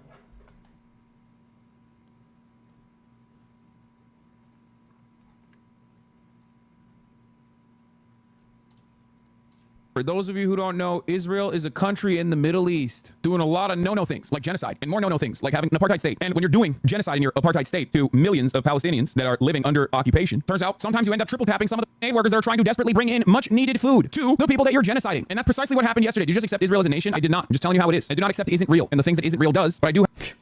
Does he not accept that Israel's a nation? Maybe he is more Muslim than I thought. Damn, nice. genociding. And that's precisely what happened yesterday. Did you just accept Israel as a nation? I did not. Just telling you how it is. I do not accept isn't real and the things that isn't real does, but I do have to cover what isn't real is doing because the genocide is real. That's what's going on. World Central Kitchen is an aid organization that was allowed by Isn't Real to operate inside of Gaza. They were bringing in humanitarian aid by water, and they had a lot of foreign aid workers in this organization. It's the famous chef's organization, Jose Andres. They were bringing in food to the Palestinians that Israel was murking, okay, genociding. In order for them to be able to do this, they literally told Isn't Real what their route is. Just understanding something here is important, okay? These guys gave their route to the Israeli government. When they were doing this convoy, they were operating at the behest of the Israeli government. But the problem is the Israeli government is like a feral animal and sometimes goes hot and cold and decides, you know what, actually, we do want to kill you guys, which is precisely what they did. They literally triple tapped aid workers on a predetermined route that they had offered to the aid workers. Triple tapped them. Not once. It wasn't like one strike, oopsie. It was a first strike, then they got out of the car, the survivors, got into the second car, they striked it again and again. It is misleading to describe the World Central Kitchen killing as an airstrike singular. In actual fact, 3 vehicles were targeted, with the first and last being over 2.4 kilometers apart. The IDF decided to make 3, not 1, not 2, 3 targeted strikes. They were doing the same drone that we watched, but this time, designated aid workers. The horrifying details emerging about World Central Kitchen massacre. The convoy was struck 3 times in succession, with the drone chasing the wounded aid workers from vehicle to vehicle to make sure that they were all killed. No legit pretext and precise coordination with the IDF. After the first strike, World Central Kitchen, as far as I understand, literally informed the IDF that they had the wrong target. The IDF's early explanation regarding the killing of World Central Kitchen team is in per security sources. Speaking to Haaretz, before we get to the putative pretext for the attack, they also disclose a harrowing detail. The drone bombed the convoy 3 times in succession. Because the team survived 1 hit and tried taking cover in another vehicle, then the survivors moved to a third and were finished off there. Deliberate, repeated targeting of a convoy, making sure no one was left alive. And this actually doesn't stack up with the alleged pretext. Now, before you say no, Israel had the right target, I agree with what you're trying to say. Yes, they deliberately killed the aid convoy people. Okay, they did. What the are you going to do about it? What is any? They deliberately? Okay, deliberately as in why? Where are we going to get? What's the reason? What's the reason? Anyone going to do about it? Israel gets to kill whoever the they want to. That's it. And the world needs to suck it. Are you going to complain? What the are we going to do? The American government yesterday or over the weekend announced that they are giving $18 billion of weapons, JDAMs, precision-guided munitions, and F-15s to Israel. After Joe Biden for the past 2 months has been like, oh, Israel, cut it out. I called Netanyahu a bad word. The thing about Netanyahu's apology stating the killing of workers was unintentional is that he basically admitted that they are deliberately bombing aid, a point which Zionists and Zionist adjacent supporters and propagandists repeatedly deny. Exactly. No, here's the thing. I talked to a lot of normies who are like, I love Israel. I don't get it. Like, I don't know what's going on. Who were horrified after October 7th. And we're like, oh, dude, if you defend Palestinians, you must be a terrorist. Not a lot of those dudes still have that opinion many months in, as a matter of fact. A lot of those dudes have gone back on that opinion. I'm not talking about people who are like very well read on this stuff. I'm talking about normies who literally just like kind of read the headlines, maybe have like a kind of a reactionary approach to news for the most part, as a matter of fact. Like the type of people who are like, I love Israel, I have Jewish friends. Like that's the type of person who hasn't really put a lot of thought into it. You know what I mean? That's a person who's just like guided by feelings and reacts to shapes and colors. Israel is like the kind of person that would put out like a huge story video about what happened, like in literally hours after it has, without actual any statements like being released about what's going on, and quoting Intercept reporters who don't do any on the ground first-hand report. Okay. Lost all those people, okay? Israel's completely lost those people. And that's because they keep doing it. And they do it so much that even some of the stuff that gets filtered through the mainstream media ends up frustrating people. The Joe Rogan experience and the most critical viewers are like, yeah, dude, this Israel stuff is like pretty out of control. Maybe they should stop. Do you remember back in October when there was a days-long back and forth about whether or not Israel bombed a hospital? And at this point, they destroyed literally every single hospital in Gaza. I feel like I'm going insane. I do remember that because that became a pivotal moment in my career as a fabulist and as a person who was a serial exaggerator, as a person who was a liar. Where are those people now? They got their hundreds of thousands of views off that. Where are those people now? I was right back then, and I've been right. I was right for the past 10 years. I've been covering it. You were new to it, so you were just like, oh yeah, he must be wrong about this. It is a straight-up circle jerk of losers that are constantly trying to farm drama off of an active ethnic cleansing campaign that is unfolding in front of our eyes, and they openly admit they don't know anything. They openly admit they don't know. Come on, dude. It's ridiculous. We do not target hospitals. Let's be clear. Israel does not target hospitals. Yeah, remember that? Let us be clear. Israel does not target hospitals unless there are Hamas patients. Hamas patients. Come on, guys. Anyone who captured that moment and thought it was far-fetched for someone like myself to say Israel undoubtedly had struck this hospital already. So the idea that this was going to be a unique circumstance was an Islamic Jihad rocket that blew up. Like, ridiculous. They've blown up every hospital. They've literally... Oh, he still believes that one hospital was blown up by... Yeah. Blown up every hospital. Sieged Al-Shifa again and again. Was I a future seer? Was I gifted with future sight? Is that what it was? No. It's because I've covered it for years. I don't have precog. I just know what Israel does and what Israel has done and what their capabilities are. Also, what is the... What was the end? I need to go over that whole raid. Am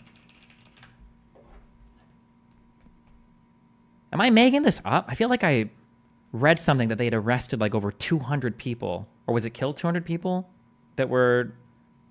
Oh, was it captured 900?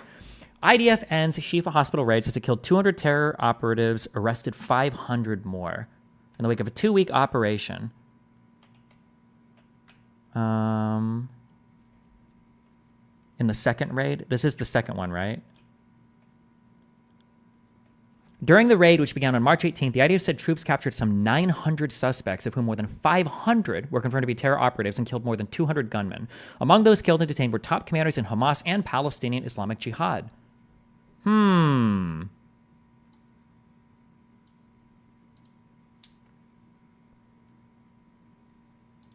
But anyway, there's no reason to like relitigate it too much, but just remember that. Just remember how many dickheads just moved on. Because for them, this is not like a real situation at all. It's just something that they're watching. It's something that they're watching from afar, and they just want like drama. Drama makes them more interested. It's like someone who doesn't appreciate sports for what it is and likes sports gambling. Okay, gambling makes it interesting to watch the sports. Drama makes it interesting to follow the actual politics. Yeah, World Central Kitchen has stopped their operation in Gaza right now, and the ship was already turned around back to Cyprus. Israel achieved their objective with the triple tap. And it's not that they just like they killed an American, they killed an Australian, they killed a British citizen, they killed multiple British citizens if I'm not mistaken. They killed a Polish citizen. One of the people that got shot at was ANERA. It was an American, I believe, that worked for, or Australian that worked for ANERA. One of the other. ANERA is one of the organizations that I funded. Remember when we raised $1.3 million? It was ANERA. It was one of the organizations. It was a Palestinian Red Crescent. It was ANERA. It was a Palestinian Children's Relief Fund. And it was medical aid for Palestine. Those are the 4 organizations I funded. One of them was ANERA, and it's a great organization. They've been working on the ground, literally getting shot at. And for the record, I hope you understand something. Israel has been murking aid workers nonstop since day one. These are just foreign aid workers that they killed in succession. That's why it's like a big deal, kind of. But it won't be a big deal. That's the other part. It's not a big deal at all because it's every day. It's every day. It's every goddamn day. And they get away with it every goddamn Where's day. Bridges? Is Israel worse than Russia? They're about to Russia is a start. foreign adversary. And as a foreign adversary, there's a lot they can't get away with, okay? Russia is also horrible in its occupation of Ukraine. But there's a lot that Russia cannot get away with, at least without global scrutiny. Israel has all the global scrutiny, and yet nobody does anything about it. That's the difference. I was listening to the NPR Politics podcast do a deep dive into why war crime investigations can be so complicated. Let me tell you what wasn't complicated, though. War crime investigations when Russia killed a U.S. citizen in Ukraine. That was not complicated at all. The American government acted almost instantly. Immediately launched a war crime investigation. The American Attorney General was on board. And they should be. It makes sense. Why shouldn't they? They should protect... Wait, America... Okay, never mind. U.S. citizens, that's the goal, right? That's the job. Where the is that same energy for Israel? Israel's interests are more important than the American citizens being killed, that's for sure. This is not the first time Israel's killed Americans, okay? They bulldozed Rachel Corrie. That was in like 2002. And they made jokes about it ever since. They never gave it up. 2003, sorry. They killed Shireen Abu Akleh, who was an American legal permanent resident. They sniped her. The reason why they probably don't feel the need to open a war crime investigation was the United States on friendly relations with Israel. So you probably just give a phone call and say, hey, like, I need to figure out what happened here. You need to tell me. With Russia, we're not on friendly terms, so you probably would say, we want an investigation. Somebody else has to come and investigate this. Russia is kind of our enemy, so we don't trust them to give us an answer. That's not surprising at all. What's happening in Israel-Palestine is not a war, and it's not a civil war. It's a genocide, okay? It's not a civil war. It is not a war at all. It's just a genocide. It is an ethnic cleansing campaign. I disagree with your take because with all means necessary, Israel has the right to defend itself. No, it doesn't. Israel does not have a right to defend itself as a belligerent occupier under international law. There is no defensive... Israel has no right to defend itself whatsoever. Genocide. Because the team survived one hit and tried taking cover in another vehicle and the survivors moved to a third and were finished off there. Deliberate repeated targeting of a convoy, making sure no one was left alive. And this actually doesn't stack up with the alleged pretext. According to sources acquainted with the details of the incident, the operation room in charge of steering the route identified an armed person on the truck and suspected this was a terrorist. By the time preparations were made for the attack, the truck arrived at the warehouse together with 3 WKC vehicles. Is he like allergic to reading news articles? Can he not do it? Can he only read things like 180 character formats or World Kitchen vehicles carrying 7 volunteers. Minutes later, the 3 vehicles left the warehouse without the truck on which an armed person was allegedly sighted. The cars traveled on a route already confirmed by WKC by the IDF. The IDF had confirmed the route. They knew who these guys were. The IDF was also made aware of the timing of this particular convoy. Why are we so mad today, baby? How can you not be mad? How can you not be mad, dude? Like, I don't know. I mean, yeah, I'm mad. I think you should probably be mad too. The genocide alone is obviously maddening and very frustrating. But then on top of that, to add insult to injury, the arrogance that you hear from dudes who want to defend Israel's genocide is so bad. It's doubly frustrating. Like, people aren't even doing it's complicated anymore, which is already frustrating to begin with. It's not complicated unless you're an idiot. At this point, like, saying it's complicated is just a way to try to be like, oh, I just don't want to talk about it because I want to defend Israel. I want to defend Israel's genocide. When it comes to Israel-Palestine, there's a lot of misinformation because many people trust mainstream sources, and the mainstream media has always been really bad on this, okay? Historically. They just... Not bad, Faye. Didn't you say Twitter source doesn't matter, just what the source is? Yes, that is true. Just like Wikipedia, Google, books, tweets, none of them are necessarily bad if you use them responsibly. Hassan doesn't use them responsibly. He opens journalists that he agrees with, and then he reads down their tweets, and that's it. None of this is like legitimate, valid research. He's not even really reading like interesting tweets for stuff that's exclusive to Twitter. He's like, instead of reading an article, like actually reporting on the instance, he's just reading like Twitter reports that are parroting information from other sources. Like, this isn't even original reporting. Like, they're saying like, oh, it's been reported. Like, why not just read the original source of the report? I don't have technically problems with people. I don't have a problem with people reading Twitter and getting information off Twitter. It's when you exclusively read Twitter from accounts only that you agree with and then make fun of how other people do research. That's wild. That's the funny part. Has been bad on this issue because it is a State Department position that we have unconditional support for Israel. Even to this day, you will rarely ever, if at all, hear that Israel is an apartheid state. Out of any of the mainstream outlets, which one of them has openly stated that Israel is an apartheid? None. It's propaganda. It is a lie by omission. As a matter of... Before you leave for Bridges, AIO or air cooler for CPU, I will carry this opinion for the rest of my life. Listen, at the end of the day, everything is an air cooler. Just get an air cooler. Like, I don't know why people use air. I don't know why people use water. If you're going to put your CPU underwater, then you have to do like a huge fucking custom loop. Otherwise, just stick a giant fucking air cooler on it, okay? Here is... Okay. Why does my Windows key not work right now? It's fucking killing me. Here is an air cooler, okay? Here's the CPU. And then air cooler goes on. Big... Okay, big radiator, okay? It's got fins, lots of surface area, and then you've got a fan here that blows air through the radiator, okay? Your ability to cool your CPU is basically going to be determined by the difference in temperature between your radiator and your CPU's IHS, the little thing on top, and then how well your IHS transfers heat to the thing that sits on the CPU. Okay, that's it. For a water cooler, you have a CPU, and then you've got a water pump. But guess what? This water pump goes to another radiator that is the exact same fucking thing as this. It's the same fucking thing with fans on it. Except sometimes it's a little bigger, but it doesn't need to be that much bigger. Who the fuck cares? Okay? You're not doing that. You don't need 240, 280, 320, 380 millimeter fucking radius. You don't need this much fucking bullshit. Your CPU's not making that much heat. It's 2024. These processors are unbelievably fucking powerful. You don't need all this shit. Okay? It's the same shit. It's just in one, you've got all this extra hunky bullshit equipment to pump shit and make fucking noise and get water bubbles stuck in fucking everything, and it's annoying and cringe, and who cares? It's not quieter, but it's quieter. No, it's not. It's not quieter. Bullshit. Every single pump, every water cooler, you know, I go into somebody's house, you know, I can tell they're a fucking retard. You know, I can tell they're a retard because I step in and we start chatting. I'm like, wait, hold on. Are you kind of like a nerdy guy? Do you play games? I go like, oh yeah. And I'm like, oh, you do. Let's wait a second. And then we sit and we wait. And if I don't hear anything, I'm like, okay, you're a cool guy. But you know what? If we sit and we wait and I hear, like, you're a fucking retard. You have a water cooler, because I can hear the gurgling fucking bubbly, boiling bullshit in your fucking all-in-one water cooler, because all of them have this issue and they all suck. Or I can hear your pump dying because they're all dying. All the pumps are dying. All the water is bubbly. All of it sucks. Fuck AIOs, okay? Fuck all these stupid pre-built all-in-one water coolers. They're cringe, okay? Fuck all of them. They look nice, though. That's the only benefit. They say they look nice. But who cares? You shouldn't be looking inside your computer. You should be looking at your monitor. Dumbass.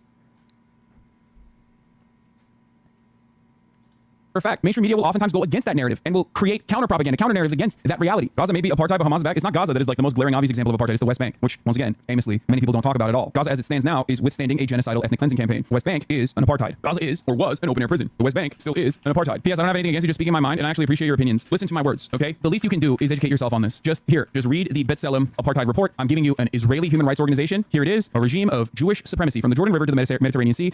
Okay, this video is boring.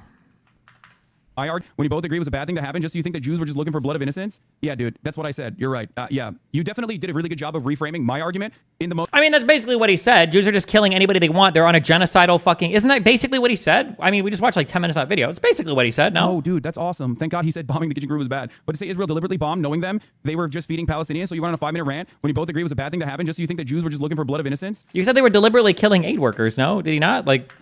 Yeah, dude, that's what I said. You're right. Yeah, you definitely did a really good job of reframing my argument in the most charitable, most favorable way possible, even though I've, spent hours talking about it. No, my friend. My position on this is that the organized chaos that seemingly is disorganized on the ground is deliberate. Okay? It's called kill zones. That is precisely what Israel is doing, so that their units that have already been Wait, do you think that the World Kitchen trucks didn't get killed because they were in a kill zone? How is that related at all to this? Operating without any kind of serious top-down scrutiny will continue doing these incredibly violent things, and the evidence I use for that is the 200 aid workers that they killed prior to the World Central Kitchen aid workers. There have been many instances where deconfliction has not saved the lives of aid workers, whether it be the Palestinian Red Crescent, whether it be ANIRA aid workers, whether it be any number of UNRWA aid workers that are working to feed Palestinians. Okay. People are saying in chat, air coolers cannot cool the i9 12900KF.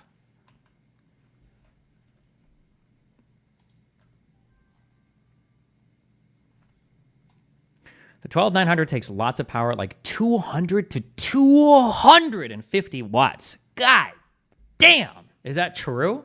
What CPU do I have in this computer? I thought the TDP on processors were like 130. Well, let's look at older ones. i7 4900K. Is that a real processor? No, 4790K. It was 88 watts. What do I have? A 7980XE on this computer? 165 watts. That's like with 16 cores. What type of processor is this? I didn't even know they were made i9s. I thought it was like a meme.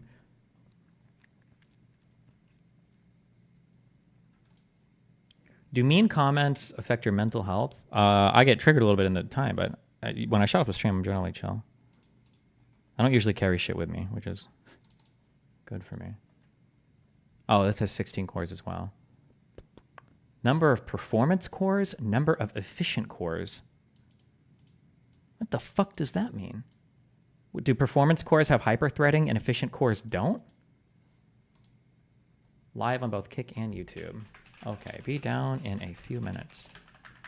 TDP doesn't tell you how much power they actually use. TDP isn't super meaningful anymore. I thought TDP, thermal design power, I thought that was how much wattage they're supposed to draw at the max stock clock. Am I making that up? It's the maximum amount of heat generated by the computer chip or component. Does this not mean anything anymore?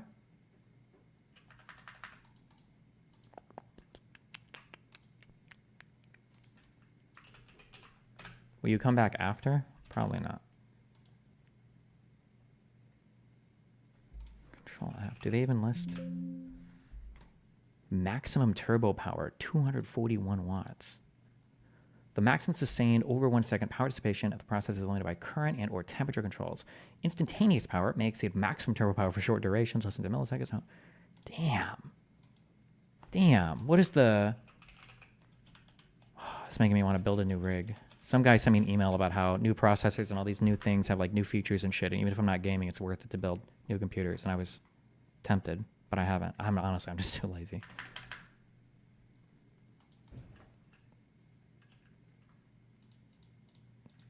Okay, I'm going to well,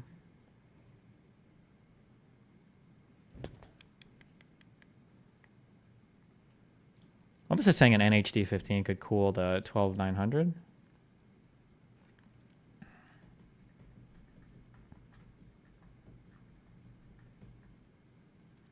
This guy says he's got an NHD 15. That's not enough.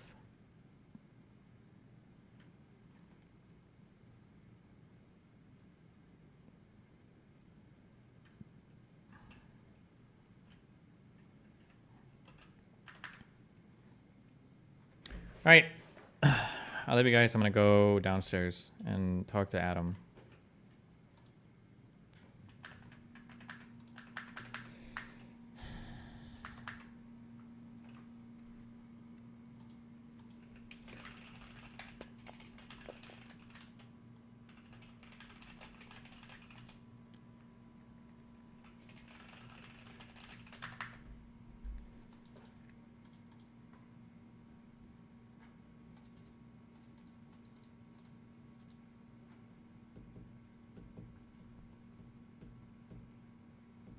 Will it be streamed? Yeah.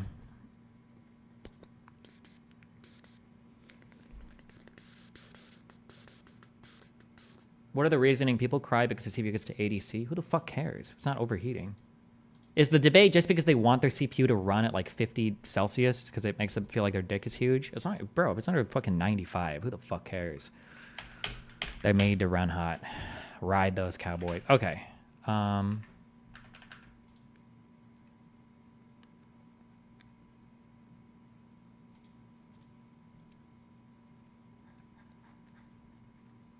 Yeah, as long as you're not throttling. Who gives a fuck? Is there a reason the podcast is being monetized so heavily this early? I don't know what's going on. Listen, I'm not running or in charge of any of the shit on all of that. I've outsourced all of that. I don't know why everybody is paywalling everything. We'll figure it out, okay? I'll probably take a day off or something and sit down and review all my business shit in a couple days and see how I feel about everything.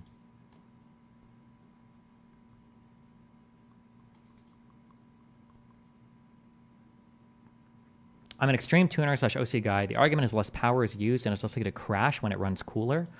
Less power is used. I'm sure components are a little bit less efficient when they're hotter. I don't know if that's going to meaningfully make a difference in power consumption, especially if you're talking about consuming power for running a whole extra water cooler, number one. And then number two, as long as you're not hitting any throttling, I don't think that an 80 degree CPU should crash any more than a 50 degree CPU. Somebody said 95 degree CPU temp equals 85 degree ambient room temperature. What? No. Technically, if you want to get really technical, the hotter your CPU is, technically the cooler your room is. If you're dispersing heat, I'm getting trolled with these comments. Never mind. I'm getting trolled. If your CPU is running at 50C and it's producing the same heat as it would have if it was running at 85C with a worse cooler, that just means that all the heat from your CPU is now in your room. Like,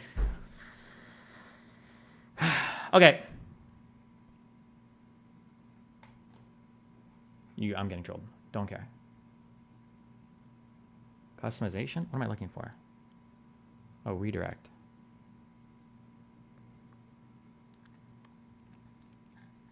He has to be trolling? No! What do you think? If your CPU is running at 50 Celsius, That means that the heat is being taken from the CPU and thrown into your room. Where do you think the heat is going? Do you think they destroy heat? Do you think that coolers destroy energy? Is that what you think is happening?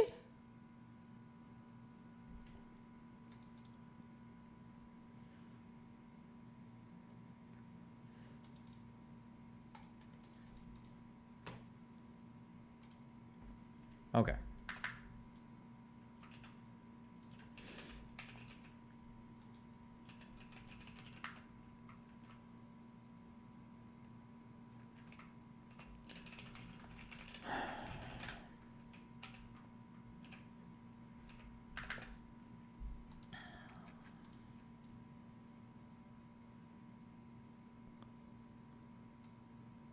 Host. Boom. Okay. Send you guys over here on Kick. I love you. And then...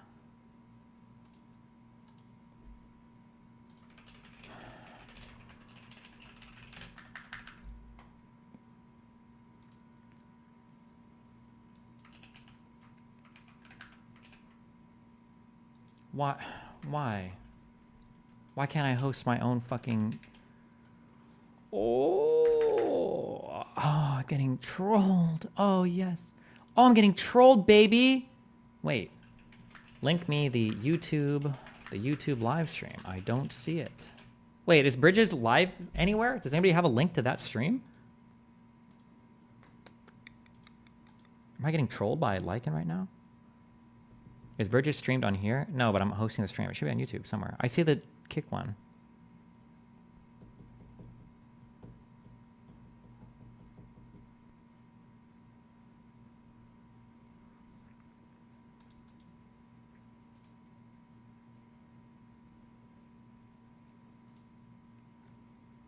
Oh, it's not live.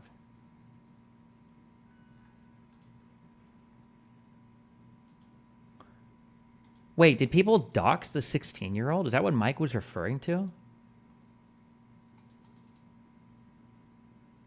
Because that'd be wild if that's the case.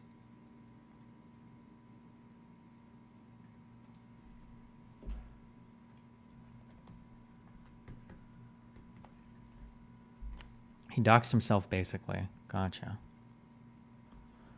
Okay, I'm waiting for the Bridges live stream to be on, and then I'll...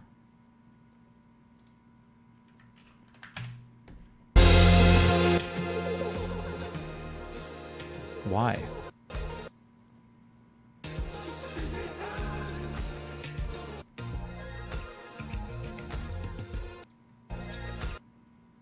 Okay. I'm going to self-immolate at your next public event. Just make sure your manifesto's a banger, bro.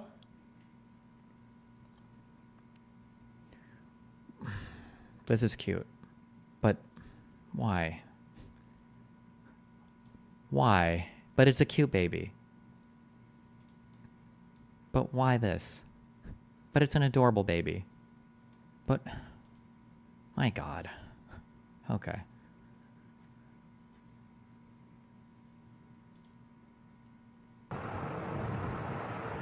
That's the Dan intro song. Gotcha.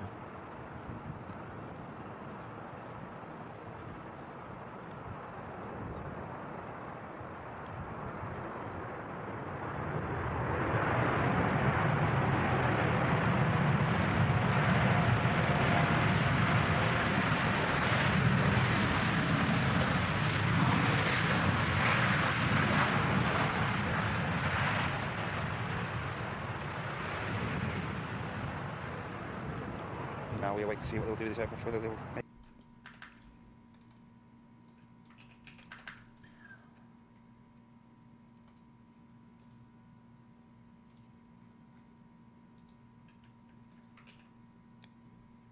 Okay. Can you follow my channel on that channel? Or turn on redirects? How to turn on redirect feature YouTube.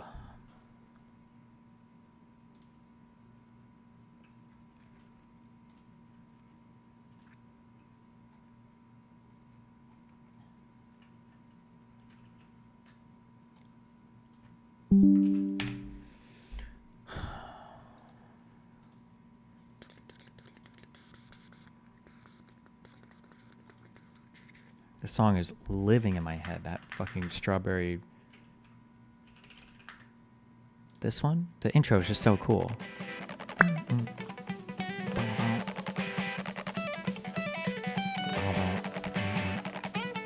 It's got my little major sevens and everything.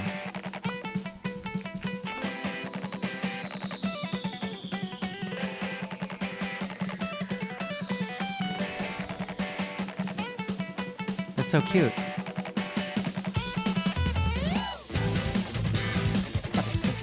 Okay.